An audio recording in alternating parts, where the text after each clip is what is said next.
All right, looks like we're going live here on a beautiful Sunday morning at 9 a.m. Welcome, everybody. Welcome, everybody, to Hash Church, Season 11, Episode 10. Wow, am I glad to be here. Really nice to see everyone this morning in the chat room. Shout out to Bingo Lombardi, DJS, Torp God, Weed Nerd, OG Brick, Sam Seth, John Maddox. Rotten Skateboards, and so many others. Really happy to have you guys all here with me today. And I'm just going to go through this, making sure that I can actually hear because I do sometimes not, yeah, I can't hear. So I'm going to make sure I fix that up. I'm going to make sure I can fix that up so I can hear. Let's see.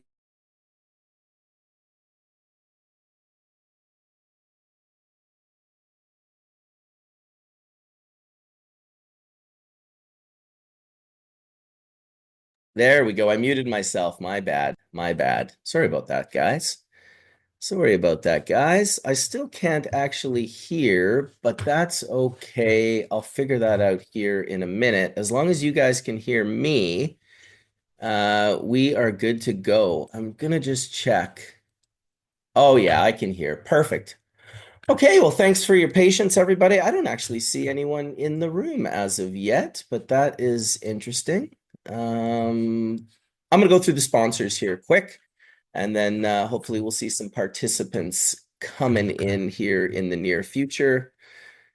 Okay, so we're going to shout out Rosin Reactor for starters.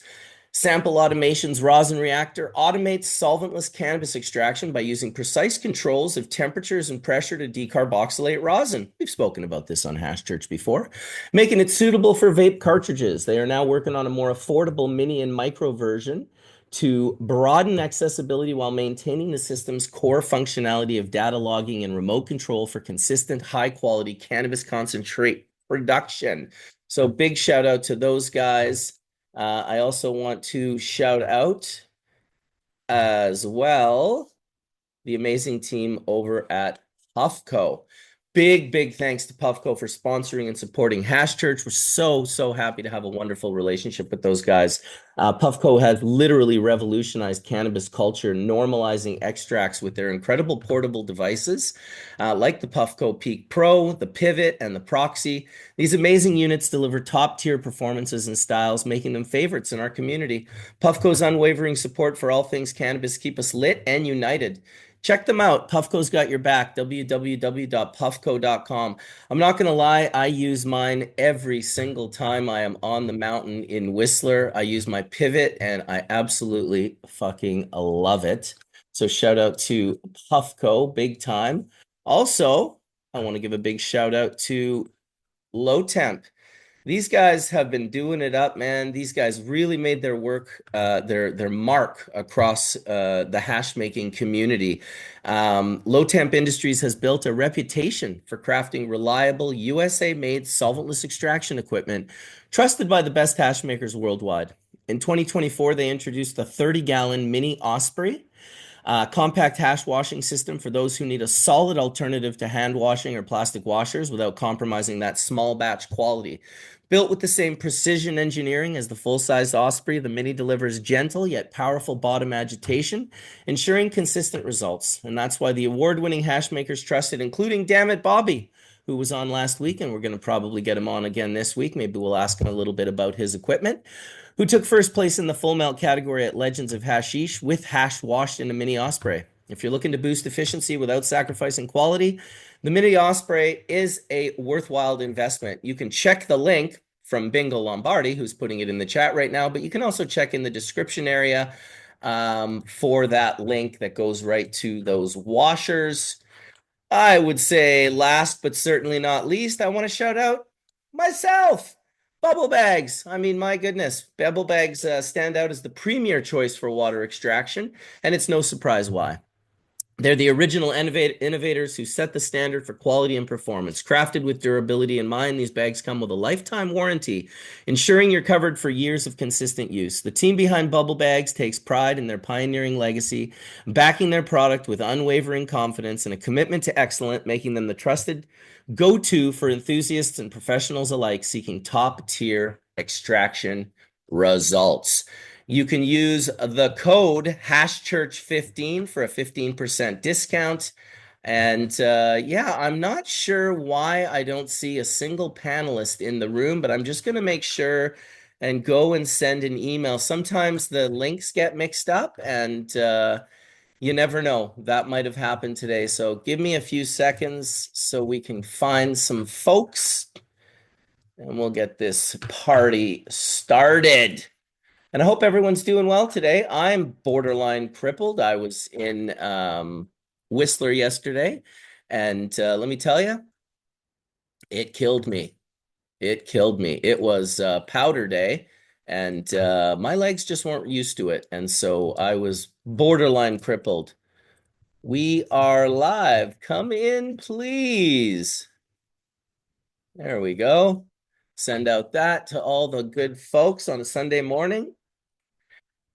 And here we go. My first participant in Hash Church today. It's not very often yet. You wait 4 or 5 minutes for someone to come in on Hash Church. So that's pretty unique. Not gonna lie. So yeah, just totally, completely crippled. Had a pretty sore night last night. Gummied out hard. Ate a gummy, ate another gummy, ate a third gummy. Totally forgot I'd eaten the second 33 milligram gummy, which was a little bit of a surprise, I'm not going to lie. So I woke up pretty gummied out this morning, little bit faded, but we should be good here. Get the crew in here. I think Wade just came in, actually. He's probably like, oh no, nobody else is in here. Now I have to talk. You have to talk to me, Wade. It's just you and I, brother. I hope you're doing well, by the way, Wade. I know that you've been having difficulties lately. Looks like That's a Collin's true updating. Oh, there he is. How you doing, buddy? that's a true story. It has been a rough couple of weeks. I'm really sorry I missed out on some of the episodes. Um, yeah, a lot the challenge for me has been uh,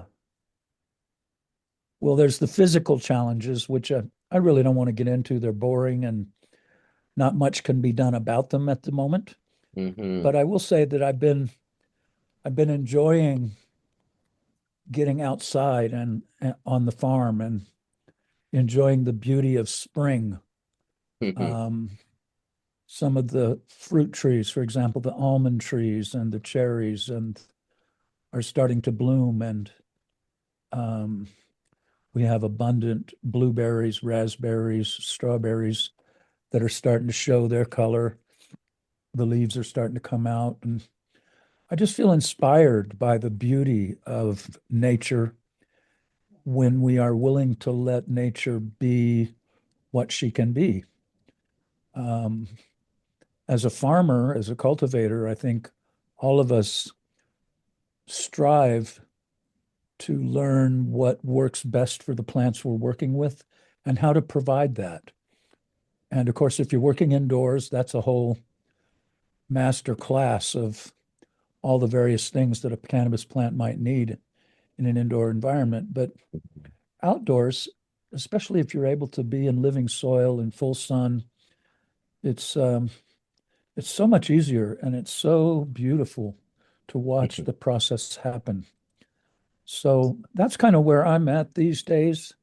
I've been recognizing that my my medical condition has served me in a certain way. It's burning away the things I used to do that I took my self-worth from, that I would, because of this or that I did, that somehow I was more worthy or um, and often what's really true is the only person who was setting worth on me was me. Everyone else that I knew thought I was doing just fine. It was me who was falling short. And and the gift of my illness is all of that has fallen away now. And I'm still not really 100% clear on how to describe what I'm experiencing, but yeah, it feels like I'm coming to know a whole new Wade. And I think he's a pretty far out guy. Um, I have no idea what he's going to get up to, but I really look forward to seeing what happens. Anyway, that's sort of a quick and easy report from Wade, and I will go back to doing my usual of quietly listening and enjoying the beauty and wisdom that you manage to bring together every Sunday, Marcus. Thank you for the invite. And like I Oh said, my now I'll go goodness. back to listening. Thank you, Wade. Always a pleasure to have you on the show. Matt Armstrong just typed into the chat. He goes, I want to watch a nature series with Wade as the commentator. I was like, yeah, me too, actually. Oh man, I'm thinking about you all the time, Wade. I know that you don't want to talk about your physical pain because that is no fun and it's just it's a difficult thing to even give energy to, but I'll tell you. I was feeling for you last night. I went snowboarding with my family yesterday, and it ended up being one of these like 50 centimeter dumps up on Whistler. Yeah, 50 centimeters, big dump. And because I'm just a maniac. In fact, at the end of the day, my son was like, "Oh, I did like 7 or 8 runs," and I was like, "Oh, wow, I think I only must have done 3 or 4." But this is my crazy OCD mind. I had done, in fact, 11 and had crippled myself. By the time I got home, my body was like, holy shit, dude. This was like, I know it's funny. Like, of course, ha ha ha, he's crippled. But really, I have not felt my pain receptors light up like that in a very long time. And I'm talking all over hip tensors, sciatic nerve, lower back, arms, elbows, because I smashed my elbow on the ice, hip. Like, my calves were just like, I mean, I'm telling you, I was tempted last night to get out of bed at 3 in the morning and just stand because that felt like the thing that I probably should just do. It was so, and I'm certainly not trying to compare it to anything that, people with serious diseases are going through, but it was shockingly painful. And I dealt with it for about an hour. Another reason that I'm a little bit foggy this morning is I was eating gummies. I was like, oh, I'll take a 20, oh, I'll eat this 33, I'll have this 25. Well, I ate the 25 after I forgot I ate the 33. And I'm not really like a monstrous milligram doser when I eat. I'm usually normally good with 20 is pretty good. And if I'm in pain, I might be able to get away with a 20 and then a couple hours later, do another 20. But no, I did like 75 yesterday. And so when I even woke up with the pain, I was so high, like just so high that it was kind of like this, like, holy shit. But yeah, I think I convinced my brain to focus on something else, which I've had a lot of people who deal with pain in a very serious way, meaning consistent pain, right? Like anyone can do little bouts of pain, even if it's a 7 or an 8 or a 9.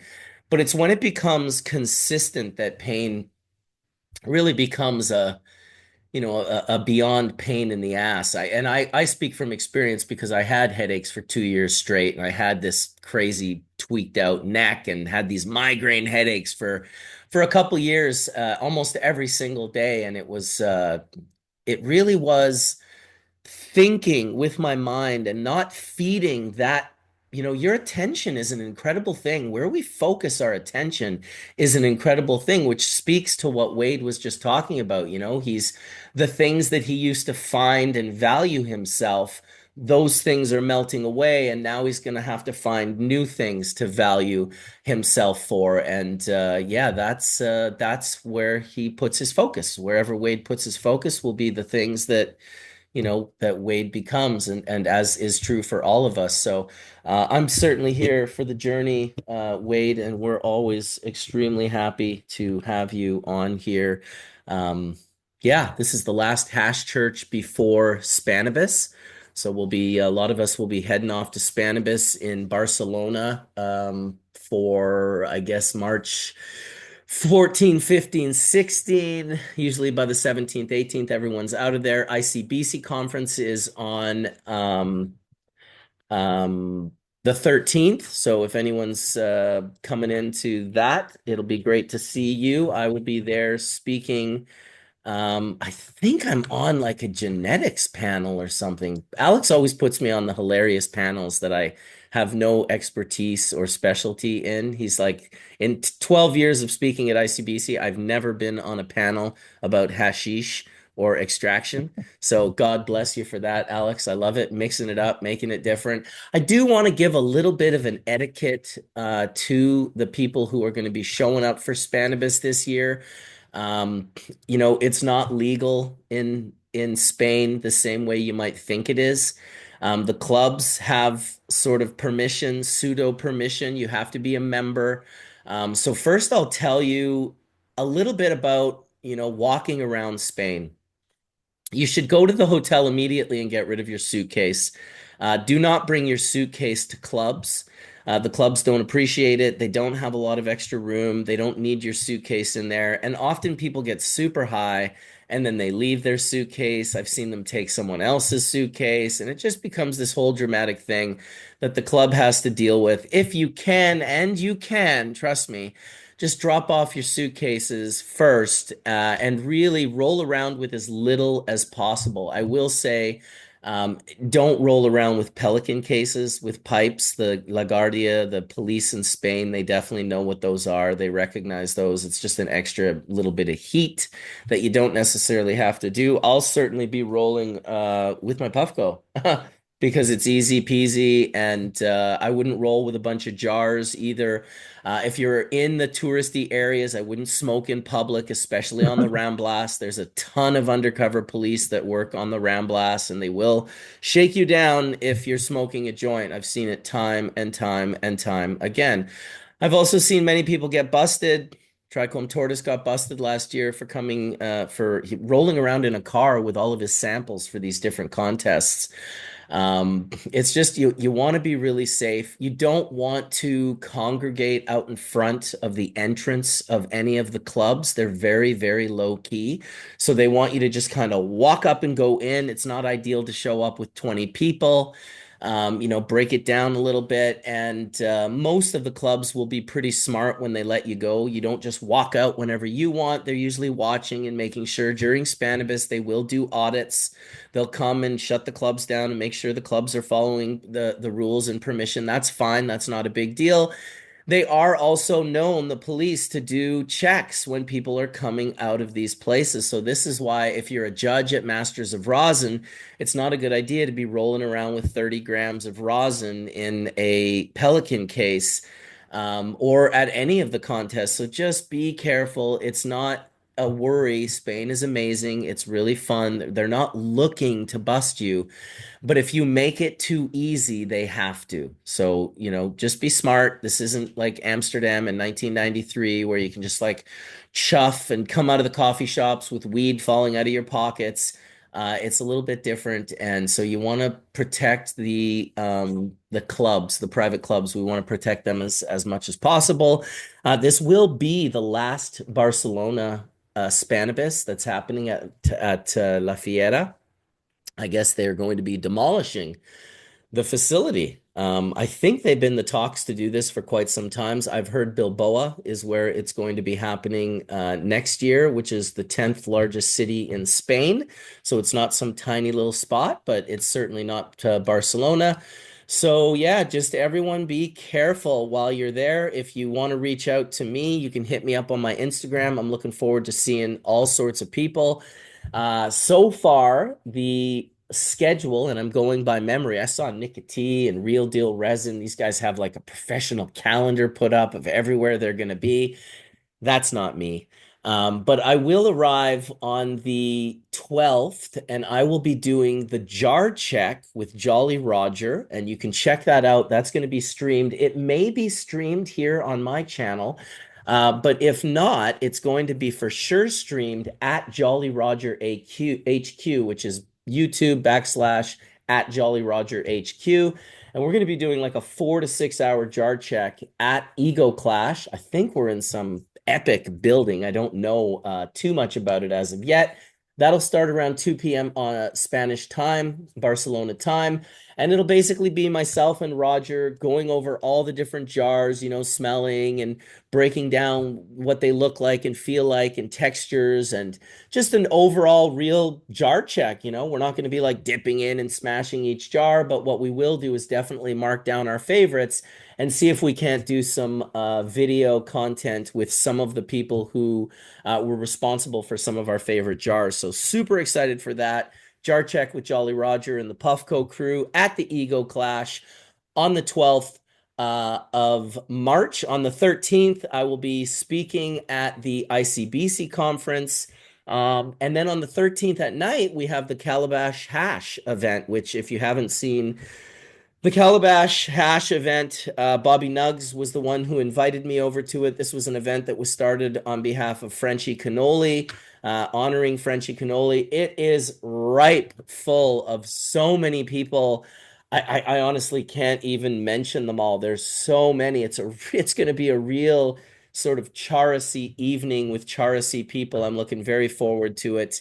A lot of great hash makers, a lot of great people. And then I guess 14th, 15th, and 16th, we'll be doing Spanibus. I'll be walking around and visiting, Scott over at his booth. I'll be visiting Don and Aaron over at the DNA booth. So you'll see me at the odd booth. If you see me in Spanibus, by all means, stop me. Say hello, have a puff. Let's meet. I'm always stoked to meet new people at Spanibus. And it'll be kind of the closing of an era for this one in reality because we've never done the last one. This is a big one. I've been doing this for 20 plus years, 21 years. My first one was 2004 at Lafayette. And so this is 21 years later that I'm going to be doing the last one. So really looking forward to seeing any of you that are going to be there. For those of you that are not going to be there, instead of feeding into this, whatever this thing is that they've created called FOMO, the fear of missing out, I urge you to instead feed another, which is JOMO. And JOMO is the joy of missing out. Because there is no fear, there is no reason to be fearful, there is no reason to be envious. There's only a reason to be inspired, and envy and inspiration, they live on a very fine line. So don't worry about the FOMO. Don't worry about, oh, I want to be there and this, that, and the other thing. It's just another event. Yes, there's going to be some good hashish people, and we're all going to meet and have a nice event. But don't worry about it if you can't make it. It's not the end of the world.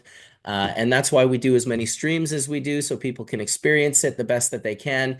But yeah, life's not worth feeling bad about not being able to make an event. So please don't. Enjoy yourself, smoke your hash, and enjoy the people that you are surrounded by. And we'll get to see some good content here from Barcelona. In the meantime, welcome to everyone who's shown up here nice and early for Hash Church. Welcome to Collin Palmer, who was updating his Zoom. That's why he didn't come in right away. Wade was first and foremost. Thank you for saving me, Wade. It's not very often I come into Hash Church and nobody comes in at all. Plus, I'm doing so many things and trying not to shit the bed and do a good job and represent all of our beautiful, amazing audience that watches every morning. There's almost 300 of them live right now.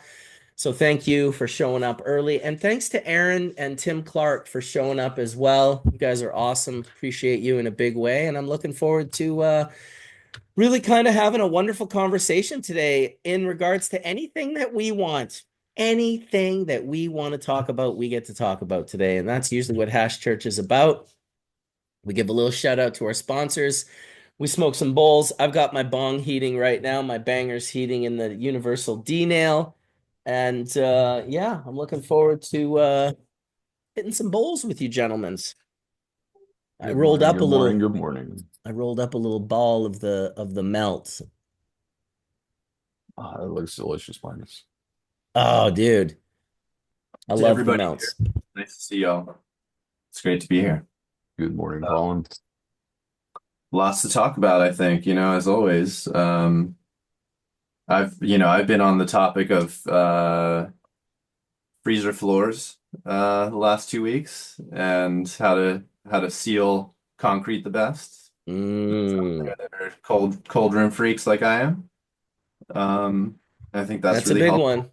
That's a big Yeah, one. It's a pain in there's the so ass too, because when you choose wrong, it chips.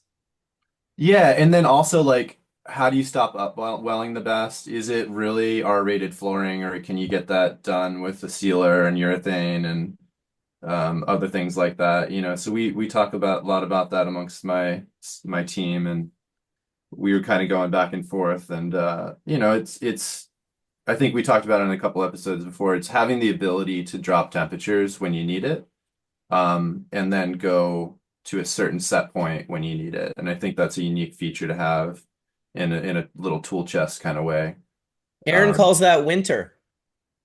yeah, I mean, I think we all used to call that winter, right? I mean, I think I said it the other day. I wash outside for these contests because it brings me closer to where I feel like I came from, and a cold room with four walls and a ceiling isn't as exciting to be inside. So, Oh, but it's certainly something we think about often. So I thought I'd throw that out there. As Dude, I just lost my hash. Am I going to lose hash today? Will I find my hash before my thing goes off? ooh, now Will the the puck, hash be lost? That was 6-star hash. That's like a crime. My thing's going off. I have six no star idea where my crimes. ball is. That's another shirt I'm gonna make. 6 star crimes. Yeah, well, what state are you thinking about applying this into too? Because that that So that would make a significant difference as well, depending oh, upon what that is the local regulators have to say relative to your retrofit. yeah, so we don't so much. Are you in the Canadian market, Tim? No, I'm in Colorado. Got We it. do So hemp and THC both sides of the fence in got it. Colorado, so that's why. Yeah, so we have a unique scenario. I'm in New York State, so our brand Vessel Life Science VLSNY is in stores now. We're doing flour. We're starting to wash, and we have a couple different cold room scenarios that we use for different processing techniques, right? And regulation wise, we fall under a CGMP compliance overview. So it's just really unique because in any other market other than Canada, I've never had to abide by those types of rules. So it's not new to me because we like yourself have been in hemp for quite some time and have built labs like that. But there's really no oversight on it's more of a business decision. They leave it to that, right? They always say that. They're like, well, that's a business decision. You're like, well, I guess we don't view it that way, but we view it as tools. Like, is the tool right for For our the application. processing, and is that going Absolutely. to help us? Yeah. So we don't really have that kind of regulatory oversight that you're kind of thinking of. It's more, well, we do, but it's under the CMG, and that's more or less is the finishing the way, if you've gone through an audit, you Hmm. understand that they want to see the finishing look a certain way. It's not necessarily about always the functionality, I think. It's more about antimicrobial walls and can bugs and animals and other ants or the things get inside? And if the answer is no, then they're just like, check the box, you're good. So Absolutely. Down the we road talked too. we talked a lot about not having floors in one of these walk-in freezers that we have. And I like the concept, but the humidity got to a place where it was like 70%, right? And that's really a weird place to be if you're trying to do things like dry sift. So we're looking at sealing that particular box up and not building an R-rated floor for it like we've done in the past. So we'd be going on a tangent looking at floor sealers and cement sealers that can kind of do what an R-rated floor or mimic what that would do from an upwelling perspective. But these are new thoughts. These are things and challenges that as a younger hash maker I never thought of. So that's why I bring it up to those out there and us on the panel because it's not something you talk about often. So I don't know if you Absolutely. guys No. have any Because experience with it, but it's You see this the is hash? It landed on my pipe. I found it. it's the best, man. You find it, you There's find there's the old dab. I found it while I was hitting The Yeah. second one, I could feel it with my finger. Yeah. In Colorado currently, Mhm. the MED is pretty sufficed with just the standard floor covering for a normal walk-in to be able to process them. They're not even really requiring beyond much of a standard epoxy covering, of which, depending upon what that temperature rating is too, you're not going to get that with even a composite. So yes, that what would you find, Colin, to be most applicable for your environment running cold room at what, -4? Yeah, so good question. So I started getting kind of really dialed in on this kind of thought process when I built our lab that we built for PAX that we when we did all of our stuff in California for them. At Final Bell, we built a 20 by 30 cold room that was split. So I was able to kind of process different things in one room versus the other. And then I had a 40 by 40 storage where I could hold, 5,000 to 10,000 pounds in. So we would just, it was right next door. So we'd just like pull it in. And what we did with that is we bought a used unit out of the Midwest to not buy it new, right? And we ended up not putting a floor in. And then I cracked the floor across the whole, like, dude, it was nuts. I cracked the whole floor and everyone was like, yo, you cracked the floor. That's the base of the building. So we had to have engineers come in and fix it. And we learned about membranes, right? We started talking membranes. And, before that, I'd made R-rated floors with, thick foam and, not gone to cement before, right? Just to, very traditional. I think that's something people often see. And then I didn't like that I couldn't roll things around easily in and out of the room. Just even for cleaning, I wanted to be able to like take all the equipment out, clean it, hose everything down with ISO and any safe cleaning agent that you would use for CGMP, and then bring it back in, right, really easily. So we had to use a membrane floor, and we didn't use epoxy actually, because epoxy at below 32 cracks. So urethane was the choice, right? So because it has the ability to expand and contrast. I thought about it, and I grew up skateboarding. I still skateboard. Is that It like makes Jet Rock? Like, It's like Jet Rock, but so yeah. Jet Rock does different. So it's a good question. So Jet Rock just goes over plywood and insulation, and then the concrete's under that, and then you don't crack your Yeah, floor. Future Flooring sells a product like that, and we use them for Massachusetts before. But they have to dig into the foundation, and that costs a lot of money to get there because they still have to insulate, and then they do the sealant over it. This product was a little different. I'll bring it up. It's called they used Ghost Shield Lithotech 9500. And then they sealed that, and then they put a urethane membrane underneath it, and then put another coat over top of that, which had a grippy surface on it. So those that are looking and building rooms like that, that was my solution that we landed on, but it was, we still even are talking about how we improve it. So I don't know if anyone's like dealt with high humidity scenarios, but we're always trying to get the humidity down, and it's always a challenge, It really is. It's a lot of challenge for certain. When I started building my first cold room, I really did it just for dry sifting. People are like, "Oh, aren't you going to wash in there?" And I was like, "Well, no, I don't need to wash in there. My reactor is already the temperature that I require it to be, and that's where I do all my work."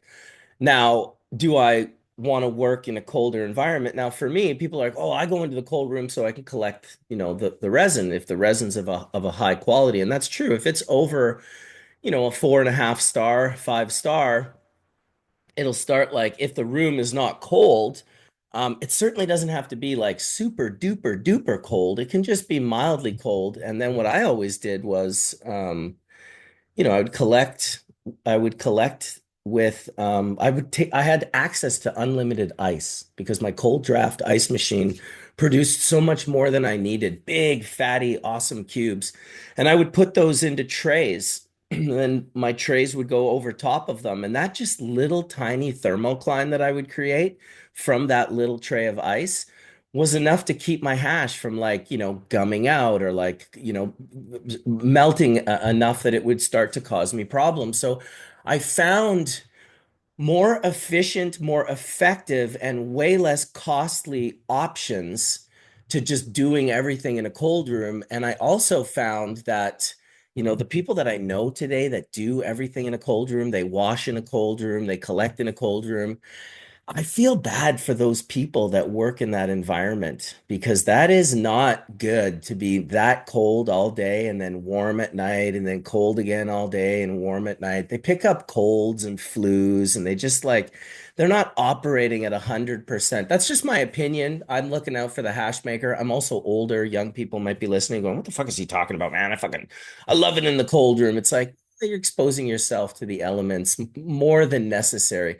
Dry sifting, I do in a cold room. All my dry sifting is done in a cold room. I don't sit in the cold room with it, though, the way I do when I'm making hash. I'm kind of making hash in the hash room. I never really leave. I'm just, making sure that the freeze dryers are pulling back or almost dry or are starting to cool down, starting to freeze, make sure the ice machine's operational, make sure everything's clean. Like it's hours in the hash room when I go in there before I actually leave, sometimes 4 or 5. And yeah, speaking on floors, I would say my favorite, I could care less what type of floor, as long as whatever you're putting over the floor doesn't chip when stainless steel tools are dropped. Because I've seen many different types of epoxies sprayed onto floors that look amazing when they're new, but after a couple years of hash making, there's just chips everywhere. And those chips, to me, just seem like a vector of potential disaster, whether it's going to be some release of something. I just, in the hash room, I don't want anything at all, particularly little broken pieces of epoxy floating around my hash room. Um, Oh, what I was going to say was the most important part for me now as a hash maker is a massive drain. I love an 8 foot, minimum 2 inch drain, just right Yeah, down the center of the room. And then you big get the center big drain. squeegees. You make sure that room is nice and flat and rounded corners. And then it's just really like a giant kiddie pool with a drain in the middle. It all Yeah. heads down to the drain. I tell you, I made a lot of hash. I made over 100 kilos with a drain this big. I shit you not. Yeah, man. I It's was like, tough what do with you? the water movement because, your flow rate slows down and then you're waiting for things like that to drain and you're like, why can't this happen faster? But the center drain I think is a really good suggestion for everyone because I like yourself, Marcus, I had these like smaller drains and then I went to doing the whole room. Like I would take like the whole part of the room and then pitch it to have the water just go towards that big long like 12-foot drain, It's just a Yeah, big floor gutter drain. Um, yeah, but just yeah, geeking out on floor drains over here at 9:36 in the morning on the west coast of British Columbia. yeah, I Not had to all of bring it us, but up. me. It's like been my life for the last 2 weeks. It's It's the fun. understandable. I spent a lot of time in ISO rated classrooms and doing GMP stuff just in the pharmaceutical side of things. You don't necessarily think about the intricacies going into the room design. When you walk into big pharma, they've already got it. You got your key card, you get the swipe. Everybody's excited to just to be there and get a 6-figure salary, 5-figure salary. But when you're building out spaces for yourself or you're contracted out as a licensed engineer for a third party, it's a different ballgame, especially when you have to consider the floor ratings for an install or even for a retrofit, or if you're doing a floating box. I mean, Yeah, you'd be surprised the way that people want to integrate things relative to the zoning in which they have to even put these things to. I've been worked in as a contract engineer on a few jobs to where ultimately they shouldn't have had a hash room there. They had to partition half the building just to do that part of the license install, just so that they could even go for pre-process and licensing.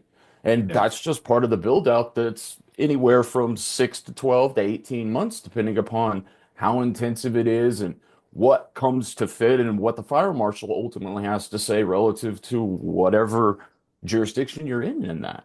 And it does vary, unfortunately, in our industry. You would think some things relative would be uniform. Granted, GMP standard is relatively uniform, but that's always third party audited.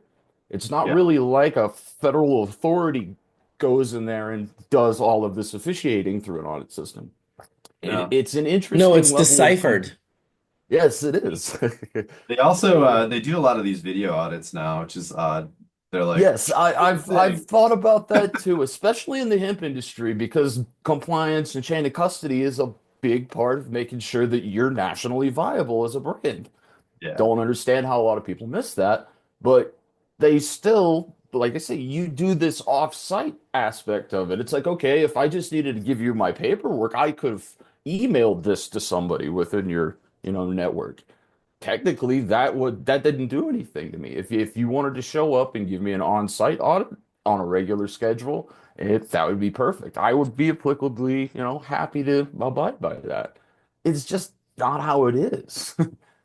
That's a transition, and it makes it tough for us, even at a national level, knowing that with the THC side, we can't work outside of the state, even though generally most building codes are relative.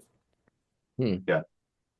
Well, Yeah, sometimes I think they don't want us to have this plant. I don't know what makes me think that, Etienne, but something makes me think sometimes they have some weird little problem with this plant and they can't seem to get over it. How could they make it so difficult? I get it. We did fight for cannabis as a medicine, and that's good and important, and I love that aspect of it. But it's almost this double-edged sword that if we could have just, well, I guess for you guys, it is exactly that. You have your agricultural aspect of cannabis, which is this THCA laws, which I still can't believe they shit the bed on that hard.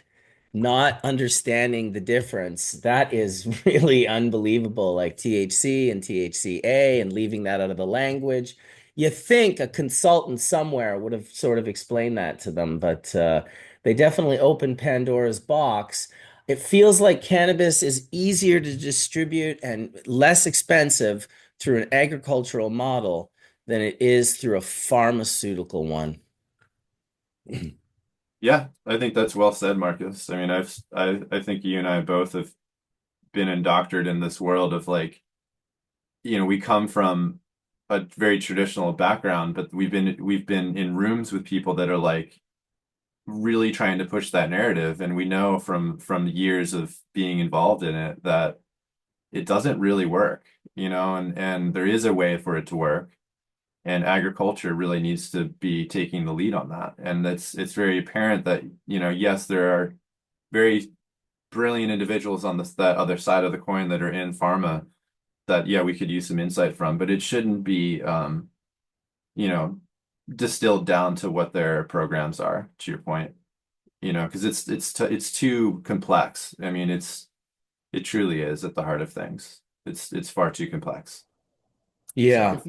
if you think about it, the way that I believe the gentleman's name is Joel Sistine, he's an regenerative farmer. I'm gonna kill myself for not remembering the name correctly. Joel Stalin?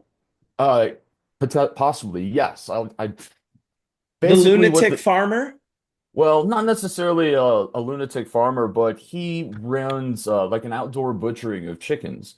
And he was getting in trouble essentially with local regulators to where they were saying that he was not food compliant with an FDA or a CGMP process towards sterility. But yet in his open air butchering and selling and processing, he would come to find that there was less bacteria relative to transfer and transition on surfaces, even in that environment versus the closed, enclosed, and sterilized environment. So the open air outdoor kind of an old traditional way of processing on the farm and like just live chickens going from there, it always kind of lend itself to a less probability of being able to actually contract what we are looking for really in that bacterial proliferation. Right. So kind of an interesting thing. I guess I'll have to That remember is that gentleman's Joel. name. That's Joel Salatin, and Okay, there you go. his website is thelunaticfarmer.com. So I got turned on to Joel from what's his name now? Michael Polland wrote a book called The Omnivore's Dilemma. It's a really good one. Actually, all of Polland's books are good, like The Botany of Desire and the Change Your Mind one, Psychedelics. I think I've read like 4 or 5 of them. Anyway, the Omnivore's Dilemma, in that one, he's like looking at all these different diets. And he finds Joel Salatin and is like, "Hey, I want to order up a chicken to California." And he's like, "No, I'm not going to do that." He's like, "Well, I want to get one cent." And he's like, "If you want one of my chickens, you got to come get it." And so he was intrigued by this character. And so you learn all about Joel in that book and about his little chicken coops that he puts on wheels and moves around his farm to create this incredible regenerative, like the chickens feed, the cows feed. It's all done in time. And when it's done properly, everything just proliferates and expands and explodes in an amazing way. He's quite a character. That's cool that you would drop Joel's name today on Hash Church. Welcome, Yes, he's Etienne. one of my heroes. Is he? He's one of my heroes. Yes, So how did Joel you hear about Salatin. him? Regenerative farming, a regenerative farming conference that happened here in Nevada City. He was a speaker there, and I hit it off with him quite well. Yes, chicken tractors. Chicken tractors, that's right. Can you explain a little bit better and more eloquently than maybe I did to the people watching, like why those chicken tractors were so beneficial? Well, what Joel was trying to do was he recognized that different animals forage on the land in different ways.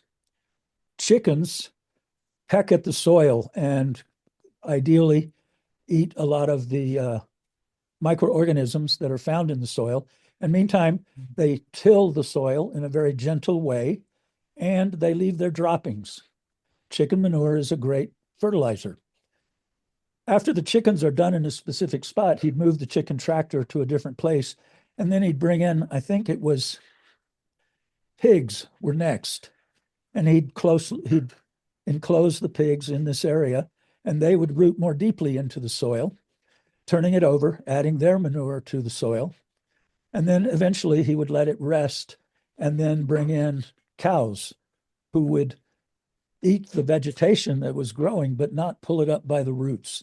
And meantime, add their effluent, their manures, and their urine to the soil. And it's a process of recognizing how soil is built. It's a little at a time. Different critters can contribute to that sum total of the beauty that happens when we take advantage of these animals and their way of working the land that is of benefit for us by strengthening the diversity of the soil. And that patch where it started off with the chicken tractor on it might be a year later before the chickens come back. But meantime, all of that manure has been added into the soil. And it's just amazing how beautifully that process works. And I've not done a very good job of explaining it. It's been too many years since I was really studying that. But that whole idea of working with the animals and the plants that we have access to, they are our allies. And it's a matter of us recognizing what it is that they can do for us and taking advantage of that without causing harm to them. I mean, chicken tractors might sound like a pretty bad thing, but if you look at what a chicken typically lives in a battery farm where there's 3 or 4 chickens in a little cage, hundreds and hundreds and hundreds of them under lights, that's factory farming. And way too many chickens in America grow up. That's their life. But meantime, these chickens are outside. They're eating real food. They're actually having a life not unlike what they would have if they were free. And there's a concept. Animals that serve us could be free. Anyway, that's all I got on it for the moment. I'll stop there. Joel Salatin, definitely worth the education. The lunatic farmer is on to something.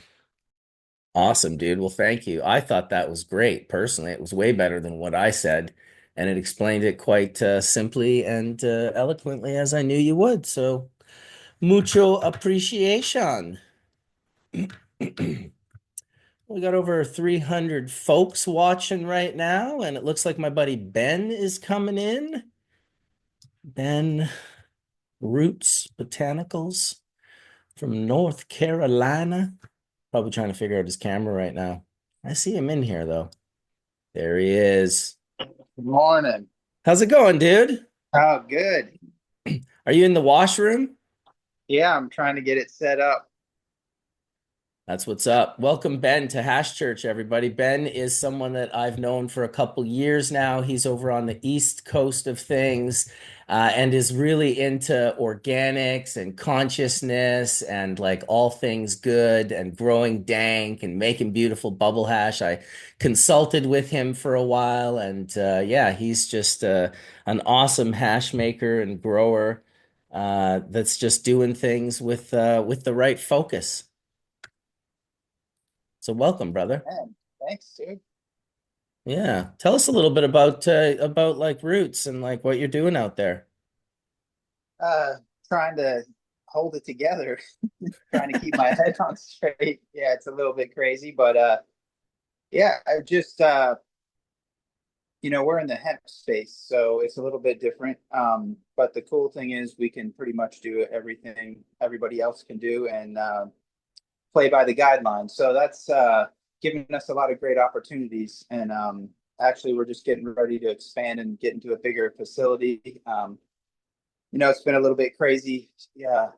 As you grow and just trying to make it all work. And that's what we've been just trying to do is make it all work. And really, because we're focused on quality and not cutting corners, not making fake Delta 8 and things like that when it came around, just trying to stay true to like, trying to do it the right way.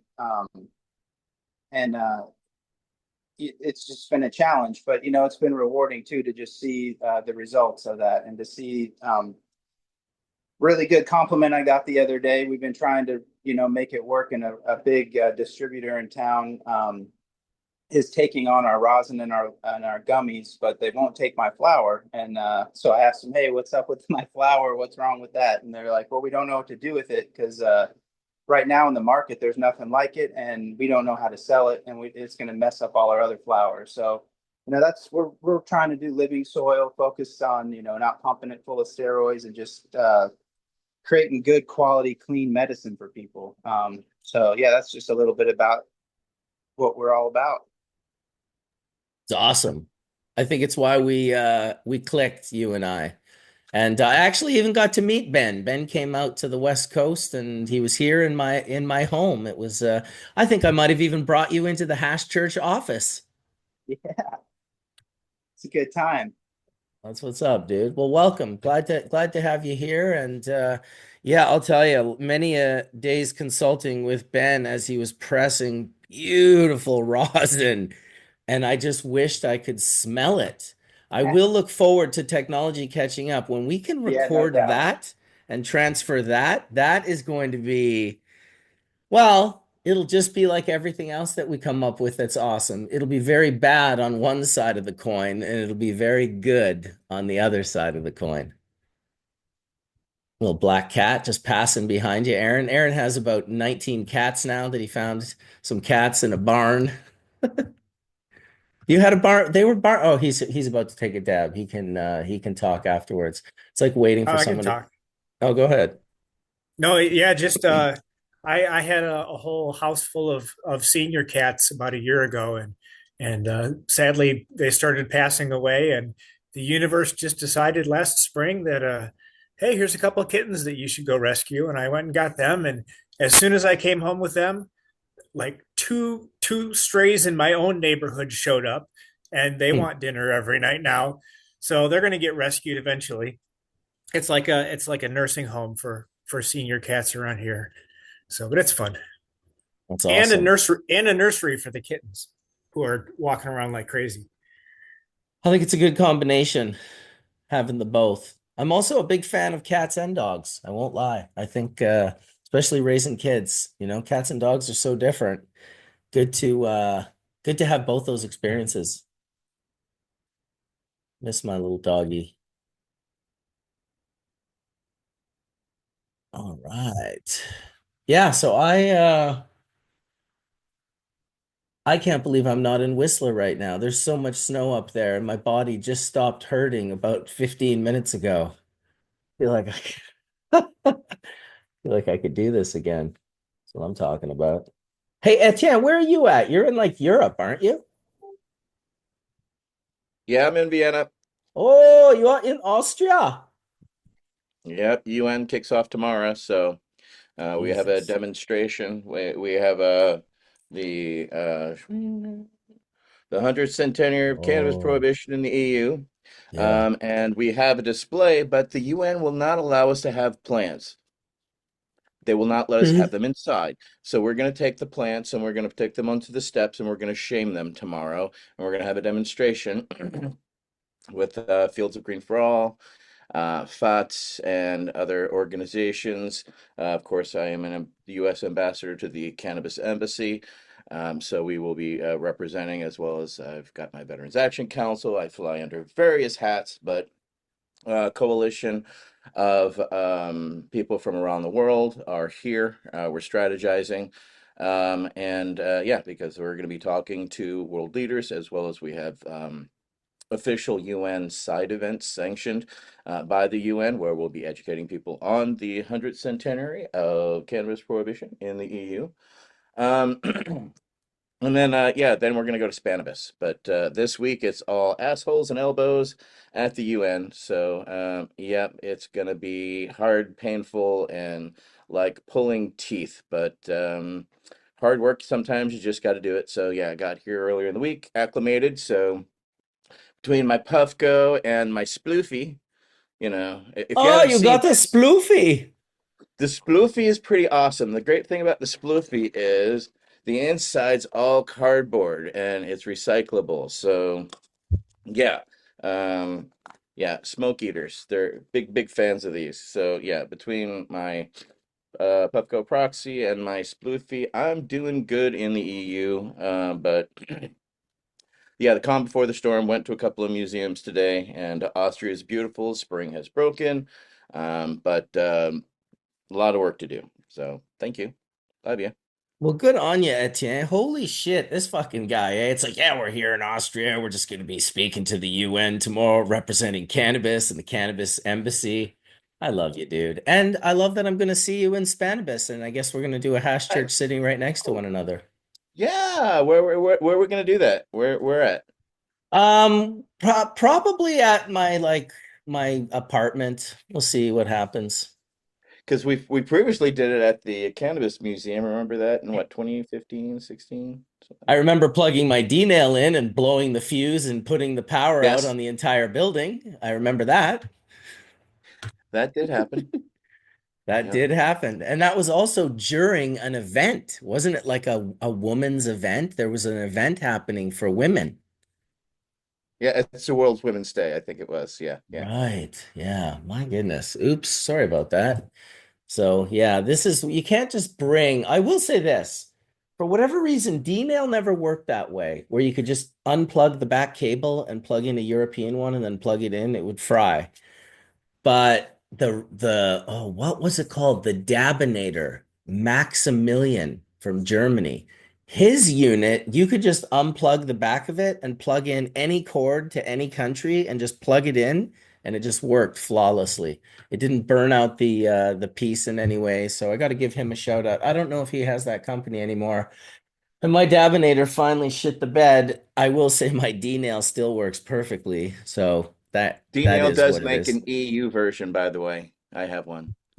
But you know what? I don't want an EU version. I just want a version that works everywhere that I don't have to Yeah, remember. that would be nice. There's Unfortunately, life there's doesn't work. videos of me in Amsterdam plugging my D nail in, and I've got my camera set up, and I'm walking around and I'm looking, and then I'm realizing, oh shit, I forgot. Because every year I would forget that you have to go to the desk and ask for this like inverter.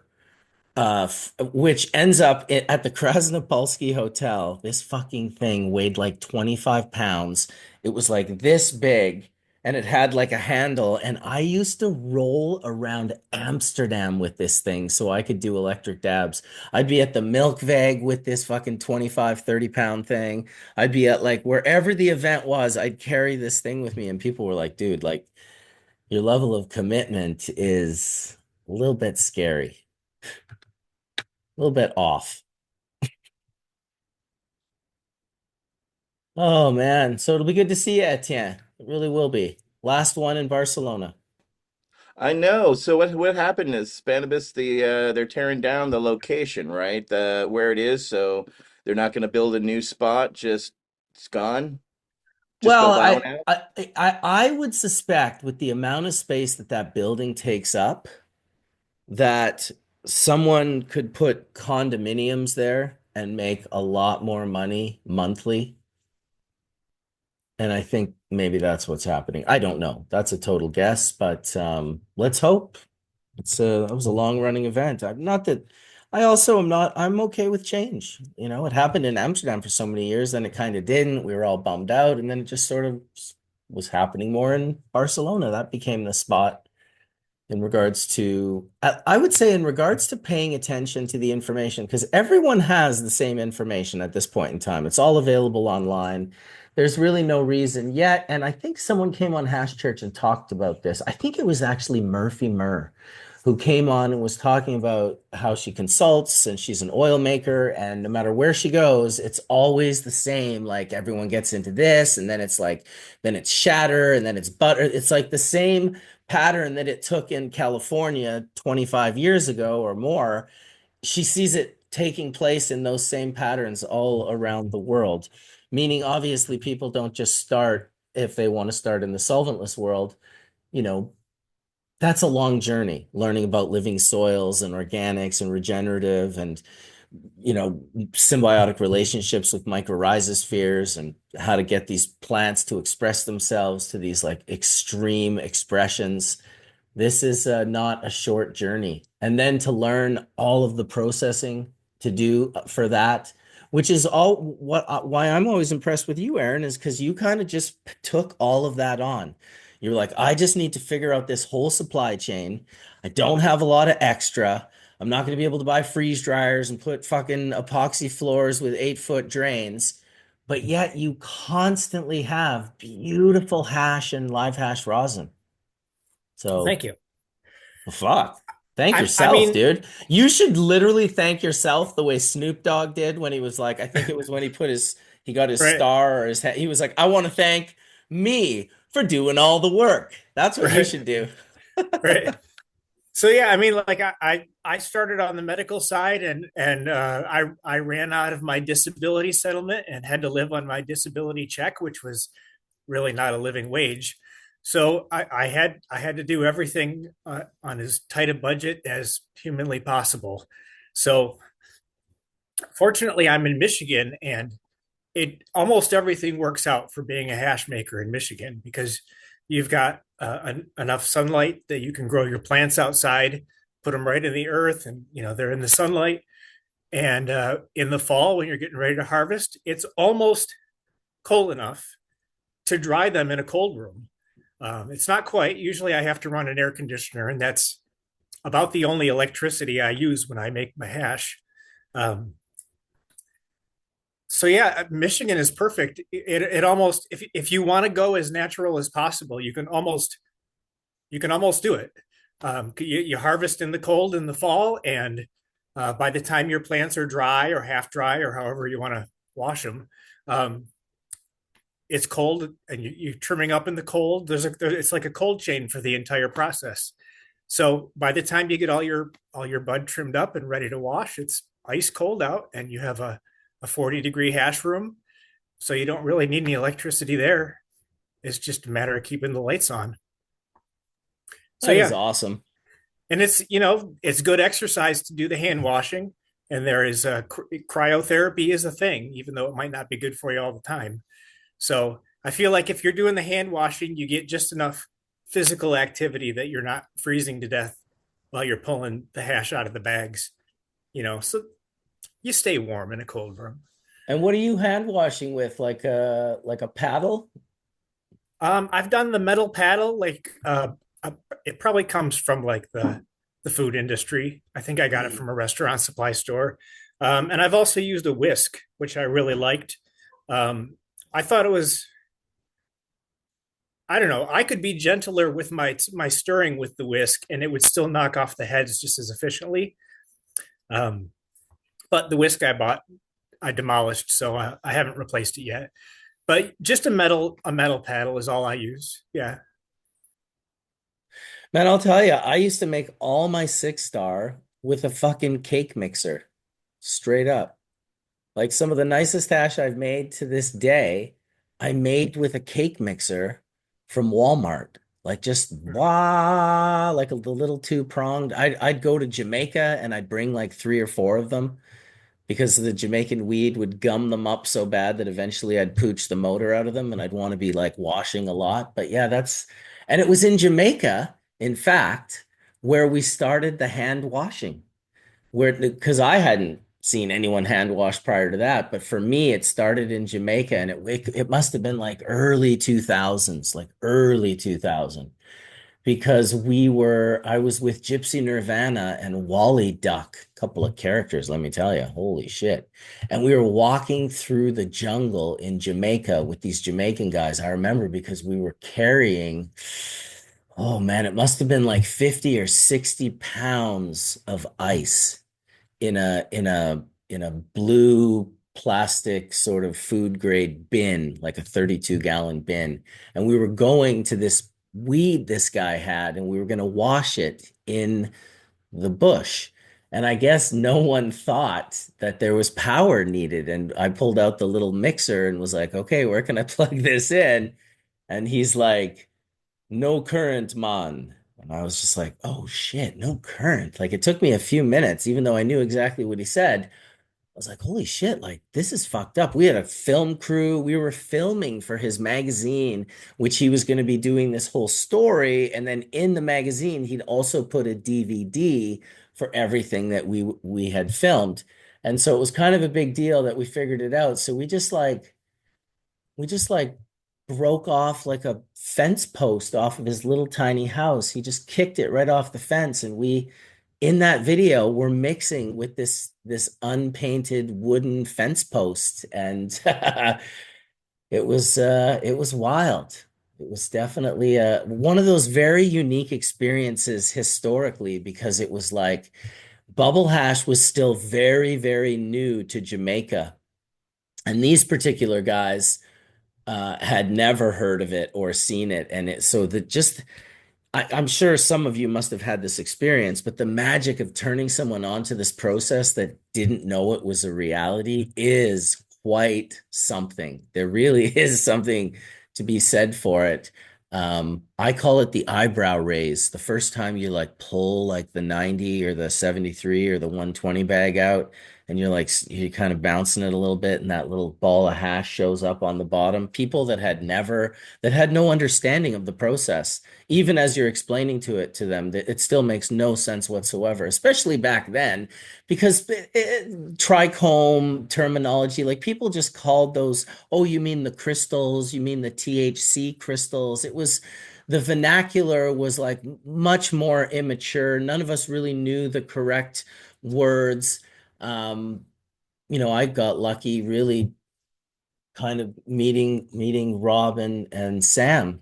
Otherwise, I may not have been on that boat as early as I was either. But I'm glad that I was, and I'm glad that I got to go to Jamaica and make incredible Jamaican bubble hash because that bubble hash was absolutely bomb. To this day, I tell people a really great trip.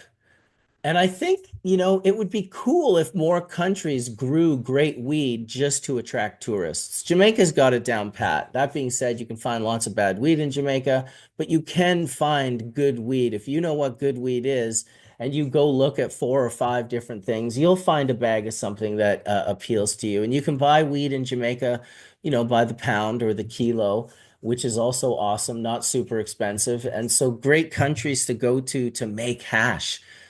to go there with your own little set of bags and just like whip up a little batch of hash. That's what I always loved doing in Jamaica. It was my favorite reason to go to Jamaica. And when Sam and I went to Jamaica together, Sam, Rob, and I, as well as Sam's wife and my wife and I think I had 2 kids at the time. Geez, that hash was spectacular. We were smoking it full clear domes, just beautiful 6-star full melt tropical grown cannabis resin. I hope legalization gets to a point in the world where countries can, you know, use their terroir and cannabis together to show the world what they're capable of. I think cannabis or hashish, at least, I don't know. I'm sure cannabis could fit into that as well. To be able to be exported around the world is something that I could really get behind. I'd love to be able to go and, buy some Lebanese hash from this year's harvest or 2 years harvests ago. Like that is something that I would be down for in a big way. What's going on, Dirty Arm Farm? What's up, man? Thank you so much for having me on. Yeah, dude, thanks Appreciate for it. coming on, dude. Yeah, sorry I'm a little bit late. Oh, It don't was a rough stress it. morning here. Don't stress it Yeah. at all, man. Introduce yourself. Everyone might not know you. Um, Jamie, Dirty Arm Farm, long time, multi-decade cannabis enthusiast, activist, food science, solventless, and agriculture is really kind of my whole shtick. And yeah, try to just like stir the pot and keep people talking about hash stuff and keep people thinking. And I don't know, it's become, you start doing something enough, it kind of becomes what part of what defines your life. And I don't know, I feel like that's kind of where I'm at. Beautiful. Stir the pot, move the heads. Welcome, Brian from Yeah. Best Friend Farms as well. He's always sneaking in low key. Thanks for having. Yeah, dude, of course, man. Of course. Just kind of talking about hash all day today. Collin started us off. We were talking a little bit about freezer floors. I always appreciate, I like the other side of the coin that Aaron offers in regards to, and Aaron, I'm sure that you have inspired countless people out there who might not have the budget to go and buy freeze dryers and, all of these expensive things, but still making hash that's like, I mean, really nicer than most of the MSOs that you see across the country. And you're doing it with no Thank budget you. at all. Right. Like, I what mean, the fuck? like I said, working with the seasons works really well in Michigan because once everything's cold, it's all cold. I mean, you make your hash in the cold. I even press my rosin in the cold, and that presents some challenges when you're pressing rosin and the room temperature is 38 degrees. The rosin tends to harden pretty quickly as it comes out of the press. So but I don't do the rosin pressing in the cold to preserve terpenes, but I'm sure somehow it does, compared to people pressing in a 70-degree room or something like that. So everything contributes to that final product, and keeping it all cold from cutting the plant down to storing the jars and only pulling it out for the first time and seeing room temperature when I'm going to consume it. It kind of is a magical thing, and it kind of does its own thing if I just do the proper job at isolating those heads. All that is just kind of the cannabis chemistry, that magic of the that pure heads melting into a jar, or pressing the rosin and the rosin turning from a clear liquid to a crystalline. That's beautiful to watch. Well, careful. You said chemistry. Mark Sheldon is going to like pop out of the forest in any minute here and just be like, "Hey, did someone say chemistry? I was listening and I heard you guys say chemistry." But yeah, Say you're not three wrong, types of dude. Oh, go say ahead. 3 types of pharmacophores, and Mark shall appear. Yeah, exactly. Exactly. Yeah, well, that's cool, man. Very cool. I will say that the hashtag never touched is very applicable to your hash. And it's my favorite hashtag never touched. It's like, I don't don't I don't think I've touch the used that hash. one. Well, you can. That was actually an issue this year. It was the only thing in my perfectionist head that messed with me is that my neighbor came over one day and just walked in to see how I was progressing. And in my neighbor's world, it's perfectly okay to walk up to the drying cannabis and just squeeze the buds. And he did that to one of mine, and I was just like, "Well, I'm going to throw that one out now." But yeah, it's drying pretty nicely. Oh my So yeah, God. it's literally not touched. You know, I put gloves on to do the harvest, so it's never touched until it's never touched. It's dabbed. You know. Never touched. Hashtag only dabbed. That's There you perfect. go. I love it. I absolutely love it. So, anyone on this panel other than Etienne coming to Spanibus? You guys all missing Spanibus? Not coming? Last one. Come on. Got to do work here. I feel you. I feel you. I'll Well, be I'm going to doing. go rep Hash Church out there, and I'm going to go do a Hash Church with Etienne in Spain, which should be pretty awesome. I'll be working on doing in-store stuff in New York City. I'll be doing a pop-up for Vessel Science at the Housing Works, and on Thursday for those that'll be there in New York City, and in-store training on Monday, and then another pop-up the following week. So Awesome, I'll be in dude. my backyard just grinding. So, you know, Grind trying it trying up. to get our stuff off the ground so we can do what we want to do, which is make hash. Gotta Mm, gotta get there, you know. totally. Yep. That hash isn't going to make itself. No, my man. It's not. But that's gonna be fun for you guys because you know the last time I know Marcus, you've always told me through the years of being there that at first it was like you couldn't even find hash. Then all of a sudden when you found it, it was like, oh man, do I really want to smoke this? And then you know, fast forward what, 21 years, 20 years, Marcus, it's been going on. We now, we now have some of the best hash makers coming out of that part of the world. Just is really inspiring in a lot of ways. And I think your influence, Marcus, has been imperative for that. I remember watching your journey go over there, and I remember asking you and just being like, "Oh man, they got a long way to go." But man, it's what it took me 20 years to get where I'm at, and I think 20 years removed for them, it's very similar. Like they're really on their game. I Yeah, think it it's didn't even take them that long, let me tell you. Like by 2012, yeah, from 2004, the first time I went to 2012, and I can't remember, I'd have to ask Soma. We had this conversation before. It was like between 2012 and 2014, we both agreed that there was no reason to like bring resin, that the resin was like on point, and more importantly, available, yeah, and more importantly, affordable. totally. And so those three things were a pretty big deal. I've never seen it move anywhere else faster than Barcelona in particular.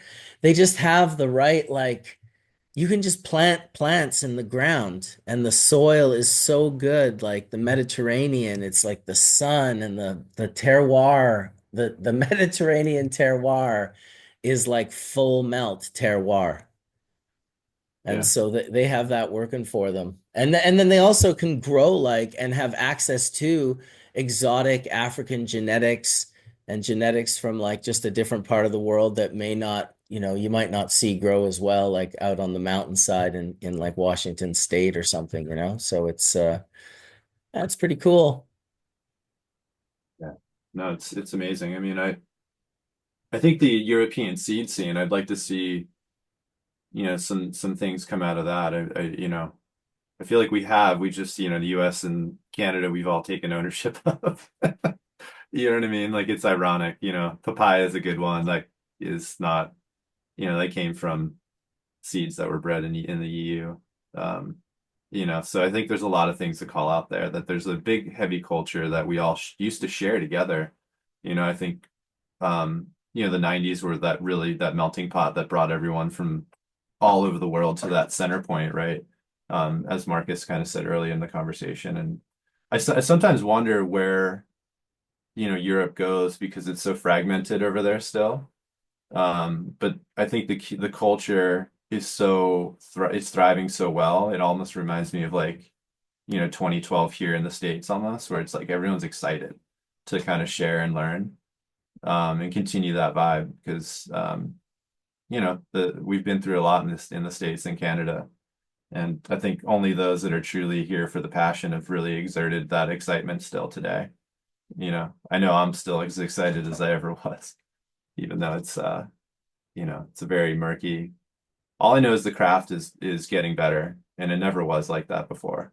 You know, to Marcus's point, like it used to be like a handful of people that I'd rock with because they just, they brought the right things to the table in terms of quality, and I think everyone's starting to really grab onto these ideologies and learnings from everyone here on the panel because I know that all of you have done a good job of kind of teaching and being good stewards of that. But I think to Dirty Arm Farms, like, yo, man, I resonate exactly with where you're at. That's 100%. That's who I am. Like you know, I'm a creative, so like anything that I get my hands into, I wanna make and then share that immediacy with others, because that I think immediacy is what's so beautiful. It's like making a mark on a paintbrush. You're like, damn, it feels so great. And I think hash making can be like that when you make that mark. You pull a bag, you sieve that, that resin, those things really, I think, are one for one for those modalities. And I think sharing those techniques, I think, has been what gets me up in the morning, so to speak. It's not necessarily building big labs or finding finishing for floors.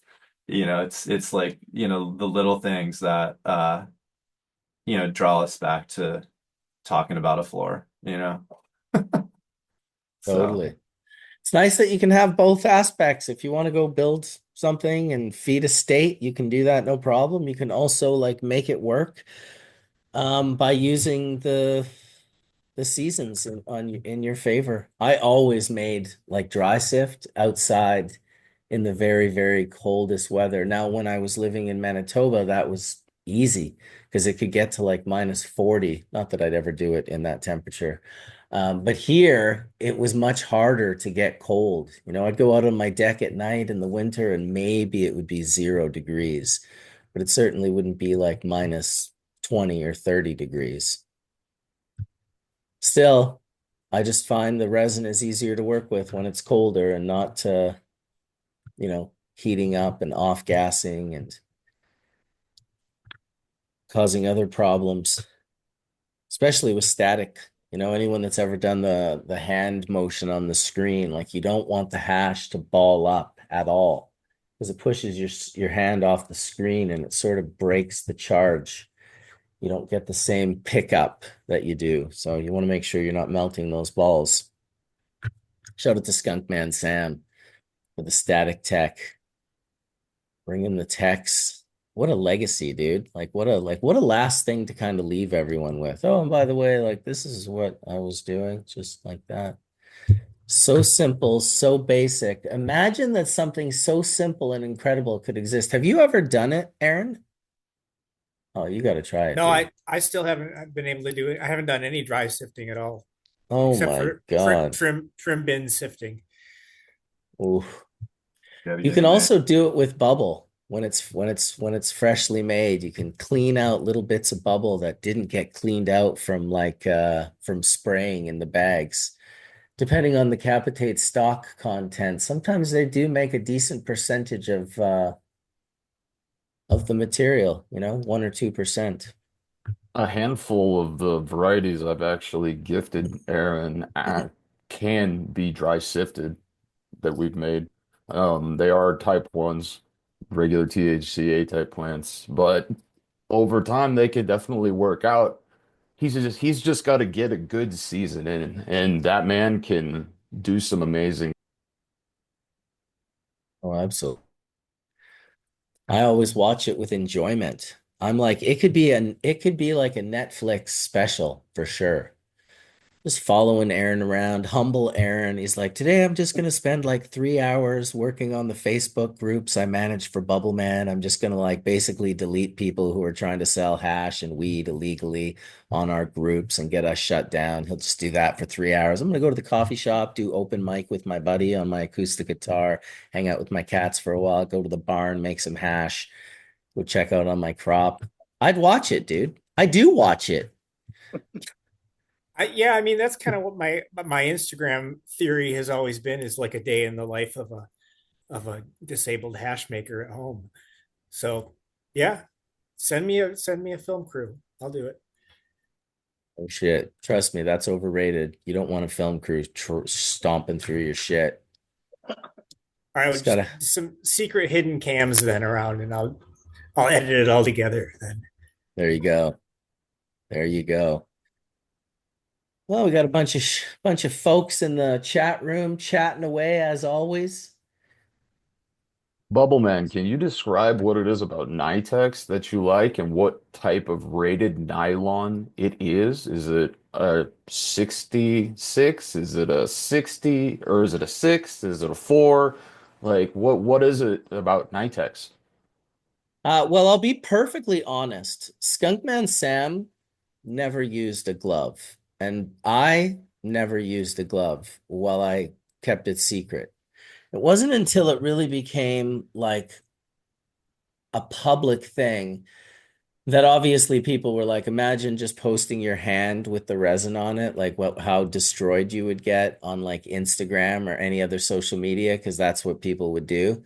So the glove just happened out of sort of happenstance, also because I was starting to do it at my facility, and we had to have a glove. And so the gloves we had chosen originally, I can't remember the name of them, but they were very thin and they ripped easy. And it wasn't until we ordered these black nitrile gloves, I couldn't really tell you. I mean, usually I'd have to like try to find a box. It was like I think they were mediums, like 4 to 5 mils.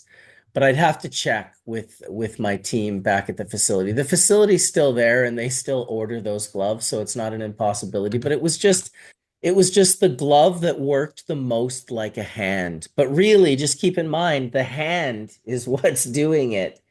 The glove is just a membrane between your hand and the resin. And from a commercial standpoint, totally makes sense. You don't want some person's hand like in direct contact with your hash. We were literally just talking about that.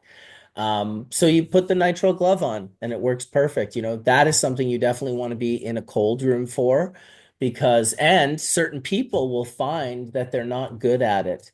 If you run hot and you always have warm hands, you're not going to be overly good at it. But I'll tell you that like women that have cold hands all the time are really good at it. That's like like an absolute fact. Um, I think it was Rob Clark who had really warm hands and it didn't work for him. For me, sometimes I would find that I would want to cool my hands. I would like place them down um, on a stainless steel table. If I was in a lab, kind of in a colder environment, the table would be very cold and I just put my hands right down on there. I wouldn't want to necessarily use cold packs because they create a bit of a moisture content that precipitates back into liquid on your hands, and then you don't want that when you're touching the hash in any way. But yeah, the process is pretty simple. You definitely don't need a glove whatsoever, but the glove is for SOPs and, GPP and regulatory framework that is required to be followed in all of these sort of situations. That being said, it would be interesting, Aaron, for you to one day do some dry sifting where you use your bare hand, and you could use the hashtag only touched, always touched, touched many times, and Right. smoke resin directly off your hand. I smoked resin off my hand for years. I use a little brush. So the minute you do a run and you pull out a nice big amount, you want to get it off right away. Because the more you leave it on, the little bits will start to kind of melt to your hand and they'll build up over time and they'll affect that process of, kind of grinding your hand, moving your hand back and forth. And I've said it before, but that process is two parts. It's to create a static energy that's going to allow things to be picked up to your hand, the charged hand, but it's also breaking and pushing through contaminant like capitate stalks and cystolith hairs that are able to be broken up with the sharps. You know, if you think of on a microscopic level, those little strands would be sharp for those pieces to be rolling over with a lot of force, and they just break and snap and they get pushed through. And anyone that's ever done the static tech, when you lift the screen and you clean up the hash that is underneath, it is like it's like talcum powder. This is at Sam's old greenhouse on the floor. This is like 8 feet by 10 feet or something. Some dry sift that we made. We made like 4 to 6 kilos in like 3 minutes. Like literally just dumping a 55-gallon bucket over these giant screens. Rob and I raked it back and forth. We lifted it up, dumped it back into the bucket, and had that resin right there. So dry sifting is fun. As a hash maker, you should definitely look at it. It's not as efficient as bubble, but what you can do is you can learn and you can pull off some really special heads, small amounts, much smaller amounts, and still go back and make, you know, some bubble hash from. And yes, it won't be quite the same if you're using fresh frozen or half dried, but you can dry material. I mean, and great material. As a hash maker, I will say this. If you grow exceptional material and you make hash out of that material, whether it's fresh frozen or not, it still comes out. Like I've made 6-star from bone dry material, not fresh frozen at all. Bone dry material, run it through the bags and gotten 6-star hash. So that to me is always the sign of some exceptionally grown cannabis. I felt like fresh frozen was a thing that seemed to happen when people realized that they could increase the melt factor of the hash by running it fresh frozen, which was preserving these caustic monoterpenes that no one had really ever kind of done before that. It was kind of like we always cured them out of the flower. No one was just rolling up their wet flower and smoking those down fresh. So it's an interesting evolution. I'm sure that we'll make these full circles over and over again in the hash evolution. I do hope we also, you know, travel forward in technology and in yeah, just overall information on how to better our speciality, hash making. I don't want this to be the end. I would love to be like, I'll never forget the day Sam showed me the static tech. The top of my head literally blew off. It was such a psychedelic thought pattern that I had, which was, holy shit, there are these incredible secrets in the world that could just change everything when you learn them. And it made me realize that this hash secret is the least of the secrets that I would be thinking about. There are monstrous world secrets out there that it would melt people's brains if they knew them, and it would probably change the way we collectively perceive reality. That was my thought when he showed me anyway.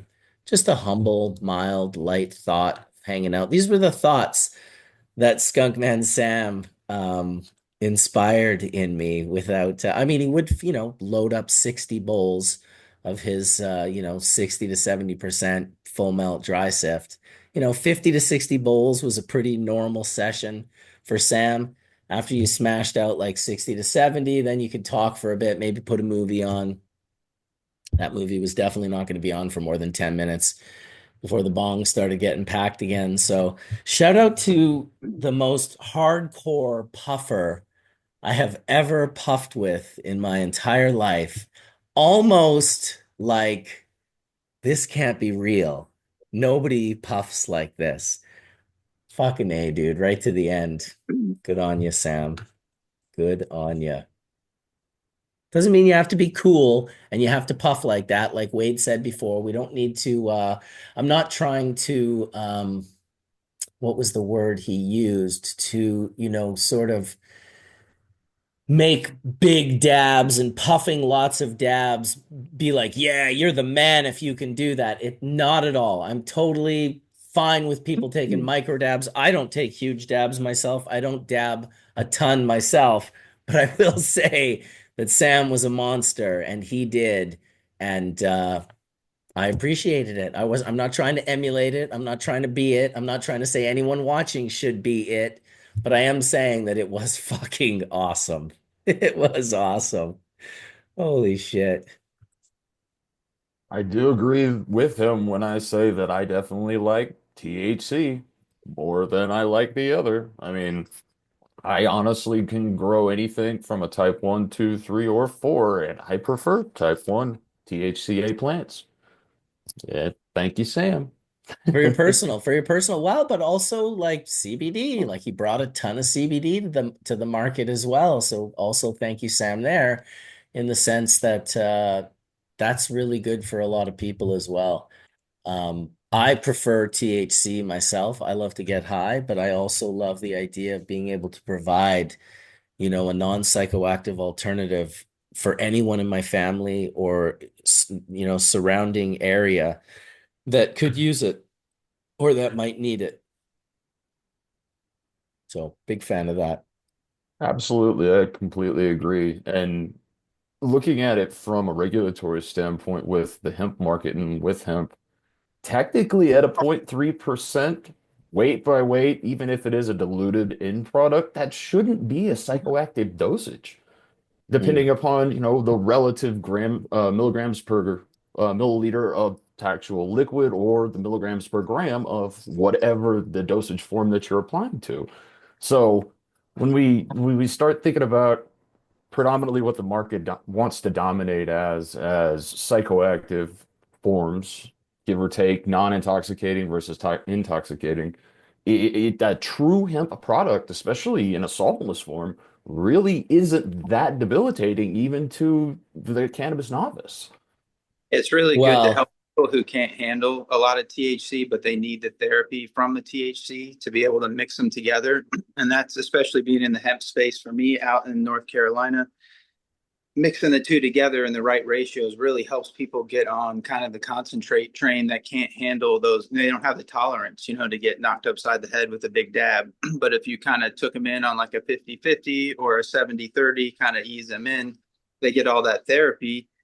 Um, and they get that experience with the concentrates without getting, ruined and uncomfortable. mm, yeah, that's a big one to avoid. Think a lot of the CBD out there, some of it could be doing more harm than it is good, especially if you see something in a shard form or an isolate. It's like so far from the plant at that point that when Yeah. you use like hexane or something to make some kind of shard, you've gotten so far from what that plant is. And you really, I mean, I know the entourage effect was the buzzword like 10 years ago, but it really is real. You need all those cannabinoids Yeah. working with the terpenes.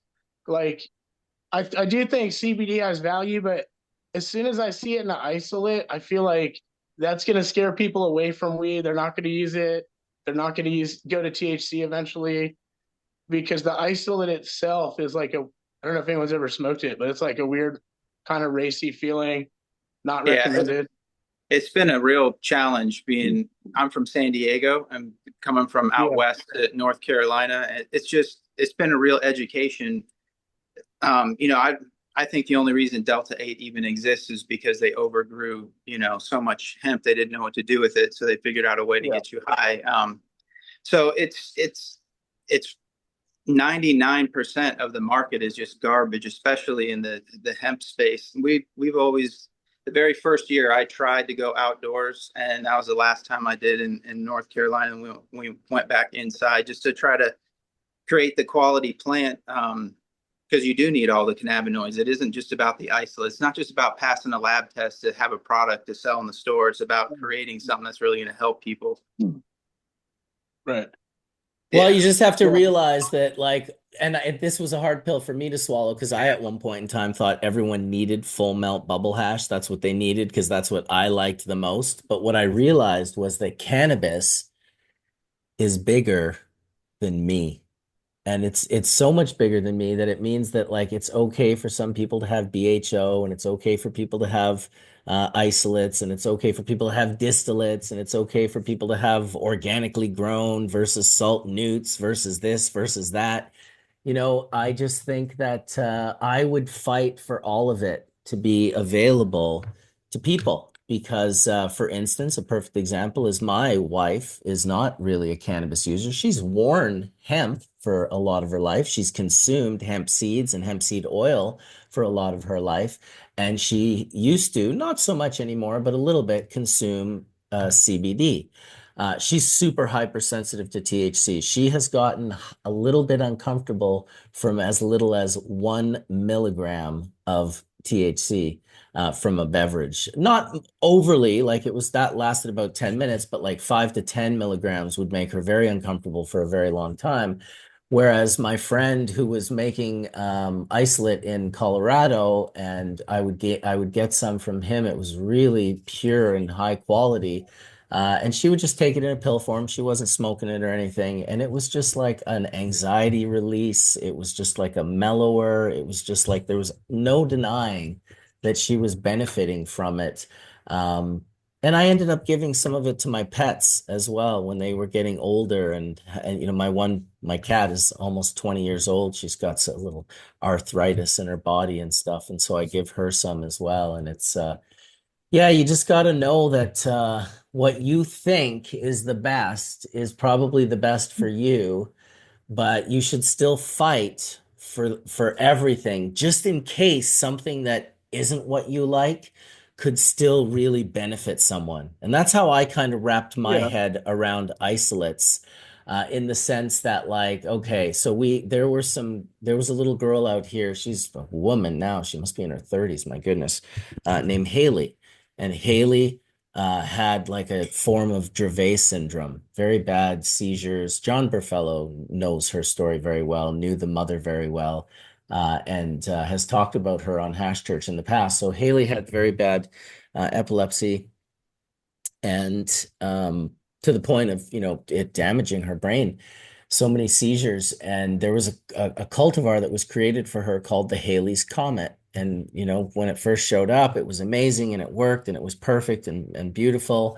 And then eventually it just wasn't working anymore. Maybe a crop changed, variables changed, his something changed in the room enough to change the expression of the plant. And she was so sensitive that in those stories in particular, I saw, two pathways. Either you're going to grow and control all variables of a plant in order for it to express itself exactly the same in a way that how could you possibly know because you're not even perceiving everything that's being expressed versus, the chemistry pharma route of trying to like recreate cultivars where they stay consistent and don't change with variables because they're being grown by a plant, taken apart, and then reassembled into something that never changes. I saw the value in that when I saw small children that were like, having these forms. And I believe Forrest told those stories of Silas as well, that there were cultivars that worked so well, and then sometimes they would show up and they just wouldn't work as well. Like to me, that pathway right there meant that there was worthiness of people working on that. It didn't mean that was going to be my focus. It didn't mean that I still Yeah. don't promote whole plant, but it definitely meant that I would not fight against that from Yeah, I mean, I happening. totally respect that. I don't think there should be no regulations. If you can go into a store and buy a gallon of Everclear, there should be zero regulation on anything cannabis. It's outrageous. It's not based in reality. I support like any kind of research at all. It's just more comes down to my own core philosophy of not overly refining, and I don't like anything in shards, and just my own philosophy about natural Not medicine. even not even your LSD? I mean, maybe as Damn, a dude. broken down shard. Yeah. He missed our Yeah. episode with the solventless diamonds. Come on now, man. Right? Yeah, I mean the solventless isolate. Like I just I'm not like, I don't want to cock block it. If you want to go that route, go that route. I just personally think we got to bring the plant back closer to nature. We got to get everything is under like LED lights and warehouses with bright colored chemicals. And like we've gotten so far from a plant that seed was created, and just wasn't perverted like it is now. I feel like we've gotten so far from the real medicine. And the closer you get to a wild plant, the better. Like that's my marker. The closer it is to a wild plant life cycle, if you can direct sow a seed into your spot, that's just all my opinion. I just think that I really believe in that aspect of the plant. The whole thing is one, not like separating cannabinoids and using hexane and solvents and whatnot to do so. But I'm not trying to stop the research, but everyone's allowed their personal opinions. I mean, I also don't hit solvent extracts, but I do see the value on isolates and all of those sort of compounds, the chemistry, the education and the knowledge that came from breaking like so much of what we know is because like we're curious beings, we want to see how far the rabbit hole goes, and chemistry, a lot of chemists connect to LSD and psychedelics. Like it really does go together, kind of like peanut butter and jam, or like fish and psychedelic mushrooms, whatever your gravy is. But I know a lot of chemists that definitely like the molecules. And they just go down this rabbit hole of like, okay, this is, when you have an experience, a psychedelic experience where you realize that everything is just kind of molecules and they're all vibrating at different frequencies. And, you have these revelations, and then you go down be educated as a chemist, like Dr. Mark Chaldone, who just entered the room. Welcome, Dr. Mark. It's a very unique perspective. And I'll tell you, one of the things, there's many things that people appreciate about Hash Church, but one of the things that I hear a lot of people tell me that they appreciate about Hash Church on the regular is Dr. Mark's breakdowns of the chemistry of the things that we're talking about, whether it's aromatic volatile compounds, whether it's cannabinoids, whether it's shit. Sometimes it could be the type of plastics or parchment or Keylon, or we've had some good ones, we've had some doozies. So I certainly appreciate that aspect of it. Do I prefer to go to a hospitalized, sterile environment to pick my bud and wash in a vat of propane or butane and then take dabs? No, I don't personally, but I would fight for anyone's right to do so. Yeah, I mean, it's crazy that it would ever even be in question. Anybody further processing cannabis or growing cannabis is outrageous.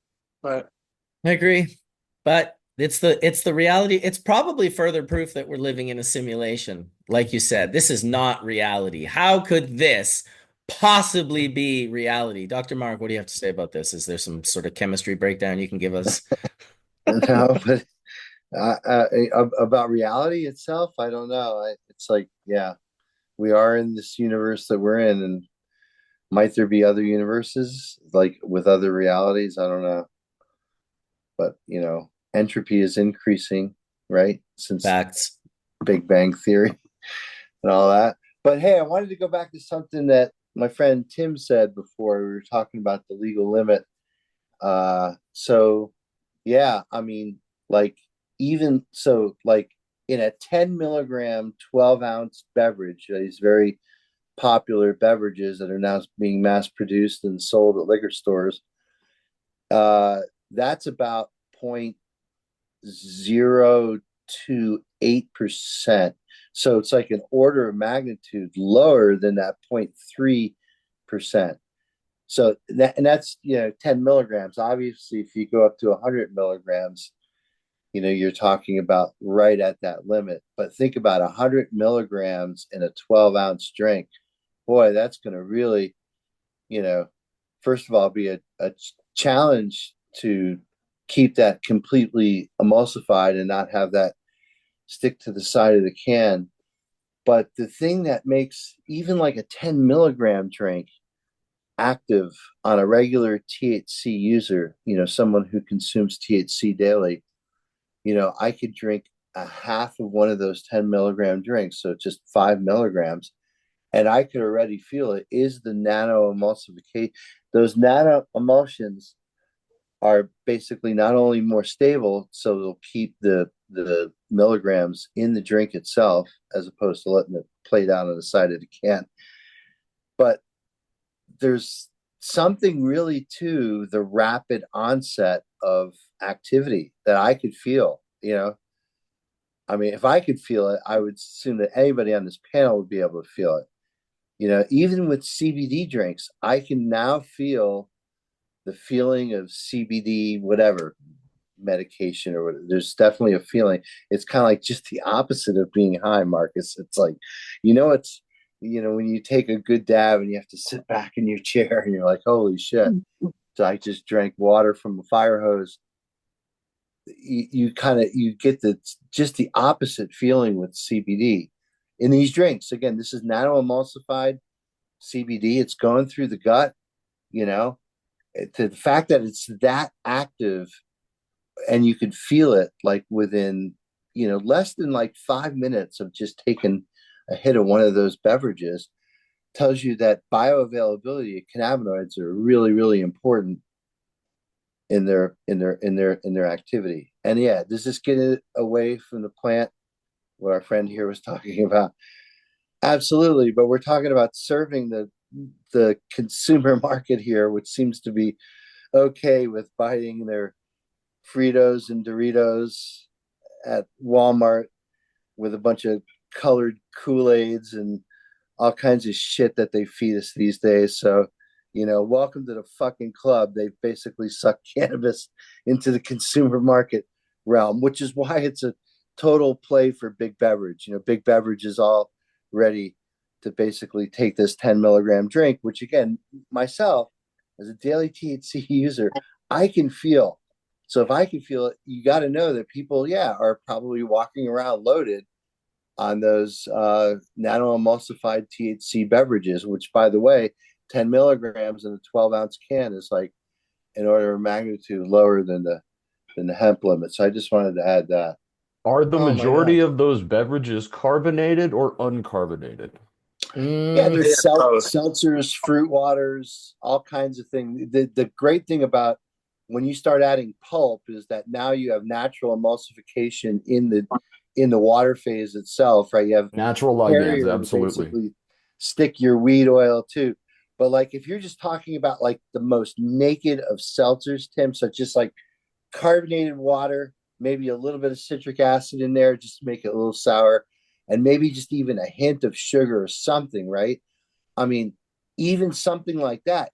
I'll go back and say about 4 or 5 years ago, I think it was a challenge for manufacturers to make a stable emulsion that tasted good, and let alone at something at like 100 milligrams, where now, you're going to taste it. There's no question about it, right? There's definitely going to be a taste. But some of these 10 milligram drinks, you could barely taste anything at all. So they've improved on emulsion stability, but they've also improved on, how they taste, which is probably much more important, right? I mean, you don't want to taste it at all. In some of these things, you can't taste it. And the other interesting thing, which I kind of was really super skeptical on, Tim, was that like, okay, when you have a nano emulsion, so what it is, so milk is kind of like a nano emulsion, right? Milk is water with emulsified fat, right? And the components in milk basically keep the fat particles from talking to one another, or else they'll separate out into an oil layer, right? So that never happens in your 2% milk. And the interesting thing about milk, and the reason why it's a perfect analogy, is you could infinitely cut milk with water and it'll never oil out, because there's a perfect balance of emulsifiers and fat in the milk. Well, so like a cannabis nano emulsion is kind of like the same way. You have to emulsify fat, which we know cannabinoids are soluble in basically a continuous phase of water, right? So like you want to basically almost recreate like a milk, which is having some kind of surfactant or emulsifier to basically make sure that your oils, so you'll have an oil, like if you're dissolving CBD or if you're dissolving any one of the cannabinoids, you put it in an oil phase. And then with a really high shear rate mixing, you would take that oil phase and drop it into the water phase and make what's called an emulsion, right? So again, the reason why milk's such a great analogy is because it's emulsified fat in water as opposed to butter, which is the other thing. Butter is emulsified water in fat, right? So when you heat up butter, you get the water layer and the butter layer, and clarified butter is what we call ghee. But anyway, so go back to the cannabinoid thing, is like if you have to emulsify 100 milligrams in that 12-ounce beverage versus like 10 milligrams, you basically need either a more powerful emulsification system, or you need to have just a whole lot more of emulsifier in there. And any one of those things is going to put taste into the beverage. So it's just really interesting that, again, this hemp cutoff of 0.3%, that you could be well below that and still have basically a product that you could certainly feel the psychoactivity of. So Yeah. I feel the 10 milligram drinks myself. I don't terribly like them because I'm not really big on consuming large amounts of sugar. A lot of the how does it make you Canadian, feel? Like, how do you like? What does it make you feel like? Like, I mean, it's just kind of like it takes a little while. I'm not sure why my camera's doing that, but see if I can, there we go. It takes a little while. It's just like it's very similar to a gummy. It's just that feeling of, oh, did I smoke a joint? Did I smoke a dab? Did I smoke a bowl? But generally I am also smoking, but when I did the beverages, I wanted to actually feel the beverages, and that's what it felt like. Like I had it was very light in the sense that, like a small dab that I had, you know, 20 minutes ago or something. It wasn't like the feeling of the dab at the start. It was the feeling of the dab like 20 minutes in. I feel it right now. I ate so many right? milligrams last night that I'm totally, the one dab that I took completely re-instigated this. And it's very hard to describe, but it's almost Yeah, like it's just there. I can just, and it's different there. It's in my body differently than it's in right, my right, head when I'm right. just dabbing. And right now it's in And my head and my body. with the gummy, Marcus, this was what I was trying to say before. I was like super skeptical of the fact that you can take this nano emulsion, which again is an interface between oil and water, created by this emulsifier molecule, that you can take that and put it into a gummy where now you're boiling off the water. So the whole essence of the particle itself is the yin and yang between the water and the oil phase. Well, now you're removing the water and you're taking that nano-sized oil droplet and putting it into a matrix of sugar, right? If it's a gummy, Yeah. or whether it's pectin, sugar pectin, or gelatin or whatever, you're basically you're taking one particle and making it into another particle, which I think is really super cool. But I was really skeptical that in that case that perhaps the oil would coalesce into a whole separate oil phase, and now what you'd have would be an oily sheen on top of your candy. But no, it works.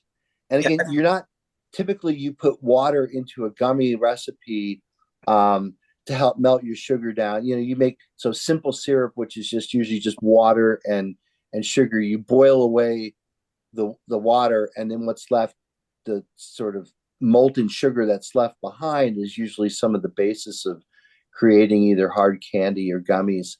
But to think that you can take a nano emulsion, which is like a drop of milk, which is a nanoparticle, right? I mean, they when they size these things, they look to see like how big the mean size of the particles are, and they find that if they're below 200 nanometers, you get that real boost in bioavailability, and that is a real thing. I was super skeptical on that. I've eaten gummies made with just wheat oil or can of butter or whatever you want to call it for years. It's a whole different thing when you put nano emulsion. You put nano emulsion in there, a 5 milligram gummy, you could feel it. I'm telling you, man, I was super skeptical going into it. You get way more of the THC. Yeah, because you're going to pass it without that emulsion. Yeah, Well, as you yeah, Mark, it just, how you're metabolizing it, I think right? it just, it's providing just a really rapid onset of activity into your system because of the size of the particle as opposed to a much larger fatty particle. I don't know. I think you get more. We do a ton of gummies and drinks we're getting ready to get into as well. And I know with that emulsion, you like you said, you can feel 5. I think normally you're going to pee it out or pass it. You're not going to actually absorb it, and it's not as bioavailable to actually enter your system and interact with you. So with that emulsifier, you're getting, and a 10 milligram gummy, you may actually be getting like 9 milligrams of THC, whereas without that, you may only be getting like 5 or 6. Right. Yeah. So in terms of bioavailability, yeah. Right. I just wanted to add, I make a 4-ounce nano emulsified drink with 1,000 milligrams. I've been making it for about 11 years. The nano part is using sonication. If you can suspend your cannabis oil, then you add your sonicator, that blasts the cannabinoids into these nano-sized particles, right? And that's what makes it so bioavailable. The emulsion itself is really more that water and oil won't mix, and cannabis is one of the most hydrophobic plants on the planet. So to mix it, you have to actually encapsulate it in an emulsifier to get it to mix. So you're never actually mixing, you're encapsulating, and your nano is coming from your sonication. Yeah, a lot of people use liposome encapsulation. We had sonicators, although I will say that if you get a macro lens out and you look at those sonicator tips, they'll pit. They do pit. So my friend Steve Henson, Steve, he has a PhD as well. Dr. Mark, we'll have to bring him on one of these times. He specializes in nanoemulsification, and he used sonicators for a long time. But then he got into these other ones that were like this. It was like this bank that you like fired the material through, Yeah. and it was a ceramic bank embedded with diamonds. Yeah, it's called a microfluidizer, and that's the kind of instrument that I use. So a microfluidizer is basically the way you could describe it is it's sending 12 lanes of traffic through a 2-lane tunnel, right? So what comes out the other side is shredded, really super small. But again, making the emulsion and making it at scale is not really the kind of the challenge is to make one that tastes good, right? Well, we make one that's taste neutral, that you can add flavor to, and it doesn't have a bitterness or an aftertaste. Some of these things do have definitely a bitterness or an aftertaste, and only up until a couple of years ago, a lot of them lost potency in the can. So a lot of them you had to shake before you used it because it would get all on the outside of the can. It's a big problem, as you know. The it would bring out. Yeah, the it's teeth less out. Yep. Mark, it's less likely to stick to different containers depending what you put it in. Glass is the best. Aluminum and plastic, it's more likely to stick to. But yeah, I also Canada found that out the hard way. All aluminum cans are coated with a plastic, so nothing is actually in an aluminum can. It's a plastic coating inside the aluminum can. But those are designed for sodas and seltzers, not necessarily designed for the cannabis market and certainly the high potency stuff. But we're at the front end of this innovation in our industry where eventually there will be cans specifically for cannabis drinks, and I don't think there's any turning back on that market. This is the play for big beverage, who's been in cannabis for years in Canada, right, Marcus? They've been part of the ownership structure, some of those big operators in Canada, and so certainly like in California too, Dr. Mark. Yeah, but like think about just in terms of like the distribution chain that they already have in place. To them, THC nano emulsion is just another flavor. It's just another palette in the multiple of flavors and different colors and different bottles and all different shit. They already got that down, right? This Oh, is a what's that, terpene Colin? emulsion, right? And this is for edibles and drinks. And we've been working on this for a couple of years to try to your point, to make it taste good, right? And we've got it to a Yeah. place where it finally doesn't leave that weird ring on your mouth and that aftertaste and or be peppery or I mean you insert whatever, you've been through Here, it. here they just use like 50 grams of sugar. Ugh. Yeah, I mean, it's tough to formulate around, but I think Mark, like something like this really is great because we're taking CDTs and emulsifying those, and that gives me an ingredient. And I'm always looking for that from a formulation point of view. Like, how do I get my ideas to a place where I'm actually repeatable, number one, and how is that sustainable? And I think Yeah, that's the supply chain of ingredient is a real big thing. You know, we were using saponins, and there's a variety of different kinds of saponins. There's something called soap bark, which is high in saponins, but it comes from a supply chain in Southeast Asia that's, maybe not the most reliable places to get stuff from. You're just getting a brown bag of powder, and it's like, oh my God, I'm going to make drinks out of this. So yeah, part of it is that. I mean, also like there's been so much innovation in beverage, since since they came up with Coca-Cola and Pepsi and all the, American brands that everyone knows all so well. But, at the end of the day, to emulsify a plant-derived ingredient and put it into their products is like nothing. They got this down, and that's why it makes a lot of sense just from the distribution and the economics. Economics you can't beat because this is a commodity marketplace where, it's the race to the bottom, unfortunately, especially in that product category. I think in that category too, it's important that you're able to grow it more efficiently than the next guy. If you want to compete in that space, you got to be able to produce your cannabis for less. And I think that it all falls back down to the farmer. It's literally the better your farmer, the more chance you have of making it because you have to be able to cultivate a lot for a little. That's what I think. Yeah. In the drink space too, there's levels to it. Guys that are doing distillate and isolate, they're not going to be in business in 6 years, I don't think. Guys doing solventless, they're going up. All solventless, everything's going up. The distillate and isolates, again, no hate on them. I just don't see the market going that direction just the same way it was so brutal to BHO. It's just a matter of time before consumers become educated consumers. And I really think the drink space, that all the art is in making it with solventless at this point. Just what I think. I know a lot of guys are doing isolate because it's water soluble. Distillate's easy to deal with. I also want to add the bad taste comes from amateur decarboxylation, personally, and also mycotoxins. Yeah. Just so you know, all going those out of your range. beverages, all of those beverages in Minnesota, all those beverages in Texas, without exception, hemp-derived D9 is chemically converted CBD, right? Yeah. None of that comes from the plant. I mean, the CBD molecule comes from some hemp plant somewhere, but that's chemically converted. All that hemp-derived D9 has no residual stuff from the plant. Well, that's what I'm saying. It's a whole different species. I mean, when you're talking decarbed rosin in a beverage, that's some, to me, that's innovation. That's going the direction I want to go. And the other stuff too, it's so much easier to do with isolate. You don't even have to do an emulsion. You can make it water soluble. It's like all that part's unnecessary.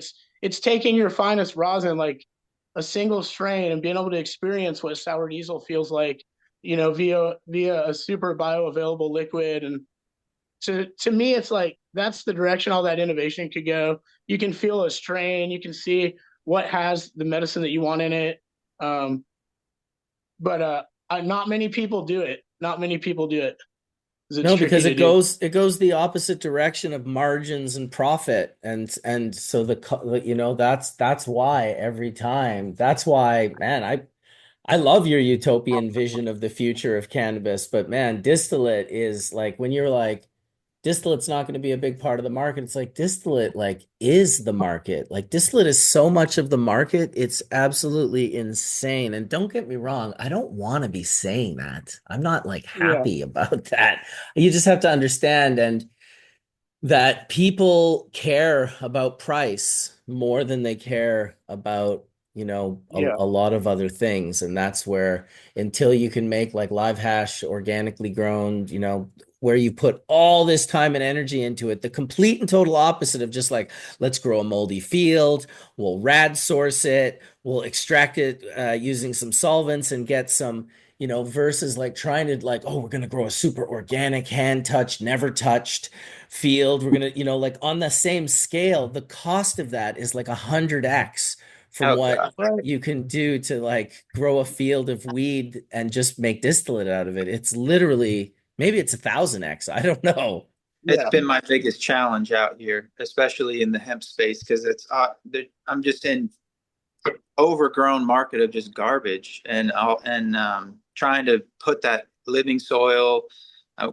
We have certified organic live rosin. We were the first THCA flower to get certified organic. I just got 20 pounds of worm shipped here the other day because we're making our own worm castings and then testing that with our agronomists and then feeding our worms different stuff to try to get our grow dialed exactly. That Yeah. doesn't pro forma, you know what I mean? It's really hard to get that to pro forma when No, you're going yeah. guys like Yeah. they're kicking my ass. And What does your grow look like? Is it full sun? no, I'm in North Carolina, so I did that once. So And this, let me just it's hard with the humidity, so I went back yeah. indoor. But yeah, I do understand that, but once it's nationwide, that game's done because the overhead of indoor will be passed on to the customer in the jar, right? yeah, And with full sun, you're getting a better expression. You can grow it for so cheap. For instance, like we're doing flood irrigation with aged cow poop between the rows. We're not buying a single bottle with a cool sticker on it, nothing in right. plastic. Yeah, It's me super neither. easy. The sun is here, the water's here. It's our labor and our 30 plus years of cultivation here that really Right, carries it. And I'm going to beat out all these distillate guys. They can buy all the floor sweepings they want, but at the end of the right. day, there's 100 guys in a hot tub that all make distillate. How many of them have like a Skittles Yeah, pen? How many of them have something that you can't fake the funk? Because with a rosin vapor or dabs, you can't put bullshit out or anything with bugs. It'll be green and it shows. right. It's unforgivable. It's unforgiving. And so I would argue that there's less people in that category and that you'd actually do better in a harder, more difficult area than the It's distillate space finally because paying off, but yeah, it's taken years. I mean, it's finally like I've got my ass kicked and almost lost everything a bunch of times, but we're still oh like yeah, it's finally just about to round the corner, and we didn't give in to all the bullshit with D8 and making fake THC with our CBD. I mean, I have barrels of yeah, CBD that I'll probably never sell, but I'm not going to compromise, because I am like core to keeping it real and organic and full spectrum and giving people good quality and not telling them, I want to give them what I want to smoke. Why would I like rip yeah. you off? You Well, know, that's how I feel. Is like do the organics because you love the plant, not because of the marketing or extra. right? There shouldn't be more money asked for organics; should be less. It's cheaper to grow organics. So you buy your dry bulk amendment and it's all done, and like you should charge less. The organics Yeah. should be the cheaper new wave. Well, That's once better. you learn how to do it, yeah, where you're not buying it Yeah. and you actually know how to make it. But yeah, if you're going and buying yeah, for sure it is. Well, Organics is especially once Can we take a nationwide. second and compare this to food, right? So we're always going to have McDonald's, but we also have Whole Foods, right? So distillate's not going anywhere. It's the fast food of the fucking industry. Whereas you've got like smaller organic farmers for food that are struggling, right? So you've got like farm stands, but then we look on a larger scale, we've got Whole Foods. But let's look at the difference between the pricing on Whole Foods. Because Jamie, you are so correct. Like organics should be cheaper, but Yeah. shop at Whole Foods as opposed to like, a regular supermarket getting all their bullshit. So it's a direct correlation between cannabis as well. But Jen, what do you think about you can make decarbed rosin oil cheaper than you can make distillate? You don't have to recover any ethanol. You don't have to buy ethanol. You don't need all that equipment. You're not paying a guy while he's waiting to recover. It's like you can just decarb your rosin for less. There's less steps, there's less equipment, there's less loss. And it looks just like distillate. How's that So not going to take over? I think the one thing that you need to consider where distillate actually comes in is the fact that in order to do the rosin carts, you have to have a strain that's going to allow you to pull the rosin off of it first. So distillate comes in where you can pull distillate from just about absolutely anything. And so I think that's where, we're going to see that huge difference is the strain selection and being able to actually produce that rosin, as opposed to distillate. Like, Yeah, I think Jen's bringing yeah. up a good point. Like from a commercial point of view, which is weird to say from my mouth, but I recognize what she's really saying, which is really all the way from hash to rosin to cart. What is that loss and how does that translate? And then there's only specific, it's a very not a narrow field, but there is a field in which that you have to play within to make that happen in percentage points, right? Dr. Yeah. Mark, you know really well that something like this, I wanted to hold this up because I don't want to get too far from it. This is super cloudy, right, at the very top, right? Which tells me, and it'll tell you that through that process, there's some things they did wrong, right, from a chemistry point of view. Should not be a cloudy ring on the top of any distillate that you should ever look at ever. Cloudiness is a sign of either bacteria, water, or they just completely disregarded the full distillation process. Um, and that's really dangerous. I think, and this is HD9, Mark. This is someone sent me a sample. It's been sitting on my desk for a little while, and this just within a day or two, it started to happen. It's really disheartening for me because, I'd like to get this tested. I want to see what's going on here. So how Um, many times was that Send me open, a sample. Collin? Yeah, Zero, zero. This is just, zero I didn't time. even touch it. You see how there's like tape still on it? I Yeah. didn't touch it. So I wonder, like, what conditions were their rooms when they actually like packaged that for you? Because even just that small space up top, catching any type of humidity in there just from the ambiance of the room, could potentially also be creating that, you know? Sure. Yeah, there's a lot of potentials there, but it Yeah. really The only thing that's going to happen with if it's just hemp derived tea, it's going to turn dark. It'll turn it forms quinones wherever it comes in contact with oxygen. You don't have to worry about it molding or anything like that. Now the nano emulsion, just like milk, can go bad. So nano emulsions can certainly, if you think about how much water you have in there, our nano emulsion was 10 weight percent cannabinoid and mostly water. So there's a yeah, lot of water in there, and anything like that where you have that's what in your emulsifier and in your cannabinoid, you have basically mold food, and sure. yeah, you'll get biofilms forming on those, Yeah. and you have to be really careful. A good way to prevent that from happening is just make sure you have a little citric acid in there because that lowers the pH enough that you don't get any kind of mold formation. And Sure. typically, you're adding citric acid whenever you're making beverages. Yeah. But with distillate, Mark, man, I I'm have a telling you question. that's why distillate can be so dirty. I totally hear what you're saying, Jen. Hey, Jen, how are you, Hi. sweetie? Great Good. to I see you have a again. I have a question on the topic you're talking about right now. Yeah, So I know like through making topicals and whatnot, different oils, you've got different time frames in which that oil itself will go rancid, right? So yeah. on these the nano emulsifications, do you feel like that plays a role in that as far Oh, as absolutely. we are using that oil to encapsulate those cannabinoids? So the actual life expectancy of that oil before it can turn rancid. And then also, Yeah, like, what different ingredients are we putting in there that's maybe encouraging that turn for those oils? Like, yeah. I mean, that's a great question. Again, you can play games with the pH and lower the pH a little bit, but you can't always do that in topical products because mm, sometimes that creates skin irritation. So you can't always do that uniformly. Topical products that contain a lot of water, mold, it can be certainly something you have to be on the lookout for. And even though cannabinoids are antibacterial, they also don't really possess the broadest spectrum of antibacterial activity. So you never know. I mean, wherever you're in a packaging facility, one of the reasons why GMP is so adamant on changing filters and making sure that they know where the makeup air that comes into those packaging rooms comes from is for exactly the reason you're saying, Jen, which is that we live in a microbial world. There's microbes and spores all around us. You can't keep places clean enough, you know?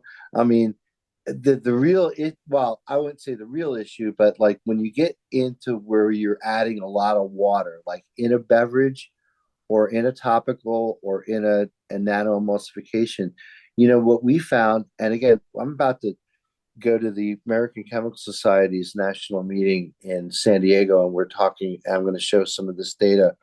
We found that actually, so you think that, you know, again, cannabinoids are known for being antioxidants, and you'd think that adding CBD, this is super interesting, Tim, listen to this. Adding CBD should act like a sacrificial antioxidant. It's a phenolic compound, right? These things react with reactive oxygenated species. They react to basically quench free radicals. You think that there would be some preservative effects with polyunsaturated oils when you treat it with CBD. Well, we're about to present some data that is very, very interesting, and it needs to be repeated. It says how much research we need to do. What we did is we did something called the oxidative stability index test. This is our chemistry lesson for today, by the way, folks. Our oxidative stability test, which is what they do in the food industry to look at how rapidly things go rancid, Jen.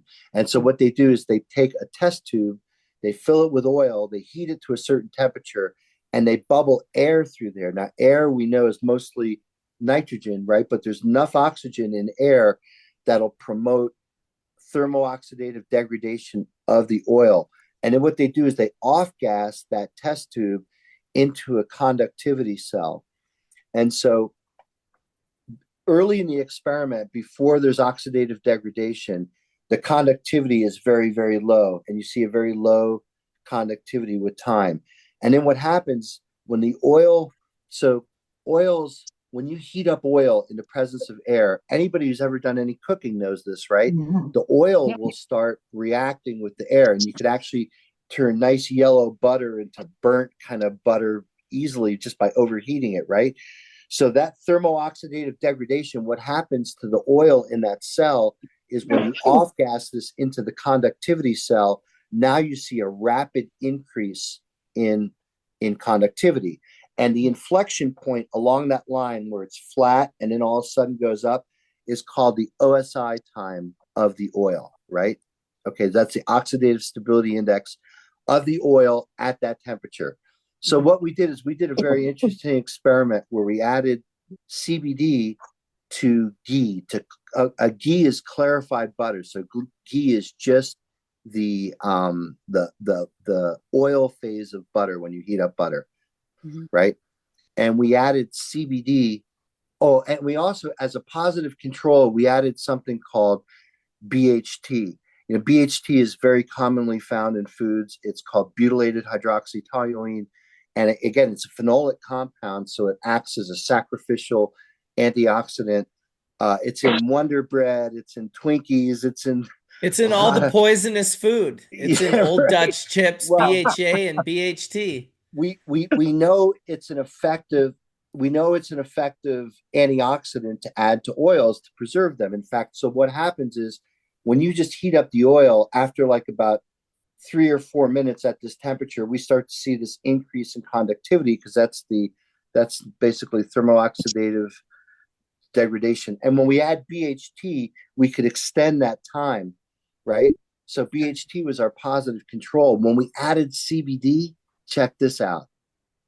The oil got less stable. We lost time. So the CBD at the concentrations that we tested at didn't act as an antioxidant. It acted as a pro-oxidant, meaning it actually catalyzed the oxidation of the oil. And the other thing that we noticed, Tim, this is really super interesting. So when you look at CBD, the isolate is a white crystalline powder. But when it starts oxidizing, what happens? It turns pink, right? When you see that pink color, basically it means that CBD is acted as an antioxidant. It's no longer effective, right? And it's probably doesn't have CBD in it anymore because that stuff has now been oxidized up to the quinone. But check this out. So when we added hydrogenated CBD, so hydrogenated CBD would be something called tetrahydrocannabidiol. It's what you get when you hydrogenate CBD. We not only extended the shelf life of the oil, but the experiment times out after like 80 hours. Like the instrument just turns off. Like that's one cycle. It's like, okay, this thing doesn't degrade. So by hydrogenating CBD, we show that we're seeing this protection of the oil that we don't see on regular CBD, which I thought was really super interesting, which is why I'm going to talk about it at the ACS meeting. But it's so interesting because people think that, yeah, that pink color is totally like natural and cool and okay. But basically that pink color says that you no longer have CBD in your product. So if that's the case, what is it then? Once it it's turns pink? called CBD hydroquinone or hydroxyquinone, and it's a known compound called HU303. Am I right, Tim? Is that right? HU331. Oh, I'm sorry, HU331. Thank you. So Google, and HU stands for Hebrew University, which means this is from Professor Meshulam's lab. Yes, so sir. it's the real deal. You know, it's a guy who knew what he was doing, right? And so they identified that as being, so there's a reaction called the beam reaction, which they used to use to determine whether you have a CBD cultivar or a THC cultivar. And that is if you treat with ethanolic potassium hydroxide and you get a pink or purplish color, that's indicative of the beam test being positive to identify CBD. Isn't that right, Tim? Did I get that right? Yeah, it's 5% KOH in ethanol. Absolutely. Okay. So now with that, are there any benefits to that? I mean, oh, there's been a lot of people who have looked at that compound. Yeah, and Meshulam's published a couple different studies. They looked at, it controlling keratinocytes, which are the, skin. They looked at skin cancer. They looked at a variety of different things because, yeah, I mean, those kind of quinones are very active. They're kind of like, they almost resemble the flavonoids a little bit because flavonoids are kind of like the same kind of structure. They're highly colored. And, like I'm sure Tim's seen this 1,000 times. If you ever clean your glassware out with a little bit of ethanolic KOH, you'll see this beautiful purple color. It's just so beautiful purple, and it's such a nice vibrant chromophore. Absolutely. Yes. Yeah, it's a vibrant chromophore to look at. Definitely. It's so and it only takes a little bit. It takes just a little bit to color a whole lot of material. So it's what we call, it has a high extinction coefficient. So a little bit in concentration can color a whole lot of material, like a food dye. Yeah. So in comparison to like CBD and the effects and whatnot, what could people expect from that after it converts? Because well, it was really cool. Someone had made purple dabs of it on 4200. Did you guys not see that? The purple dabs and the blue dabs, and remember when they were coming out with all those colored dabs, like the blue diamonds? I think I saw. Yeah. Well, I'm certain that the purple ones were probably colored with 331. Don't you think, Tim?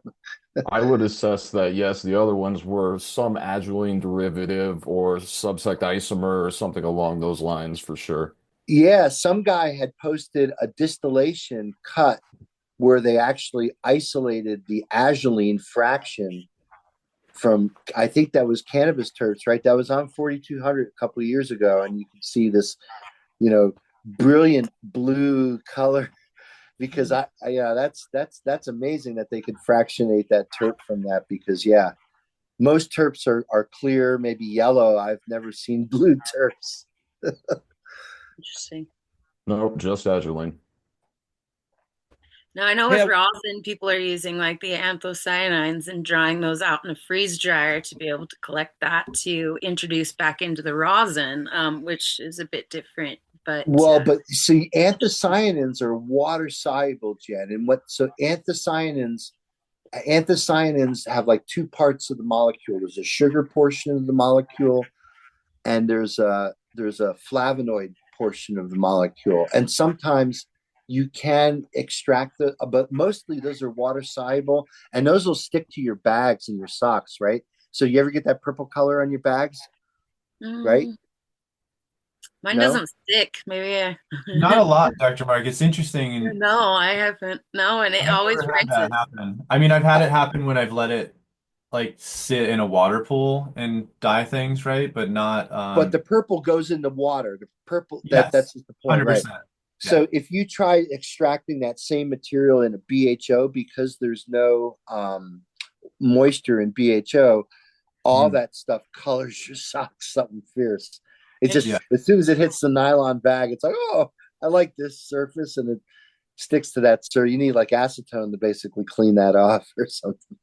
See, yeah, we don't really contend with that with the water hash because it Yeah, all just rinses out. I mean, we have this vibrant purple color, and everybody's like, "Ooh, it's gonna be purple hash," and no, it's not. Like we rinse that all out. There's only a small handful of cultivars that I've worked with personally that have actually, contained that inside the head. So that color translated over a little bit, but for the most part, that's coming out in the water. It rinses. I've never had it stick to any of my bags.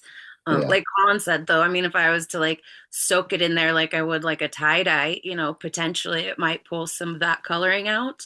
Um, but I believe what the tech is that some people are using is they're taking their water that has the water soluble in it, and then they're freeze drying it. And what they're left with is just the coloring, which they're then scraping and introducing back into the rosin to create the Oh, how different cool!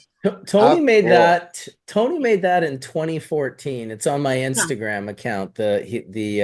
Just an extracted anthocyanin, and you could do it a multitude of ways. The freeze dryer is definitely going to be a great way to do it, but you just have to take the water and basically get it to evaporate to the point where you're left with just the anthocyanins. I'll Yeah, try but to find the evaporize picture it. and yeah, I'll try to find the picture and show that here. In the meantime, I wanted to welcome well, a few people actually, because I see Ryan Lee has snuck himself in here. Welcome to you, Mr. Chimera. What's up? Dude, look Hope at you can hear that. me. Hey, Ryan. You got How the are you guys OG doing? Sam. Is that the OG Sam? It is. I can't get rid of my background. It feels weird. I'm sitting in Sam's chair here watching church, so it's Oh bizarre as yeah. hell. But yeah, his doll was the first time his doll was moved off the chair since I've been here, so I figured I'd hold him in front of me here. Wow. Well, welcome, dude. We definitely want to chat with you and hear how things are going over there. It's too bad you can't turn that off, because it would be cool to see the chair and the Yeah, I've been trying to. it's usually under video settings, video and video settings, and I then might it's just. under I might backgrounds and log out. things. I might log out and log back in. It doesn't seem to be letting me do it while I'm in here, so Hey, All hey, right. Ryan, whatever you do, give a big hug to Diana for us. I Yes. will. And I and will. the first words out of your mouth better be howdy, howdy. That's what I said to Hey, Collin in chat. Said it I already to have me in chat. I have a clip of that. There's been a couple of interns that I got online that have been helping me clip Sam's parts on Hash Church, and I must have 30 or 40 or 50 of them at this point in time. But the first one he sent me was just Sam going, "Howdy, howdy." And it is pretty awesome. I'll try to get it to you guys because it's a pretty cool, like I want it to be the ring on my phone personally. I hear that every time someone calls me, I want to think about him because I thought about him today and it made me smile, actually. I didn't really mention that earlier in the show when I spoke about him, but telling a story, that was one of the first times I told a story about him since his passing, that it made me feel good, more than it made me feel bad. So hopefully I can continue down that pathway. In the meantime, I also want to welcome Andrew Winson from Sample Automation. I don't know how long he's able to stay, but we've got a little thing that he's been planning here in Spain, and he wanted to tell the Hash Church folks about that. So welcome, Andrew. Hi, everybody. Nice to meet everybody, or meet everybody. I'm a bit less as in tuned on cannabis as all of you guys are. I'm a bit more on the equipment side or electronics and development side. But we're going up to Spanibus with our company as well as with Thompson and Duke and another company called OG Crush. And we're going to have a bit of an event and a mixer slash demonstration out at La Colada on the 14th on Friday from 7 till 11. We're going to try and keep people kind of walk people through our process that we've kind of come together as a company or group of companies that allow you to kind of make seed to vape pen all the way through decarboxylation and kind of automated pen filling, but we've kind of tried to do it in a range where we can explain it and provide equipment from the smallest guys doing it in their basement up to the biggest guys doing it into bigger facilities, and basically replicate and repeat the process relatively easily. So we're going to have a bit of a demonstration, some food. I think there's tacos and stuff coming in across the night twice. So there'll be food there. There'll be a dab bar. Marcus is been happy enough to lend a bit of his time, and he'll probably be there to say hi, answer some questions. And that's basically it. We just figured we'd have a bit of a networking event and try and not turn it into another chat event where everyone just tries to make money off of it. The whole idea was just to invite a whole bunch of people out for a sesh, let everybody come and say hi, see the equipment, organically see everything, and kind of understand a bit of what we do.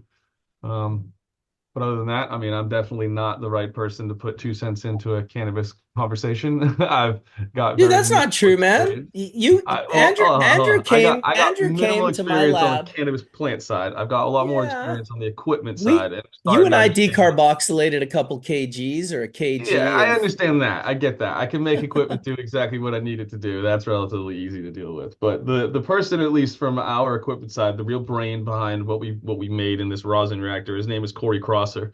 He's originally a legacy guy out of Southern California.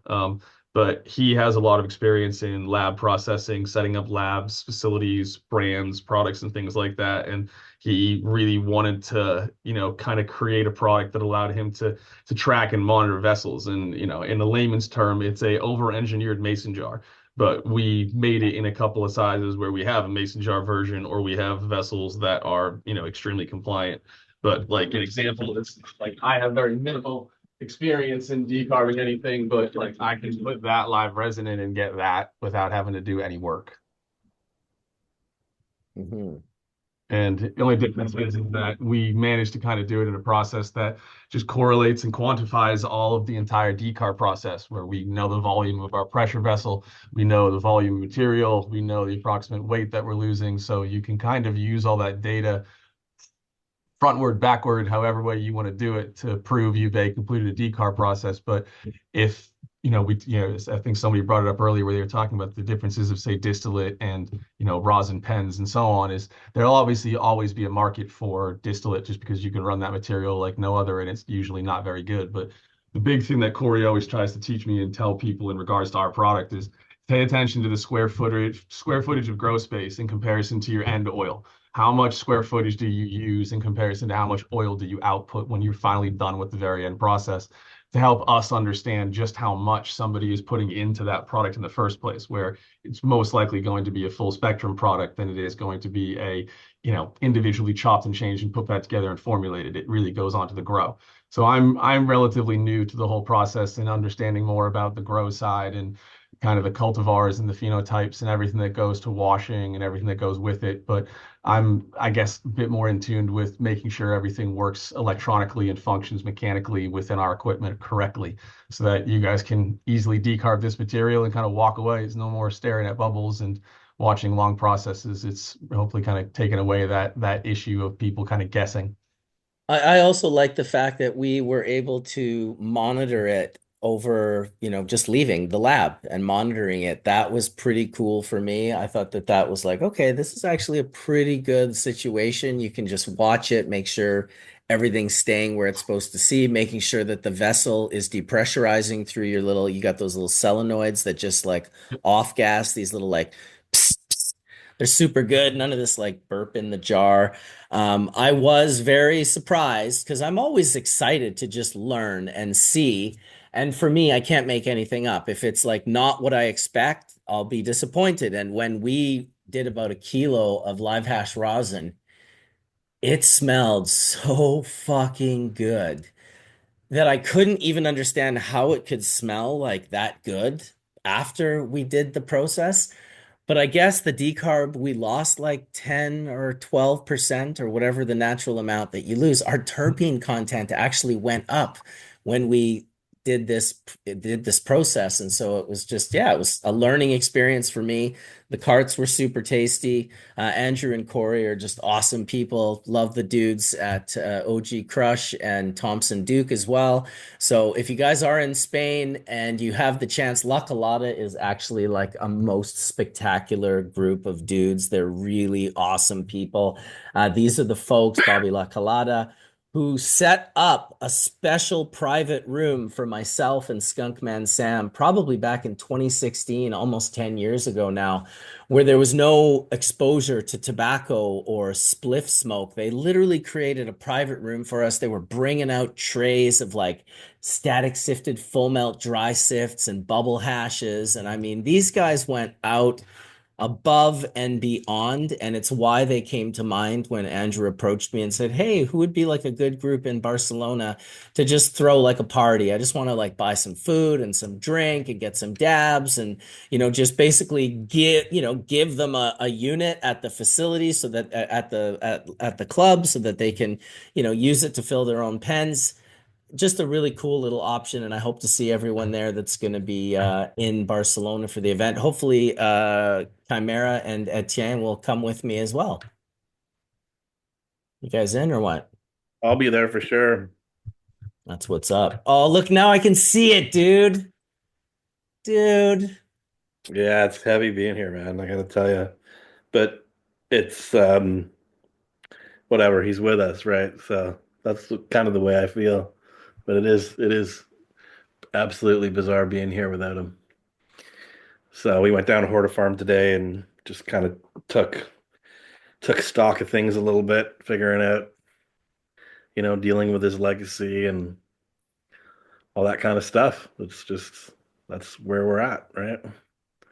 That's a lot. That's a big one. That's not like that's not the passing that you order the bin and just like dump 90% into the bin. Like that guy has like a real legacy of genetics and collection. Just I mean, you've seen all the cannibalist, the cannibalist stuff, right? There's Well, boxes. yeah, exactly. Yeah, but I mean, just starting to go through it, there's like I found these boxes that are just like packed business boxes full of like old cannabis magazines, and it's just like the amount of stuff that's there is just unbelievable. There's a box here of his bongs, right? So it's like, I asked Anna, I was like, what do we do with that? And so I don't know, maybe we auction some of that stuff off so the community can, people can buy it and the money can go to Diana and the family. Yeah, that'd be cool. Really cool. Actually, reminds me, call to action. We are throwing another celebration of life for Sam here, well, in Amsterdam, where Ryan is right now. It'll be on the 20th, and I guess we're going to organize some type of donation link again. Are we, Ryan, or are we just going to bump I into don't, people in person? yeah, I don't know if we are for that one because it's the space isn't as big and we can't really, doing that fundraising for the other one, which was really, I mean, again, thank you to everybody in the community that contributed to that. Um, we were able to do something that was kind of a larger venue and more food, and only so many people showed up, which is fine. It was such short notice, of course, and not many people are geographically located here or there. But I think even here it'll be a smaller one. So we've gone with a smaller venue, and it's not really. I mean, it's really intended for David's friends and community, right? So if you're part of David's friends and community in Europe, and you want to come, for sure do. Um, and yeah, but I don't think we're asking for public donations. We're kind of just more hoping that the local community that will all kind of chip in and figure it out. Exactly. So if you see any one of us in Spain, that'll be before his celebration of life. And whether you see myself or Etienne or Ryan, you can pass us on your donation and we'll make sure that it gets to Diana and gets spent on the celebration of life. Yeah, and Doug is going to have a box at the TH Seeds booth, What is which that, number 80 or something, or no? I'm not sure. I'm not He's sure next what. to he's next to Scott at Rare Dankness. They're in the back corner there. They've Okay. been in the same spot for like 20 years. Right. So yeah, So TH seeds. yeah, he'll have a donation box and a little poster there, and we'll obviously celebrate Sam many times during the next week. It's funny, that was why I was late for the show. I went out, someone had some static sift for me, so I feel like I was kind of trained to run out and grab that kind of stuff while I was here and bring it back to the nest. Oh So, my goodness. I hope it's there in a week. yeah, I'll leave it. Yeah, I'll leave it here. So it actually doesn't look like there's very much, but um, yeah, we're good. There's also some. I showed you some other extracts, so we're taken care of at least for the few days around the memorial. As was David's kind of philosophy and ethos was to always be smoking his best. So Always be smoking your best. You got to ask yourself, are you always smoking your best or are you always saving your best? There's kind of two schools of thought. Some guys like to smoke their worst and just save the best. Other guys are obsessed with smoking the best, and until the best is gone, they don't move on to the next best. Which yeah, category do you fall into? I love that David's philosophy was that always he always smoked his best, and then when that was done, the next one in line was still his best, right? So Exactly. he was always smoking his best, which I thought was such a it's just it typified David, right? It really did. Like that's who he was in life. Oh Um, yeah. I cooked some fajitas earlier for Diana and myself, and I went into the fridge to get a little bit of butter for the pan, and it was, that Beurre d'Isigny, that very incredibly expensive butter from France, which is like, I remember we were watching a movie once, and David's like, "Do you want some popcorn with butter?" And I was like, "Sure." So he brought out this bowl, and it was like literally swimming, like, must have been like 100 grams of this extremely fine French butter, and I remember just having a few kernels and being like, "What the fuck is this butter? Like, what is with this popcorn?" He's like, "I don't know. It's just the butter that I like, right?" And he goes to the computer and types up the world's best butter, and of course, that was like the first hit that came up. That's And hilarious. that was just David, That was funny. I was telling someone the other day, like one of the first times I was here, he brought out an ounce of jasmine tea that he'd bought in China, and it was like, Right. 500 US or something at the time, 25 years ago. Just not a small amount of money back then. And it was Like just that was, pearls? Were they pearls? that was a loose leaf. It Oh, was it was just a a loose loose leaf. leaf. Yeah. Um, but that was David, right? Like he found the stuff that he liked, but it wasn't just, just the regular old stuff wasn't good enough. Like Right. Alfonso mangoes from India. Yeah, that's one of those. Or I don't you remember those like the French cream little chocolate tarts that he'd have from House Van Down de the Velen down street. the road. Yeah. Yep. So I was actually thinking about maybe going to them and saying, "Hey, can you do up like 50 of the little ones for the party?" That'd be pretty Those awesome. it was just those are the things that he loved, right? And it kind of bled like not only across. It was obviously he was the same way with cannabis. It was always the search for the best, but that was kind of this philosophy that he brought to life, the things that he was passionate about. Yeah, So that is for sure. Well, I'll raise my bong to that. Let's raise our pipes in honor of our dear friend. And really,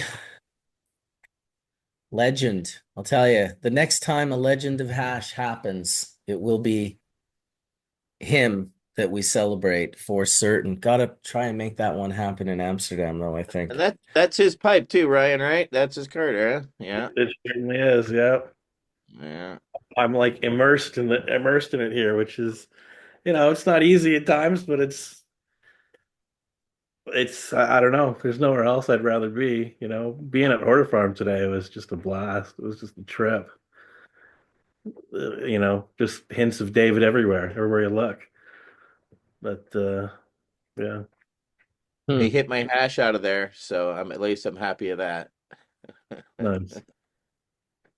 that's Well, awesome. David, Is Hort Farm still going, Ryan?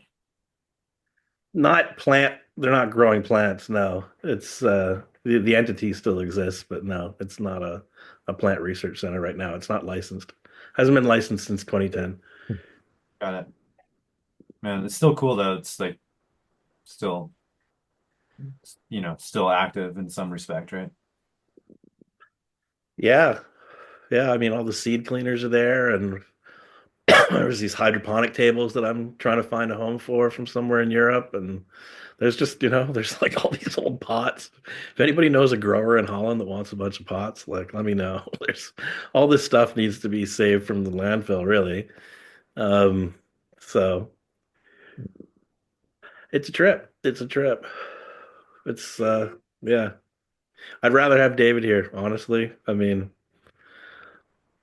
you trade anything to have it back, but when you're here and dealing with it all and staying in his house, it's everywhere. It's just he's everywhere, right? Yeah, absolutely, man. It is pretty heavy. It'll be nice to see everyone, though. I'll tell you that much. I'm really looking forward to seeing everyone in Barcelona, and I'm really looking forward to seeing everyone in Amsterdam. It's been a long time since I've been to Amsterdam. And yeah, it's gonna be good to go spend an afternoon with Soma, get uncomfortably high with him in his space. I always enjoy hanging out with him. We'll be able to tell some good, fun Dave stories as well. Really looking forward to it. Be great to see Diana and you, Ryan.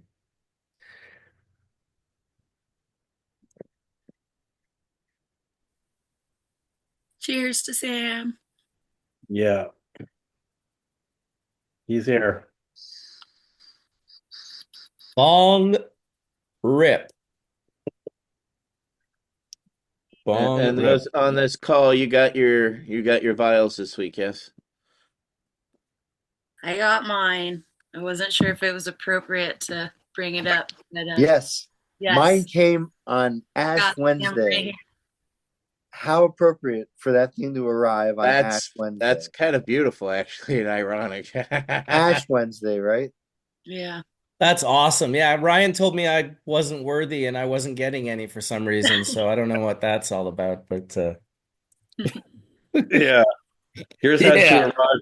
Yours had to arrive into a different country via, and I figured that I would hand deliver those the ones the Oh, last. that's exactly how it's happening, brother. Those will be hand delivered for certain. Yeah, absolutely. That's So amazing. I've got one for you and one for Hell and one for the lovely folks at Dragonfly Earth, and then I got one for Johnny B. And they're not fancy like the first ones that we had, but I also did get some vials off Amazon here. So if So there's I would anyone, love to take a second and kind of share what my intentions are with this please. small piece of Please. Sam. Yeah. So when my grandmother died, well, let's take it back to before she died. I had a watercolor scarf that she had painted for me, and she used to love to travel. And when she got too sick to travel, I would tie this scarf onto my suitcase and I would take pictures of it around the world, and I would send her messages and be like, Grandma, you love it here. And so when she died and we had her cremated, I kind of carried that on by taking her ashes with me and sprinkling them in the different places so that she could experience those with me. So on my travels across the country or world or wherever I end up, that I'm going to go and tour different people's farms and stuff. I want to just find a couple of really good ones that I can just sprinkle a little bit of Sam, kind of every really like heartfelt grow that I go to. So that's going to be the way that I choose to honor Sam and his wishes of becoming cannabis, and kind of share a little bit with everybody that I meet along the way. So That's thank you, awesome, Jen. thank you for including me because it's beautiful. Very cool. Is that like a curator rosin shirt you got on It there? is. That's awesome. He was going to come melt a big fatty head today, as we discussed, but I think his daughter ended up giving him the plague yesterday or the day before, so he's not feeling super good right now. Yeah, I saw that. That's kids are little germ factories. That is definitely 100% the truth. Mostly the smaller ones. I feel that now with a 10-year-old, he's not like bringing 1,000 things home the way they do when they're like 2, 3, 4, and 5. That's really a crazy time. Yeah, they're like little open air petri dishes. Just Oh my God. And Spanibus is going to be insane this year. The influenza B is going around big time in Europe. So, Oh, yeah, people should be keeping that in mind. Jesus Christ. I can't get that, dude. Oh, I remember that one year you got so sick. I've never seen you that you were sick for weeks. I think you canceled shows for a couple of weeks, didn't you? Dude, first of all, I missed Legends. Both David and Diana got it as well with me that year because we were all staying together. And I'm pretty sure you can ask her, but I'm pretty sure Diana even might have ended up in the hospital from that bug, from whatever it is. I just called it the plague. I was sick for probably like 4 weeks, 3 weeks. Like I'd lay in bed and it would feel like there was like a truck on my chest. Like breathing was hard. It was just it was not a very good experience for sure. And it's one of the reasons why for me, I find it's not just not smoking with people, it's also not being in rooms full of secondhand smoke. Etienne, you're muted. I'm not sure if you're talking to us or not, or if you got another conversation going on there, but yeah, I just being in a room with a lot of spliffs, which mostly tobacco and a bit of flour, that also gets me sick at Spanibus. I don't know if it's like somehow possible that the bacteria is floating in the air with it or something, or the virus. I don't know Oh, have how it you? works, but Did you guys, did anybody else tune in when there was like that really crazy fog that hit everywhere at different moments, and then all of a sudden everybody was really sick? Um, at that time, a lot of different information came out about this old research project that they'd done in San Francisco, where they released a bunch of viruses into the fog without people knowing to see like mm, what the rate of infection would be and if the fog created that. So like the heavier particles that are in the air seem to be able to hold that virus in the air a lot longer, where normally, with air that's free of smoke or fog or vapor or anything, those viruses don't have any like suspension, so they'll do what they right. do and go away.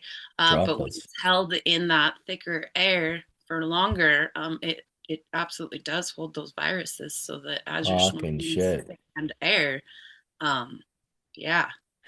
I'm going to avoid most of those events, I think. I just can't deal with getting the plague this year. I just can't deal with it. It's not an option.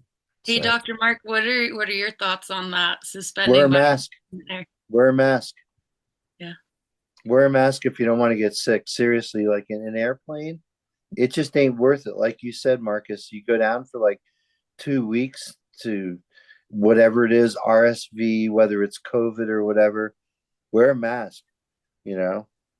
I don't know. Maybe it's I tell you what, I had an incidence where I went to see some fish shows. This was a couple years ago in Las Vegas, and I wore a mask other than to take a drink of water or to smoke a joint. And a whole group around me who wasn't wearing masks. This was in 2021. And it was right at the end of COVID, and people started going to concerts again and not wearing masks. I still wore a mask because I said to myself, I'm not going to get sick for the holidays. This was right around, well, it was Halloween. So the whole group that I was around all got COVID except me. And I wore a mask. So I think they work, you know? dude, I'm wearing this one on the plane. Is this overkill or is this too much? Do you think they'll let me on the plane with this? Or will I have to take this off as well as my hat when I show my ID at the entrance to the plane? These are all questions that I have. I This think is Yeah, you might why get you that can't come to the coveted United like States, right? fancy middle seat if you wear that, because people are gonna ask to get moved. right? Yeah, they're bringing you out back in the airport if you have that guy. Jesus Christ. Yeah, You hook your bong up this to is it. the space guy.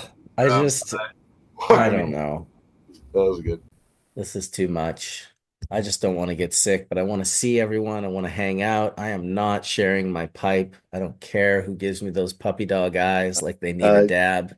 here's the secret for the plane, everybody. Want the secret? Blow your vape pen into your air neck pillow. It's a great thing. Oh, yeah, it's a great idea on my show to show people how to break federal aviation law, Dr. Mark. Jesus H. No, I'm just joking. I mean, personally, I have a travel blanket that is really thick that I take everywhere, and I can have somebody sitting right next to me, and I just sort of lean on the window and have my blanket up and Well, go. here's my travel hack if you need one. Yeah. Okay, you got to buy 3 tickets for your trip, and 2 of them are fully refundable, like literally up to like hours before the flight, sometimes 24 hours. But you cancel those right before the flight, and then the likeliness of you having a whole row, it's like 70% likeliness that you'll have the whole row, that they won't sell those seats, and that you'll have 3 seats to lay in, which is better than 1 seat. That's a good suggestion. I like that. You Well, gotta because it rings true to you, Dr. Mark. You know, if your bullshit detector went off, you would have been like, I don't know how you could possibly do that. It's like, well, you buy the super expensive, Well, fully refundable tickets. I always get the window seat. I love, ever since I was a little kid, looking out the window in the airplane was just always fascinating to me, watching buildings go by and skylines and mountain ranges and all that. And you get the artificial feeling that somehow you're in control because you can see outside the window of the plane. But yeah, I always get the window seat. I'm a window seat guy, not Yeah. aisle. Well, You ever I'm an see any? aisle guy. You ever Go see ahead, Brian. any weird stuff out the window, Mark? Doctor What's Mark? that, Brian? The odd stuff out the window, like any. Yeah, well, I was on a plane that got hit by lightning. Boy, that was really Oh super interesting. I don't know if anyone's been on a plane that's been hit by lightning, and it was no! really, it was, yeah, it's something that I didn't realize happens as often as it does. But the wing on, so I was on one side of the aisle with my son Jake. My son was really young at the time, and my daughter was just a newborn infant. So my daughter and my wife were on the other side of the aisle, and we were flying through. We were flying up from Fort Myers up into Philly, and we were like in the Virginia airspace, and it got super dark all around the plane. I mean, like super, like almost like as though it were night. It got that dark, and then yeah, there was this brilliant white flash and this loud boom on the left side of the plane, and the wing got hit by lightning. And if you know anything about the plane's anatomy, the wing is the gas tank, right? So it's like, holy shit, man. It was louder than you would not. And you know what? The power didn't even flicker inside the plane at all. But because it was a plane full of, people coming back from Disney World and Florida around spring break, whatnot, it was just all kinds of, people yelling and screaming because we thought we were, you think at that moment, oh man, that's it, we're going down. But the fact that we were all still there and the plane was totally integrated, we ended up being fine. And it turns out that planes get hit by lightning all the time. I'd never been on a plane that been hit by lightning, but that was that one experience I had. It was fun. It was terrifying. It was, Yeah, no totally shit. terrifying. I looked at my wife, and the fact that we made eye contact, we knew that we weren't going to die because we were making eye contact, right? It was like, yeah. So like, if there was a bomb, we would have been gone, right? I mean, it's like, or whatever, a missile or something, The lightning, holy shit, crazy.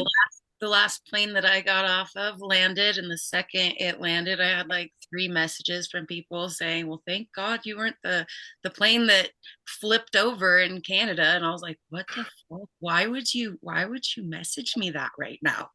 Like, scary. Yeah.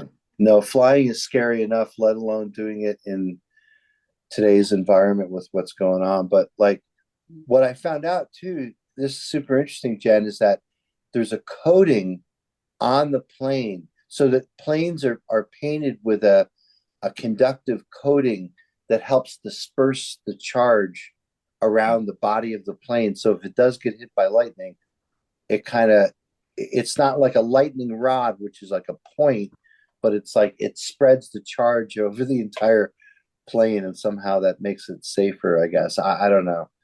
Well, it's Just nice and to, right? It's not yeah. grounded. Yeah. Well, and fortunately, you're not getting like a bolt of lightning through the middle of the gas tank of the wing, right? Everything's on the surface, and it's kind of, it's like shielded or something. I don't know. I found it super interesting. I'm When glad I it was survived. digging into my electrostatic book just to get a little better understanding and whatnot, it actually brought up planes and the fact of water and planes going through, like even the droplets and whatnot builds up such a static charge, that coating I don't think is necessarily for lightning per se, but it's more just for the ability for it not to short out the systems, period, because flying at that Right. rate through water molecules and it actually creates such a static electricity to it, that it's used for that specifically. I believe. Yeah, well, here's a little fun fact of trivia that talks about our trade war with Canada. So the only place it's a chromium-based coating. It's called conversion coat, and actually, Jen, it's actually on the plane to prevent corrosion.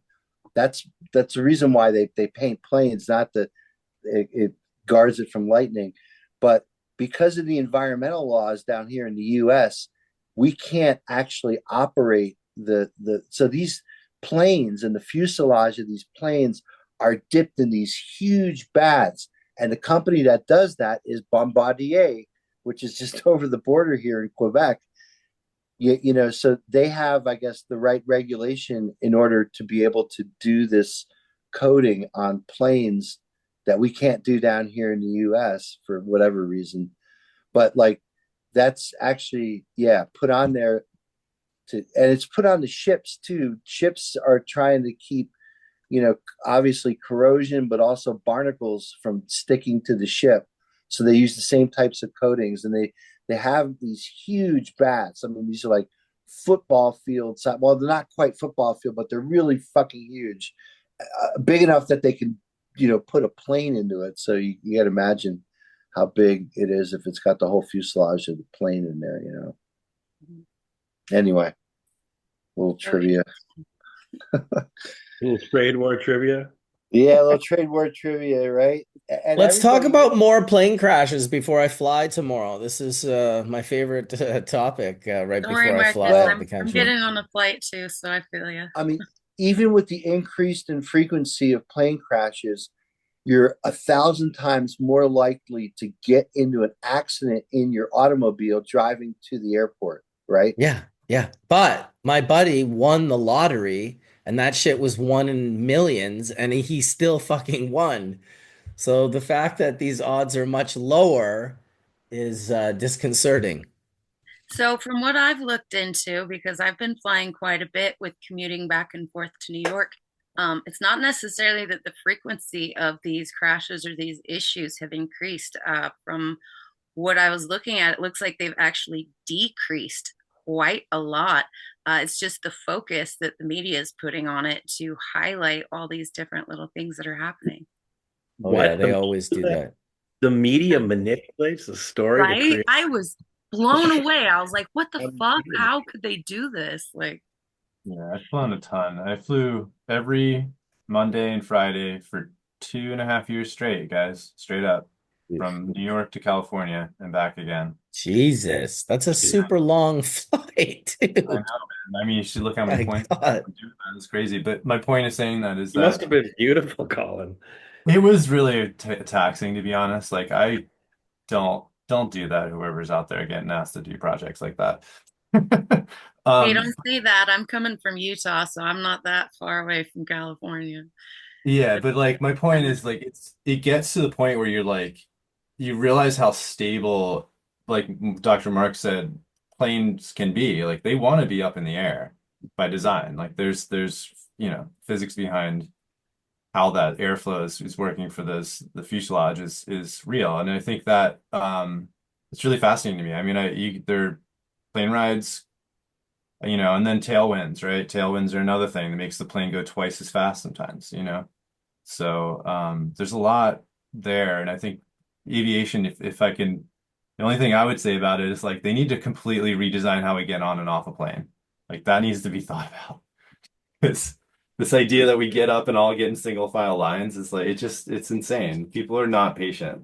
Dude, it's Uh, one of the one few places that I haven't made hash. I got to be honest. I've made hash in a lot of places. what I've altitude have you made hash? Who's made out hash at altitude, and what was dude, it? I've made hash When you in started boats saying and static, when you started saying static generated on the flight, I was Yeah. like, ooh. aerial hash lab. How do you harness that energy?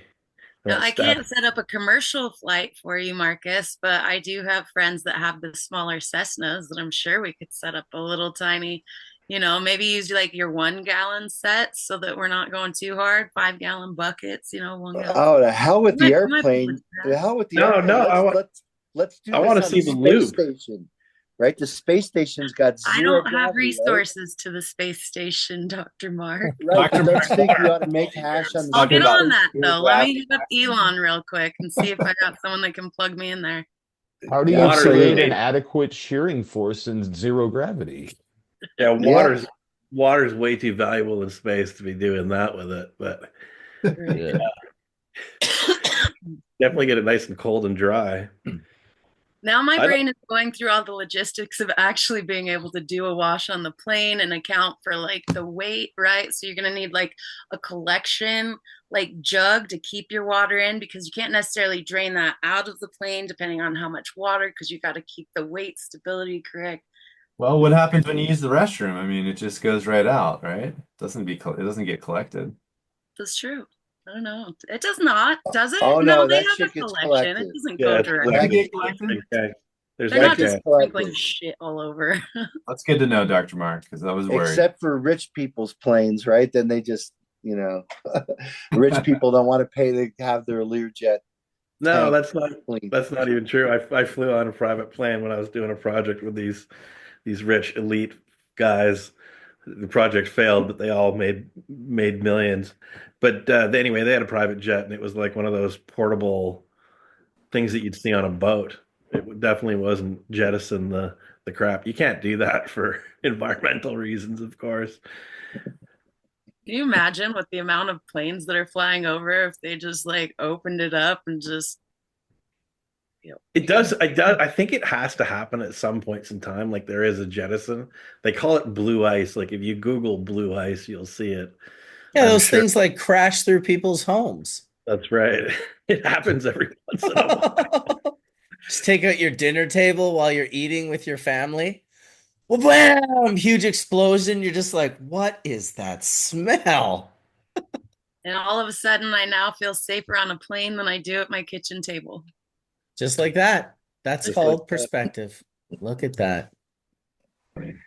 Well, so you're coming to Spain, Jen? No, I wish. I will Okay, be. where are you heading? I'm heading out to New York. I'm Okay, currently working with the company out there building up their solventless division. I nice. actually talked to Collin. I'm going to pop in and visit Collin while I'm there. So Yeah, That's what's very up. exciting. the Nomad when I do that, we do that pop up on Wednesday. Yeah. Yeah. So excited about that. I really wish I was going to Spain. This is one of those I haven't been to Spannabis every year. I'm like, I'll go next year. I'll go next year.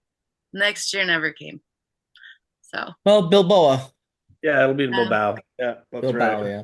yeah, I'll be living vicariously through you guys. So post as much as you can, please. Maybe take Yes. like Well, maybe print my picture out, like just my face and put it on a stick and take it around. there you go. Well, you should definitely check out the stream that Jolly Roger's doing on his YouTube channel, which is at Jolly Roger HQ. And it's on the 13th, no, the 12th.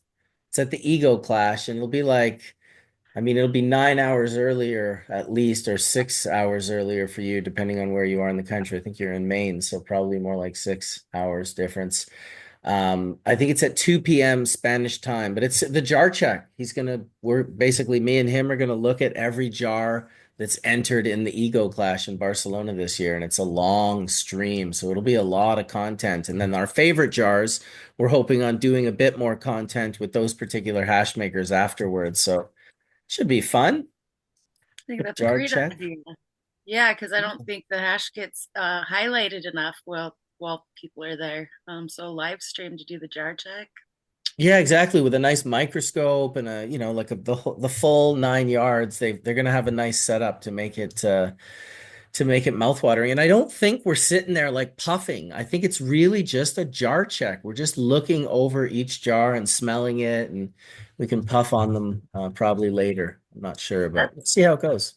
that's really a great tool for all of the hash makers that are curious as to what it is that people are liking, and like if I'm to enter this competition, like what are people looking for? What should I be striving for? So I think that's great to highlight the competition jars so people, can get an idea of who's entering what, just so that they understand the quality, like the certain parameters that people are actually looking for. I think that's great. Yeah, and I've seen him do it before in like LA and Colorado, where it's just kind of like you're inviting the local hash community to come show you their jars, which now you're creating an environment where some of them may or may not know one another. If not, they can meet one another. And then also invite a more distant part of the community who are kind of like just, on the outskirts of this experience and like, oh, I've seen this full melt. I've heard people talk about it. I've heard about rosin. Maybe someone gave you a dab one time in your life. So it's another way to kind of to dabble and get even closer to it by having these events. And then of course, which they are the masters of, Puffco and Jolly Rogers, is just normalizing it to make it like to just not seem the way it seemed when it's too bad they spent so much time and energy and money on propaganda and lies, because it did really create a lot of stereotypes and a lot of sort of negative connotations when it comes to cannabis. I mean, some with due right, blow torches and heating up things to the point of combustion is pretty hardcore. The sound of a torch just like going off in the background when you're just at like a party or something is pretty hardcore. But thanks to all these different companies that now you can just have a little electronic dabber if you need, or you can have a quiet little unit that heats your banger, like the universal heater. So many great opportunities. I love the minds of cannabis and how, there's always someone somewhere thinking about some other way to propel the experiences that we have with this plant further along, I guess, as you would say. I love it. I'm a Well, it big does fan. inspire creativity. So as we're sitting there getting high, our creativity is peaked. And I used to call it pipe dreams, right? So we'd get high and just like go over all these different, just wild and crazy ideas, but they were just pipe dreams because a lot of times they don't come to fruition. But every once in a while, you get that one that really you're like, oh shit, like there's something here. Um, Most of my best things have come with inspiration from being just high as a motherfucker. So Yeah, it's called innovation, right? yeah, It's the innovation curve. It's like at some point it kind of plateaus out, but we're at the front end of that curve where it's super steep and things are changing pretty quickly. So yeah, there's lots of innovation going on, and it's great to see. Well, and there's so many aspects of the plant, just the innovation. I mean, even just like those dab pens that, have a little heater element in them, and people are pushing boundaries on the plant and different extraction devices and different ways of burning it and heating it. Again, looking at David's David's collection here of bongs, just his like everyday stuff. I mean, he's got, people would give him things, right? People would want him to try. Like there's that radiant thing in here and, these vapes and stuff, but just, consumption and extraction and the plant growing. Man, there's innovation on every side. The yeah, it's a chemistry. great time to be in this world for sure because this is something that like our children won't necessarily be able to experience. Did you guys talk about that molecule, Mark, the new cannabinoid CB1 molecule that's non-psychoactive? No. Oh, yeah. So, Did we? no, we didn't talk about it. I actually covered it on High at Nine News the other day, but you're talking about the one paper that from Washington University School of Medicine. I didn't notice where it was published out of, but Yeah. So this is like the was it targeted towards pain but not psychoactive? exactly. Yeah. Yeah. So It's a, this is but similar to the JW compounds. They don't resemble phytocannabinoids at all. And so the craziest thing about that paper, Ryan, when I first looked at it, there's 29 authors on it. right. 29 authors on a peer-reviewed science paper. Certainly it's in the top science journal in the world, Nature, which is, Nature and Science are kind of like and One maybe and two, the yeah. proceedings of the National Academy of Science is also up there. But yeah, certainly at the top of the publication thing. So yeah, so what this is this is a compound that has high affinity for CB1, but they put a functional group on the molecule that's going to be charged at physiological pH, so it doesn't cross the blood-brain barrier. So it's something that'll act on CB1 receptors in your peripheral nervous system, but not get into the brain. And so there's no psychoactivity associated with it, or at least that's what the animal models that they ran suggested. And it's like, yeah, I mean, it was funded by the NIH by probably like 6 different grants because there's like 3 different schools involved, and yeah, a ton of researchers. And yeah, I mean, just to not get political or anything like that, but this is a demonstration of like the type of work that's funded by the National Institutes of Health at various universities and that are training the doctors and scientists of the next generation. And really important to make sure that work continues because, like it or not, the United States has been a leader in the world, not necessarily in cannabinoid scientists, but certainly in pharmaceutical sciences in general. And the question always becomes, again, just not to be political or anything, but just to talk about the Food and Drug Administration and how drugs are approved today. Is this study that you're referring to is geared towards pharmaceutical discovery. It's not geared towards, making, synthetic cannabinoids available so it could be like spice, sprayed on potpourri and then smoked instead of having access to cannabis. People need access to cannabis, and then these molecules will be relegated to researchers to study for, again, they're talking about treating pain. So we know CB1 receptors, in part, are tied to pain. They're tied to the dopaminergic reward system in the brain. There's certainly a connection. In fact, I could share this on Hash Church. I recently sprained my ankle really bad. And just to alleviate the pain, I started going through my medicine cabinet. I'm like, okay, my wife takes the Advil blue gels. Let me try Advil blue gels. Took the Advil blue gels, waited for like 2 or 3 hours, no pain relief whatsoever. So then I was like, okay, let's take those 300 ibuprofens. I'll take 2 of them, so that's 600. Bang, couple ibuprofens, right? Wait like about 2 or 3 hours, no pain relief whatsoever. And I had dabbed several times, thinking that, okay, maybe again, acutely the THC will help, but really, didn't. And this was like throbbing pain in my ankle. So then I tried, I think, a Tylenol, which is acetaminophen, right? Different molecule, right? So the Advil blue gels were naproxen sodium, ibuprofen. Now I'm trying acetaminophen. I think, didn't we talk about this on Hash Church? I think we did. Acetaminophen turns into a cannabinoid in the body.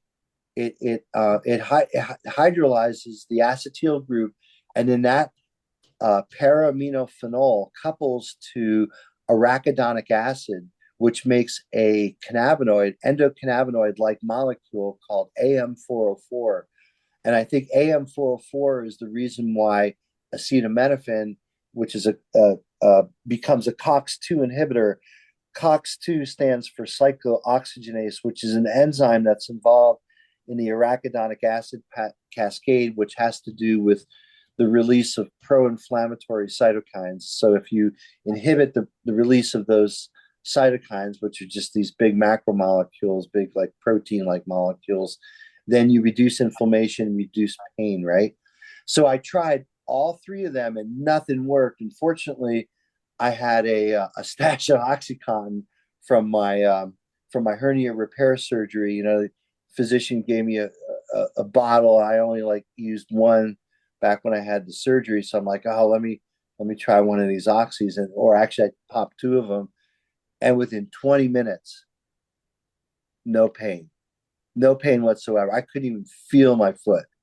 So there is something to opioids, you know, and the opioid receptors mitigating that kind of pain. Definitely. I mean, oxys are just good for that kind of pain. Certainly, like, they're addictive and something I don't, do all the time. But boy, I was glad I had those in my medicine cabinet. I was my own bioassay, Marcus. I was like, popping pills till I was free of pain. I feel like that's a good segue back into the snake venoms that I've brought up before. So if you look into it, Dr. Mark, did you check into the venoms any farther as far as like health benefits? Because one of the things with cobra venom specifically that they've found is that it's actually more effective than oxy. It is non-addictive, but it's whatever the peptides or the proteins or the different components in that, they are actually acting in a very well, like I said, it's not even just that it's similar. They're saying that it has potential to have better pain management, with zero negative side effects and no addiction. Yeah, they're peptides, so they're naturally degraded in the body, and yeah, it's amazing how biologically active they are.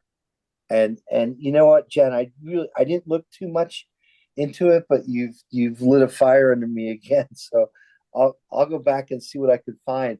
I know that, and I have some information in some books I can send you. I'll send you a couple different resources that I've dug in to look at that.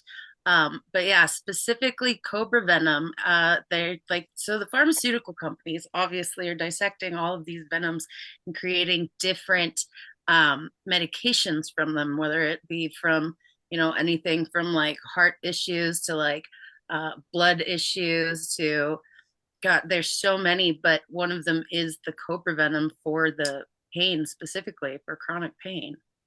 So, yeah, I'll send you some of the information that I've got too. And then I hope that fire's lit under your ass so that you want to help me understand this better. We could definitely go over some things together.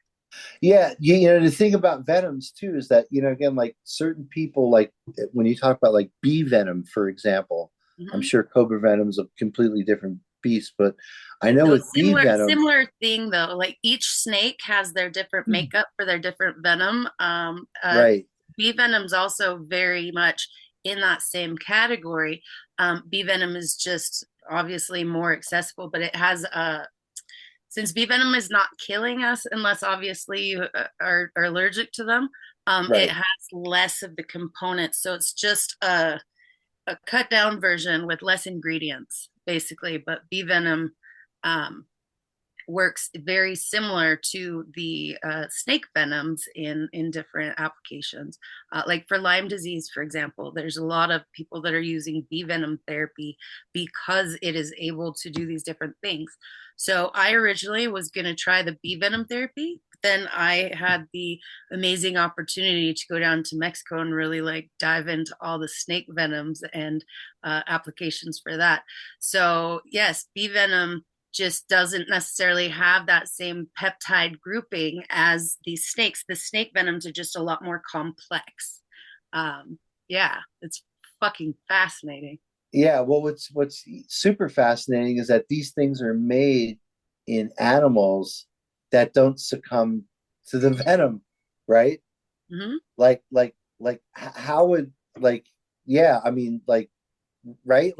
So what type of armor do they have in terms of cell structure and tissue in their body that they don't succumb to these venoms if they're so toxic?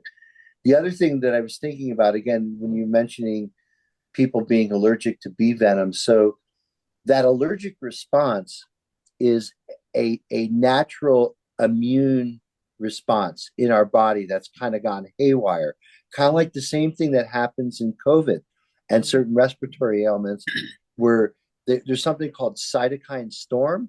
I don't know if you ever heard of that, but they found out that CBD inhibits cytokine storm, and part of CBD's way of attacking COVID is that not only does it inhibit the spike protein from binding onto our tissues and our cells, but again, it has this peripheral effect of affecting this cytokine storm. And when you think of cytokines, again, you're thinking of large molecules that are almost like venom-like molecules because they're mostly peptides, right? They're just basically Mother Nature's, signaling molecules and hormones.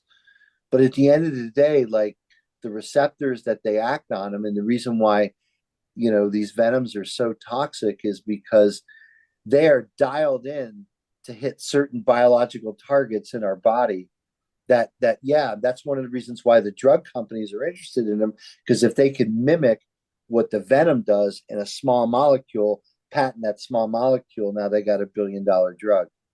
Yeah, because what's the difference between a poison and a medicine? It's dosage. Like it all comes down to dosage. Now, here's another fun thing that can get your head spinning. As far as pain management, I mentioned specifically the king cobra.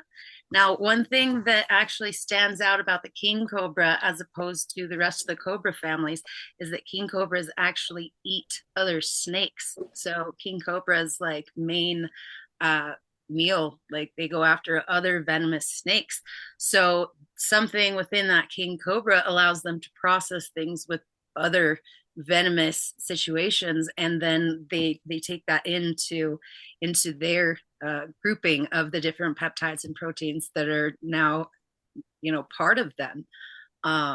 Yeah, so that's also fascinating. So the fact that they're the only snake that eat the other snakes, and then they're also the snake that they're looking for this pain relief situation. Yeah, there's so many rabbit holes we can jump down. If you're getting a little interest in discussing this, I would love to. We can go over all this in private, Mark, because this is like not necessarily hash related. No, but that's what, well, you know what? It's funny that you say that because someone must have been trolling in the chat room earlier and they must have gotten themselves bumped out. And I guess they've been sending me emails for like the last 30 minutes, these like wild, crazy emails. I won't read all of it, but I gotta read a little bit of it because it's awesome. And so this is the most recent email, this pissed off guy that I don't know what happened. I'm sorry if a mistake was made, but probably you were trolling and bingo had to bounce you out of the room. This is what he says. I will start a better hash church, a hash shroom church, a proper church. Hash without shrooms is an absolute joke. Can't get high off of hash. Can't get medium perhaps, but definitely not high. Getting high requires shrooms and hash, not just hash. You guys are all serious lightweight rookies acting like like you all know how to party when the truth is you all party like children. It's ridiculous how cool you all actually think you are when none of you even know how to party. All lightweight rookies with no ancient hash knowledge. And what is worth? How stuck up you rookie amateurs are. It would be one thing to be stuck up if you were actually cool, but you're not. You're all lightweight rookies that party like women. Seriously, I ain't wrong. I'll stop there. But how fucking amazing is that? Like, is That's that not? amazing. I'm actually flattered that you all party like women. Like Thank that's you. Fucking kind of right. Wow, they are definitely on the level, And you know, like, and children and and women. It was children. Wow. I'll 100% admit I'm fighting for my 17-year-old self. So, all right, I'm a child, all right, inside there fighting for it. All right, okay, you got us. holy shit. In the That great gave me, I'm telling you, that was funny. It's in the like great when words of Rodney Coleman, That was lightweight baby. passionate. It That was was like, beautiful. yeah. Listen, there's 4 or 5 others. I won't get to them this church, but I'm telling you, I'll probably go back. And if I Can you just find them publish very, those for us so we oh, can all just revel in the poetry that was just oh my absolutely God. produced this there? could be like, this could be like when a was split between the Shia and the Sunni, right? When the church split. It's like that could all be very important scripture at some point in time, Mark. So you keep that. Don't let that Oh get my away. God. There's so many productive avenues of thought. This is not one of them. I'm honored. I'm honored that we were able to inspire him in such a way that he's now taking these steps to like live his dream, you know, like I love that he thinks this like we're partying Sunday morning. yeah, This is like, yeah, let's party. We're yeah. partying. Well, Dude. and I'm sorry, are there better OGs in hash than us? Really? Is there like a community of hash makers out there that we don't know about? Well, yeah, it's the hash shroom community, Dr. Oh, the Mark. hash And you're room community. clearly you don't have a clue because if you think you can get high off just hash, you're a lightweight rookie.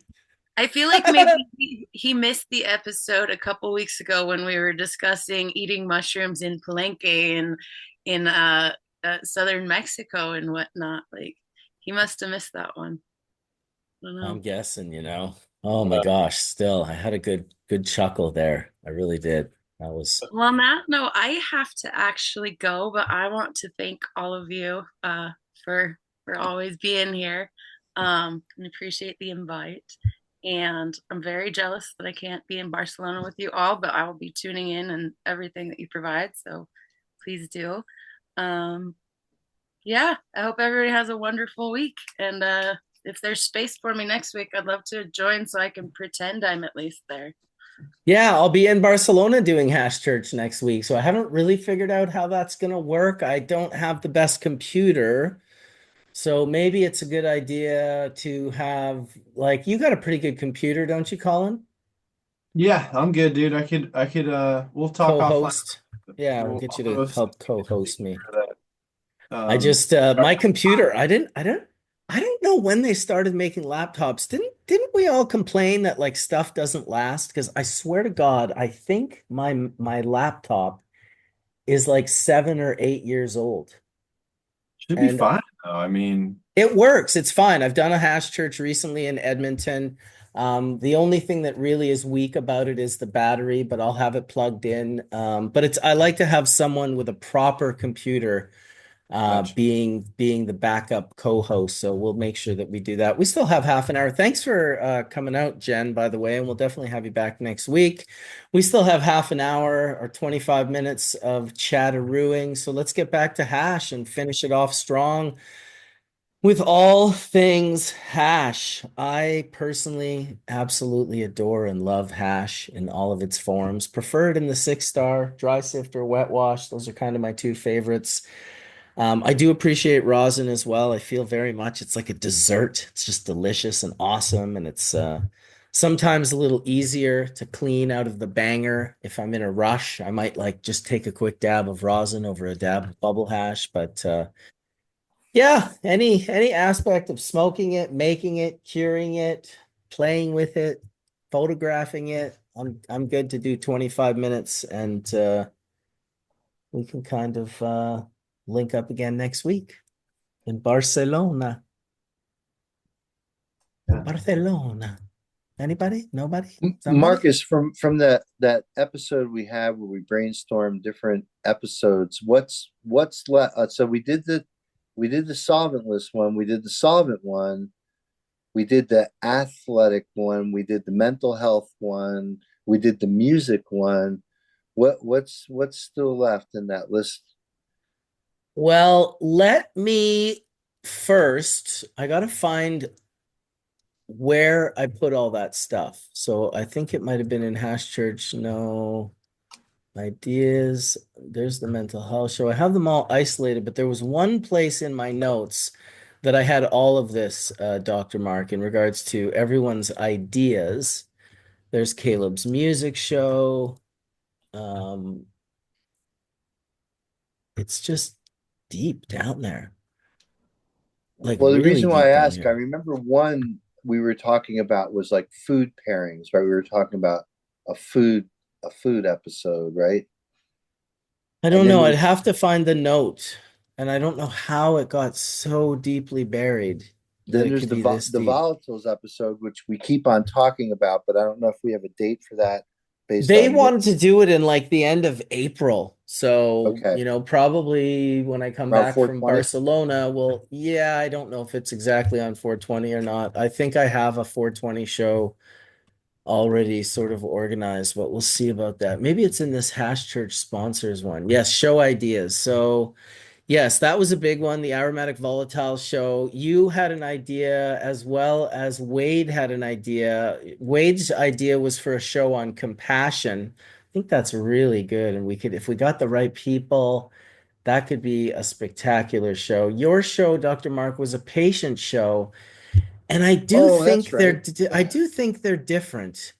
I think the patient is who receives the compassion, and that's an amazing show to have. But I love the perspective of it from the compassion of like, listen, like, this is compassion is a choice that is it might start out as an easy choice as the only choice, but it also takes a lot of energy and there's work and there's love that goes into compassion, which is part of what makes it so special. So yeah, I'd love to maybe work with you, Wade, and anyone else that wants to get in on the compassion show idea to start curating that. And then Dr. Mark, we could do another patient one as well. I think that's great. You had mentioned Wendy and Colton and Jessica and possibly reaching out to Forrest and Silas. Right. I actually have a Other kid than, that works for me, Marcus, that has yeah. epilepsy. Oh, yeah.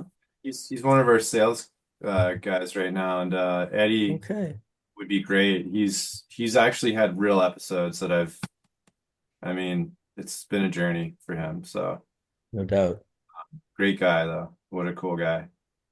Hmm. So Awesome. Yeah, these are all good things to write down and keep notes on, but we did do a lot of them. Like the sports Yeah. medicine one got done. Right. It is too bad we never got Sam's idea done, which we'll have to do in honor of him, which was the invite the other side of the argument for some intense episodes of Hash Church. He was like, let's invite the people that say the opposite of what we're out here saying and have conversations with them. I was like, of course you'd want to stir the pot. Yeah.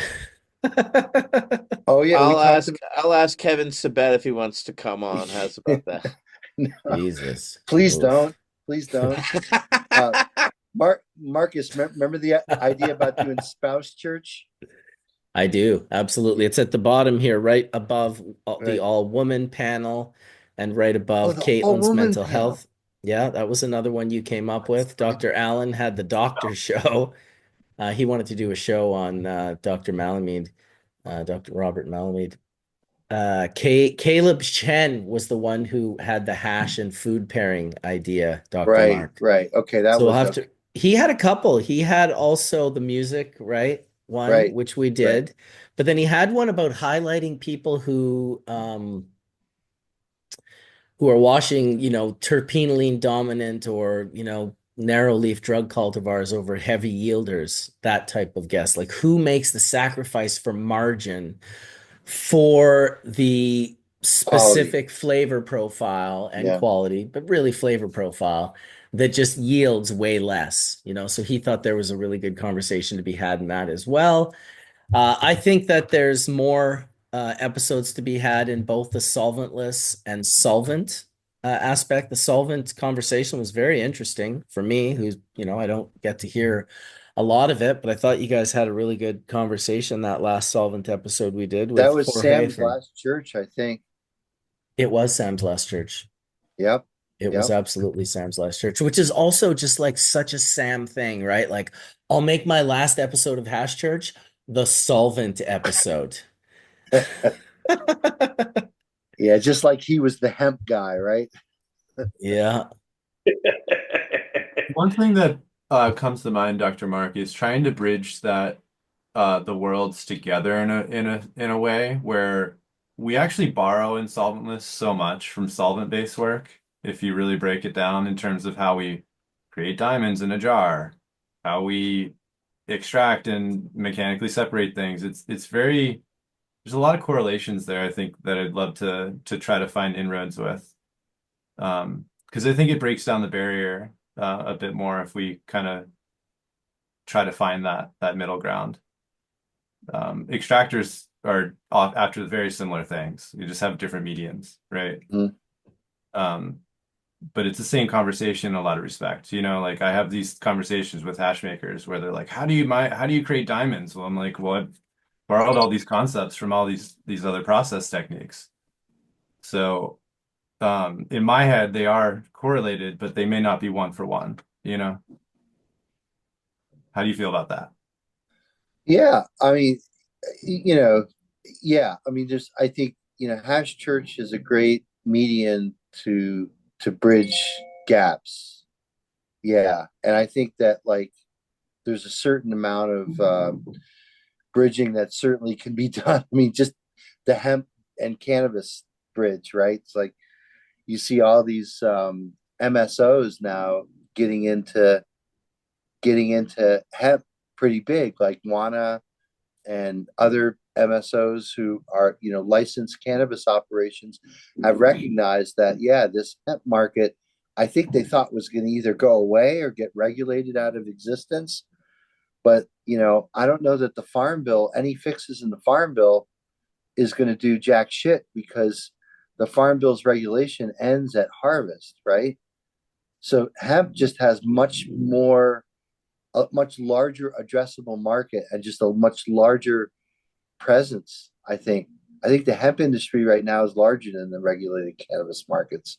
So I think that would be a good thing to bridge, right?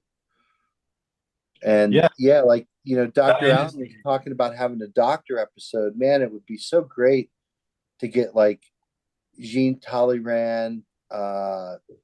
He's a guy who's on High at Nine News with me, but who else? Like, Bonnie Goldstein, Deb Kimless. These are the physicians that are treating patients with cannabis, and to get them in front of an audience of other doctors, so the other doctors know that, okay, there's an option out here for treating these kids. And when you look at some of their data, it's really remarkable, Collin, because I don't know if you've seen Bonnie Goldstein talk or Deb Kimless too. I don't know if you've ever seen any of her data, but her data is very compelling. They're seeing tumors basically shrink. Yep. And this is with sub psychoactive amounts of cannabis and cannabis oils. And yeah, I mean, this is, not what the pharmaceutical companies want to see, but certainly just in if you're a parent and you're trying to treat your kids with medicine that's not going to kill them, this should be available. This should be an option. And yeah, just going back to what you're saying about bridging gaps, that is a big gap to bridge, because I think when you went over, I guess that's what sort of like CanMed is about. CanMed is supposed to present that kind of research, clinical research in humans in front of other doctors so they can, be educated. Because, that's what we're doing here on Hash Church, right? We're educating people, even the disgruntled guy who left the chat, right? I mean, at the end of the day, you can't say that there's not a lot of educational content in the countless hours that we've all spent just shooting the shit about this, right? Yeah. I mean, dude, well, listen, I have an update. I have an update from the disgruntled guy that left the chat room, and it's a good one. It's a good one. I've got another email to read here to the group. He's texting me now, Marcus. Check this out. He says, "Hi, Marcus. You party like lightweight rookies up in Canada." This is the first sentence. Okay. Your lightweight rookie Hash Church. Ha ha ha ha ha. I ain't wrong. You guys don't even infuse hash psilocybin mushroom oil into your blood. Rookies! Ha ha ha ha ha. I will have you know that we do indeed know how to party in the US of A. We will be infusing hash shrooms directly into blood, casting out demons and healing disease here in the good old US of A. You weirdos that just smoke hash can just keep smoking hash, but I smoke hash, eat hash, and absorb hash into my blood. Your church is for children, Marcus. It's child's play. Seriously, it is. I am not wrong. It's Rookie City, bro. Amateurville, Canada. Ha ha ha ha. Just joking around. Can't help it, bro. It's the shrooms that turned me into a comedian. So it was all just a joke. He was just being funny. I got to give it to him. That was pretty funny. Like I was laughing at that shit. Like I reading almost it said even. plot twist, it was me, but Rookie. I'm gonna use like some of these analogies, like you lightweight amateur rookieville. Like these are just good. Holy shit. Infusing psilocybin and hashish into his blood. We are just smoking hashish. Look at Brian, lightweight rookie amateur, smoking a giant doink. oh man. Every time he takes a pull on it, more comes off the cherry than he exhales out of his lungs. It's just got like 5 grams of rosin in that bad boy. Awesome. As you should. As you should. Fuck, that was pretty funny. Not gonna lie. I appreciate people being funny. I don't mind being trolled either if it's in good spirits and it's not too mean and it doesn't get like scary. I don't mind. But yeah, 12 minutes left before a nice Is episode of that really trolling then if it's all nice and fluffy? Well, I don't know. I don't even know what my definition of trolling is anymore. I think there's levels to trolling. I think you can like troll your buddies, and then I think there's like people that troll on the internet till the other people like jump off buildings, and that's probably the bad kind. I'm gonna troll the UN tomorrow. Can I have a quick speech I have to give in under a minute? Would you like to hear it? Well, we would love to hear it, dude. Are you kidding me? All right. So, yeah. So for those who aren't aware, the United Nations, we're celebrating the one centenary of prohibition in the EU. It's been 100 years. So a part of our display, we have a 2 by 3 meter display with the Cannabis Embassy, and the United Nations has made us aware that bringing in immature CBD plants makes them uncomfortable. So the United Nations is not going to let us bring in plants. So we're going to do a protest on the steps. And so I've been asked to give a speech. And here is where I'll be speaking. Distinguished delegates, honored representatives, and esteemed members of the United Nations. A century of cannabis prohibition in the European Union, a century of criminalizing nature, suppressing traditional medicine, and harming communities worldwide. We hope to bring the plants we fight for into this space, symbolizing resilience and healing. Yet even here, those plants remain barred at the door, reflecting a long history of stigma despite overwhelming scientific evidence and countless lives touched by this medicine. As veterans, caregivers, and advocates, we carry the weight of those lost in the war on drugs, countless lives that could have been saved with compassion, not punishment. Prohibition hasn't stopped cannabis use, it's only deepened suffering and denied care.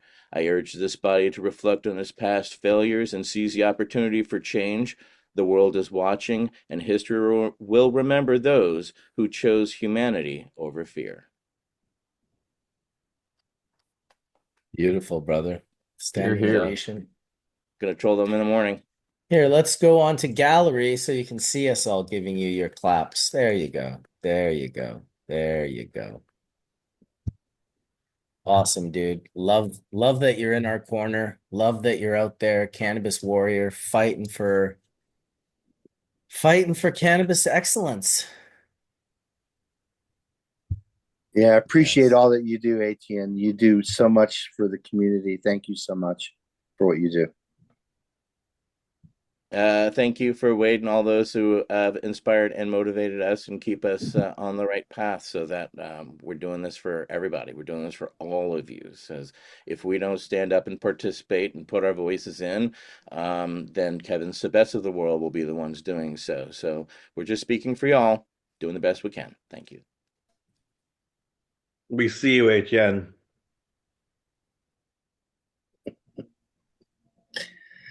Is it me or does ATN and Ryan look like brothers? From another mother. That's funny you bring that up. Yeah, we got to get them together and do a photo. That'd be amazing. Yeah. Get Yeah, it but in. eat it. Ryan, how long are you in Amsterdam for, dude? I'm here until the family doesn't need me. Oh, that's amazing, man. Yeah, I'm gonna go to Barcelona next week, but I just want to be here to help them deal with everything, you know. Yeah. There's a whole legacy that David's leaving behind, and Yeah. making sure that that gets handled properly is important to me. Yeah. That's right on. That's amazing. No, I'm glad you're there doing that and helping with that. That's super, super amazing, man. Fuck. I know Well, how. yeah, Etienne, brought some interesting points and introductions to people that might be interested in some of the collection things, like the badges and the books and all that kind of stuff. Whether, it goes to a museum, someone that's doing a museum or whatever, who knows what that looks like. But, there's a lifetime of collecting that David put in here. And Yeah, David's life, not a life. yeah, David's lifetime of collecting, which the guy lived like 18 lives, so that's a lot of stuff. well, and listen, having just gone through this with my mom, over the last year, I'm the executor of my mom's estate as well. She passed not long ago.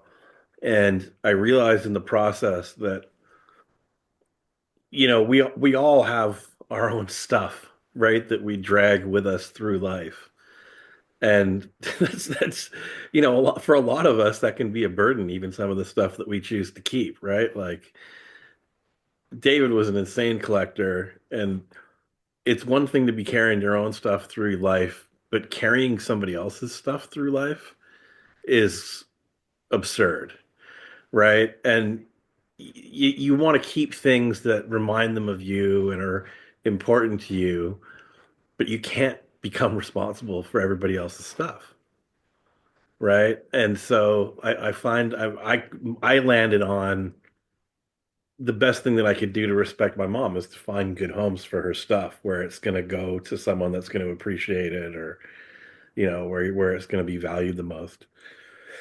And yeah, so I want to help Diana deal with that because, like I said, David was an insane collector. I mean, some of us know about like the police badges. Well, I'll do a bunch of videos or take some videos, and as we're going through it, I can bring some pictures and just show you some of the stuff. But I mean, he collected these police badges from drug task force all over the world. And he was kind of like, they were on these auction sites on eBay or wherever, and it would be David bidding against all these top cops all over the world, right? That were kind of collecting these badges, and he was outbidding them for these rare badges. But he has like these badges from all over the States and all over Canada, and there's like a bag that's, France from every year from whatever mid 70s to now, of like literally every police drug badge from across the country, right? And they're all organized by country. Yeah, I Ones remember with fucking Grim Reapers and like syringes and cannabis leaves, just like holy shit. I Yeah, remember girls like the dancing one. girls on them and stuff. Like there's all sorts of they're weird. Like it's a weird little subculture. But he was really into that. And like the little old cannabis medicine bottles from like the late 1800s, early 1900s. He's got a whole bunch of that stuff, and he's weird. I think I put one of them up on my IG a while back. It was a these tie-dye um what's the drug? The THC drug. Unimed had it. Marinol.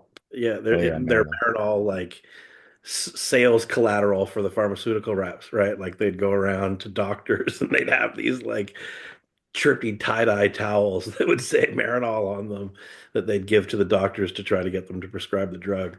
And you know, just all sorts of weird cannabis stuff like around that. And like, there's a whole library of books, and you know, like certainly that's going to be incredibly valuable. So it's like that all needs to find the right home, and you know, we need to sell it for the family, right? So yeah, there's a lot of that. So if anybody has any ideas about people that might be interested in some of these things, Yeah. Well, what happens to his seeds? I know he had a collection of seeds. yeah, that's not for me to talk about publicly, I'm Oh, sure. okay. I'm sorry. I shouldn't Yeah, ask. Sorry about that.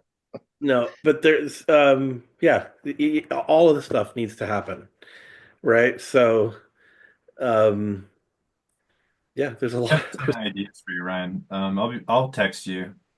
I'll text you. I have some people that you might want to talk to that are collectors that are trying to do museums and um yeah, I'll text you. That's the most important thing, right? Is that David wanted to do a museum, Yeah. right? Like at one point in time, he thought you know, he envisioned that that might be possible. So he collected all this sorts of stuff. I mean, he showed me last time I was here. He showed me this box of opium pipe pieces. Um, you know, David had a, you know, he was they were growing weed and selling seeds and doing, you know, okay at certain points in time, and he loved to travel the world, right? So they'd go to all these places, you know, to learn about the cannabis cultures and collect seeds, of course. But along the way, like he'd be buying all sorts of these crazy things, right? Like I don't know if you guys saw the, you know, we talked about on the memorial these Coco de Mer, right? These cocoa, these they're kind of these double cocoa Classics. from I think Madagascar. No, it's the Seychelles. Seychelles, yeah. And A trunk load of them. yeah, like he shipped a whole bunch of them over to Hawaii. And these are also a dioecious plant. Like you need a male and a female for them to make seed. And the only place that they grow in the world is the Seychelles. And that's the seed. This is an emptied one. Yeah, there's one here and there's another one here. Yeah, he's only gotten 4 to root, right? Yeah, Dan talks about it. Dan spoke at the tribute. Um, and he was the person that David sent them over to in Hawaii. And they managed to get a few of them going. And so now there's a breeding pair on Hawaii, which is kind of cool. And you know, David learned how to do all the figure out like the international regulations around shipping seeds because every country has, you know, their own regulations, their own seed or plant protection act that regulates how seeds can come in and come out. And so David was all into that. And yeah, he managed to figure it out between the Seychelles and the United States and shipped them over to Hawaii. So he was a trip. Like, you know, he was really into plants and seeds, and as you know, people that knew him, he's just such an outside the box thinker and wouldn't take no for an answer, right? Like if he got an idea that he wanted to execute or get done, he would make a way he'd figure out the rules and the exceptions so that he could do it. And it's really one of the beautiful things. Sorry, I'm gonna get emotional. It's one of the beautiful things about David that was that persistence and that like joie de vivre and that like I ain't fucking taking no for an answer, right? And it allowed him to do all these really cool things. Um, you know, like sending Coco de Maris over to Hawaii. Yeah, And that's a good seed to send the right way with the proper documentation. As Region X just said in the chat room, that's a tough seed for the prison wallet. true. Well, Yeah. on top of that, it's a 6-foot taproot. He says that's the challenging part, is because it's very fragile, and that's why it's been very hard to actually get them to root, is because you have to really protect that 6-foot taproot, which you can just about imagine how challenging a 6-foot taproot must be. Yeah. Taproot the size of me, man. Maybe even the bacteria. But I mean, if he's got, like he said, he's got a breeding pair there now. So who knows what it can become. But yeah. Well, thanks for Yeah. the update, man. I mean, I know it's hard doing what you're doing. I'm still going through with my own father, let alone a dear friend and mentor, So, you know. Yeah. Parents are not, it's not easy losing parents. David was, I mean, my dad was kind of a fuck up and, in the later part of his life, he did really well for a long time and then he kind of blew it and took a very spectacular nosedive. And David was there for me, throughout that whole time. And, like our relationship was definitely closer than mentor mentee, I really cared about David. And I was lucky. I was so fortunate to be accepted by him. And we really shared that same side. I mean, Mark shared the hash side of the passion that David had. And I loved hash as well, don't get me wrong. But, Marcus really connected with him on that. And I really connected with David on the science and the breeding of the science, right? I would just come over for weeks and we just sit here on these two chairs talking about the most absurd, you know, Yeah. absurd, silly things about cannabis science. And I took an interest in his work with Horror Farm and GW, and Yeah. he was pretty quiet. He didn't like to talk about that kind of stuff in public, just because you know how the cannabis community is so anti-pharma, and Yeah. people were throwing around all the shade about David because he was able to get the licenses that he figured out how to get the licenses, right? Like he figured out how to run the hurdle Yeah. and to get He to figured out places. how to commercialize too, in a way, and help them take it to that level, which I think without him, that he was like that puzzle piece, that cornerstone that was needed, you know. Absolutely. Yeah. Well, and I even on the still, hemp side, like you know, we talked about it on the drug cannabis side, but the hemp side as well, right? Like yes. there was a point in time where you couldn't even grow hemp in all these different countries around the world because it was too close Yeah. to dope, right? And they thought that you'd be trying to grow one where the other was. And so David had this whole kind of campaign. So he created the International Hemp Association, right, for the purpose of disseminating cannabis information about, or really about all cannabis, but it was really about hemp. Yeah. And he fought all out of his own pocket, Yeah. right? And like it's really people don't understand. That's why like when I'd see these people that Neville had poisoned into saying that he was this DEA agent or working with the cops or whatever, which is just it was such fucking nonsense and it was based in jealousy. Yeah. But it's like, to know the real story about the things that he did. I mean, for example, the Soviet Union falls apart. There's no government funding for anything, right? The prices of bread is going skyrocket to the roof. People can't afford to eat. But like imagine what happened to the government institutions during that time, right? And so there was a plant research center called the Vavilov Institute. And they had one of the largest hemp germplasm collections in the world. And so David, pulled like 25,000 euros out of his pocket, like in a couple of series of years, and paid for them to be able to keep running these programs. Right. Um, and Mark, we were talking about it the other day, Dr. Mark, him funding all these different research projects and sending seeds to all over. I mean, he really gave and gave and gave to cannabis.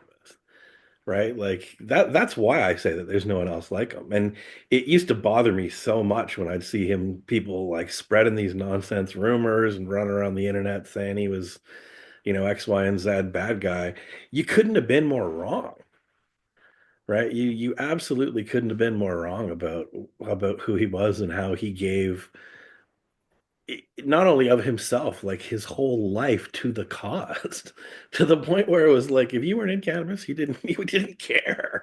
He didn't want to even talk to you because it was like just uninteresting to him, right?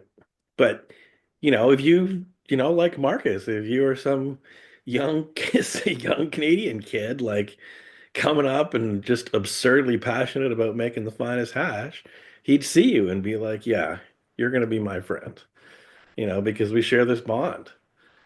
And I met someone else today, another guy, and he also had met David, and David understood his passion and sold him a bunch of seeds. David was a seed seller too, right? So he was selling like kilos of seeds to all these people going to whatever country to plant to plant fields, right? So um people keep saying it, but it's like it's so true. Like the story of his life has to be written because it's such an epic story of working all sides of the system. And including, like I said, the International Hemp Association, doing the work with Hortifarm that led to GW Pharmaceuticals, right? Running the seed business all over the world and supplying clones to all these grows. you know, like he really he walked every edge as fine as he could, and always figured out to how he could do as much as he could do legally, and would push the line just a little bit, if not a lot. And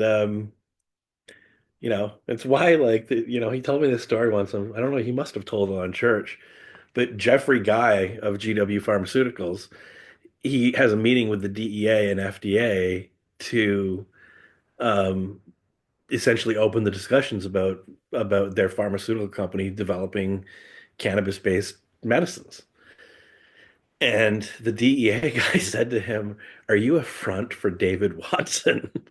Right? It was because they clearly knew about what he was doing, right? That even if he was doing it legally, they knew that he, in his work and selling these seeds all over the world, was like, that's kind of where it all traced back to, right? Yeah, So that's pretty wild. I think it's a beautiful story. Um, he's such a So bad, enigmatic. so badass on such a crazy level because it's like that's so academic and at the same time so traditional, all like colliding at once in my opinion. Because what he did is he figured out how to commercialize in such a way that it took his total passions and turned it into a path that was like totally unstoppable. And I always reference him as the and even Rob when he came. I remember Rob came to my lab and I kept on asking him like, so you guys took it to this such academic level. Like, how did that even come about? And he always said David was the one that said that we need to come at it from a medical point of view to be able to unlock everyone's mind. So we could actually freely talk about this without obstruction. And I thought that was the most brilliant, but also right dead center what was, the vision for this plant, right? And I think it's lost on a lot of people that the catalyst for that was developed long before anyone and all of us, right? We're just kind of proliferating what, that little grain of salt that was put down in that idea. Oh yeah, that idea wasn't a grain of salt. It was a seed that blossomed into uh, Better said. Better right. said. It didn't just blossom into one plant, it blossomed into a forest.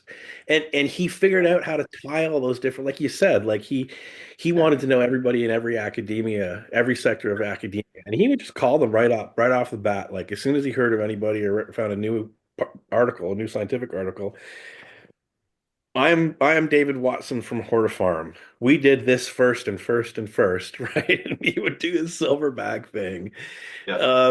But he wasn't doing it in an arrogant way. He was doing it in a way to say, "Hey, I'm really serious about this shit, Yeah. and if you are too, let's be friends." And he became friends with all these people. Like for example, this guy, Dr. Ivan Boksa, is a world famous hemp breeder out of Hungary, and they developed all these special varieties. And this guy was the cannabis expert in his country. He was the guy that the national police force would go to when there was a cannabis bust, and they'd bring him and say, "Hey, is this hemp or is this drug cannabis?" And David got him producing skunk seeds by the ton, right? By the hectare, right? They took like the last of like when he brought all the skunk over from California, he planted all the stuff in the greenhouse trials where we've all heard the stories about, the 10 best females, 10 best males, all intercrossed, 100 populations and growing them all out at the same time to isolate the best, right? And he and Rob were walking those fields in the greenhouse. with the remainder of that seed, they got this hemp researcher to grow on 2 hectares, and he and Rob went over and rogue the fields, like pulled all the non-skunk off types and the males. They pulled the males that they didn't want to be in the crop, and on 2 hectares they produced skunk, open pollinated skunk, because this guy he was producing all these hemp varieties in by the ton, by the multi-ton. And he, so that he David had him produce skunk on the multi-ton, right? And they loaded up like, half an 18 wheeler with it full of these huge blue barrels, and drove back like literally tons of skunk seed to Holland, right? Which he would sell for, 5,000 euros a kilo, 10 cents a seed. And multiple seed companies would buy them and repackage them as skunk and other things. And it was like that was a major source of seed production for the world. Is that how all that skunk ended up all over the world? Part of it. You know what else? We were at the Horta Farm today, and Mark, we found the Cannibalist, right? You've seen the Cannibalist shampoos and soaps. Absolutely. And that this is a brand that David and Diana created years ago, and they needed hemp oil that was part of the formulation. So these soaps and shampoos and conditioners that are formulated of really high quality hemp oil. And they actually had so much skunk seed that they pressed a couple of tons of I skunk remember seed that. That's insane. to generate the oil that is the basis of all these products. That's fucking mental, dude. Yeah. And it's just like, dude, story after story after story. Like it goes on and on and on. And so when I would see people that were like spreading all this poison nonsense, made up garbage, I went back and I did an interview with the podcast back in 2020, and they asked me all these questions about David and what was it, the Sacred Seeds Company, and he was part of this collective. And it's like there's this whole narrative that people have created online where it's like, you know oh, David was just part of one group. It's like that's all fucking bullshit. It was David, right? It was David doing all of this He stuff. was the group. He was, dude. That's why I said it's like there's Neville, who I don't care who you compare. There is no comparison. It's like David was playing a different game, right? Like he was literally playing a different game at a time in cannabis's development that was so crucial. We were on the harshest prohibition, in ever globally, right? The UN has got a mandate essentially to make cannabis extinct. The United States is spending hundreds of millions of dollars all over the world to suppress cultures. And David was like taking a fucking stand, right? With the Indian, he was like, medicine, hemp, seeds, we're gonna do it all. And he did. And first cannabis research medical research company, right? I mean, like, how do you measure the impact? All of us. There's not a single one of us here that would be here doing what we were doing without David. 100%. No way. Not a chance. Everything that I've done is the roadmap based off of Hort Farm. I'll be honest about that because that's the only thing that I respect. Straight up. It's like what he did was what we all are chasing, trying to do. Yep. And all these companies around us, I don't see them as like anything other than opportunists. They don't have a passion. They don't have a product roadmap that is so unbelievable that it can't be recreated. That's not true. It's a lot of straight up hot air, and we have to be real about it. It's the truth. I think everything you're saying, it really hits me passionately because it's really the truth. And it's too bad that anyone even thought any other way. Because as a young kid, I got it on the forums as we all did. Oh, Sam is this, Sam's that. Well, no, that's obviously it's not true. Part of me would say I don't care, but the reason that I care is that I know that it hurt David. Yeah. Right? Really hurt him. That 100%. that people thought because it couldn't they couldn't have been more wrong.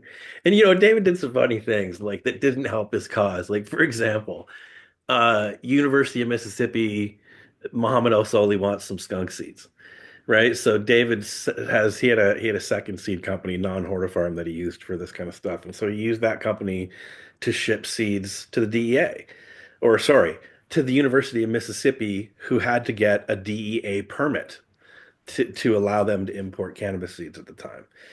And the way that I've done a bunch of these paperwork all over the world with David. Usually, what happens is the government issues 4 copies of a license. It's the issuing government keeps one, the importer keeps one, there's a copy of the license that's sent to the exporter, and then there's usually one that goes to the exporter's government if they require it. And so when David got this, he was shipping these seeds to the University of Mississippi. He had an import license from the DEA from the University of Mississippi. So he went and got it put on a t-shirt, right? And would wear it all around Amsterdam, right? Kind of like, just like, because all this stuff was a big game to David, right? And he was kind of showing off a little bit. And, you know, obviously that played into the jealousy that people had about, them not being able to get the licenses that he did.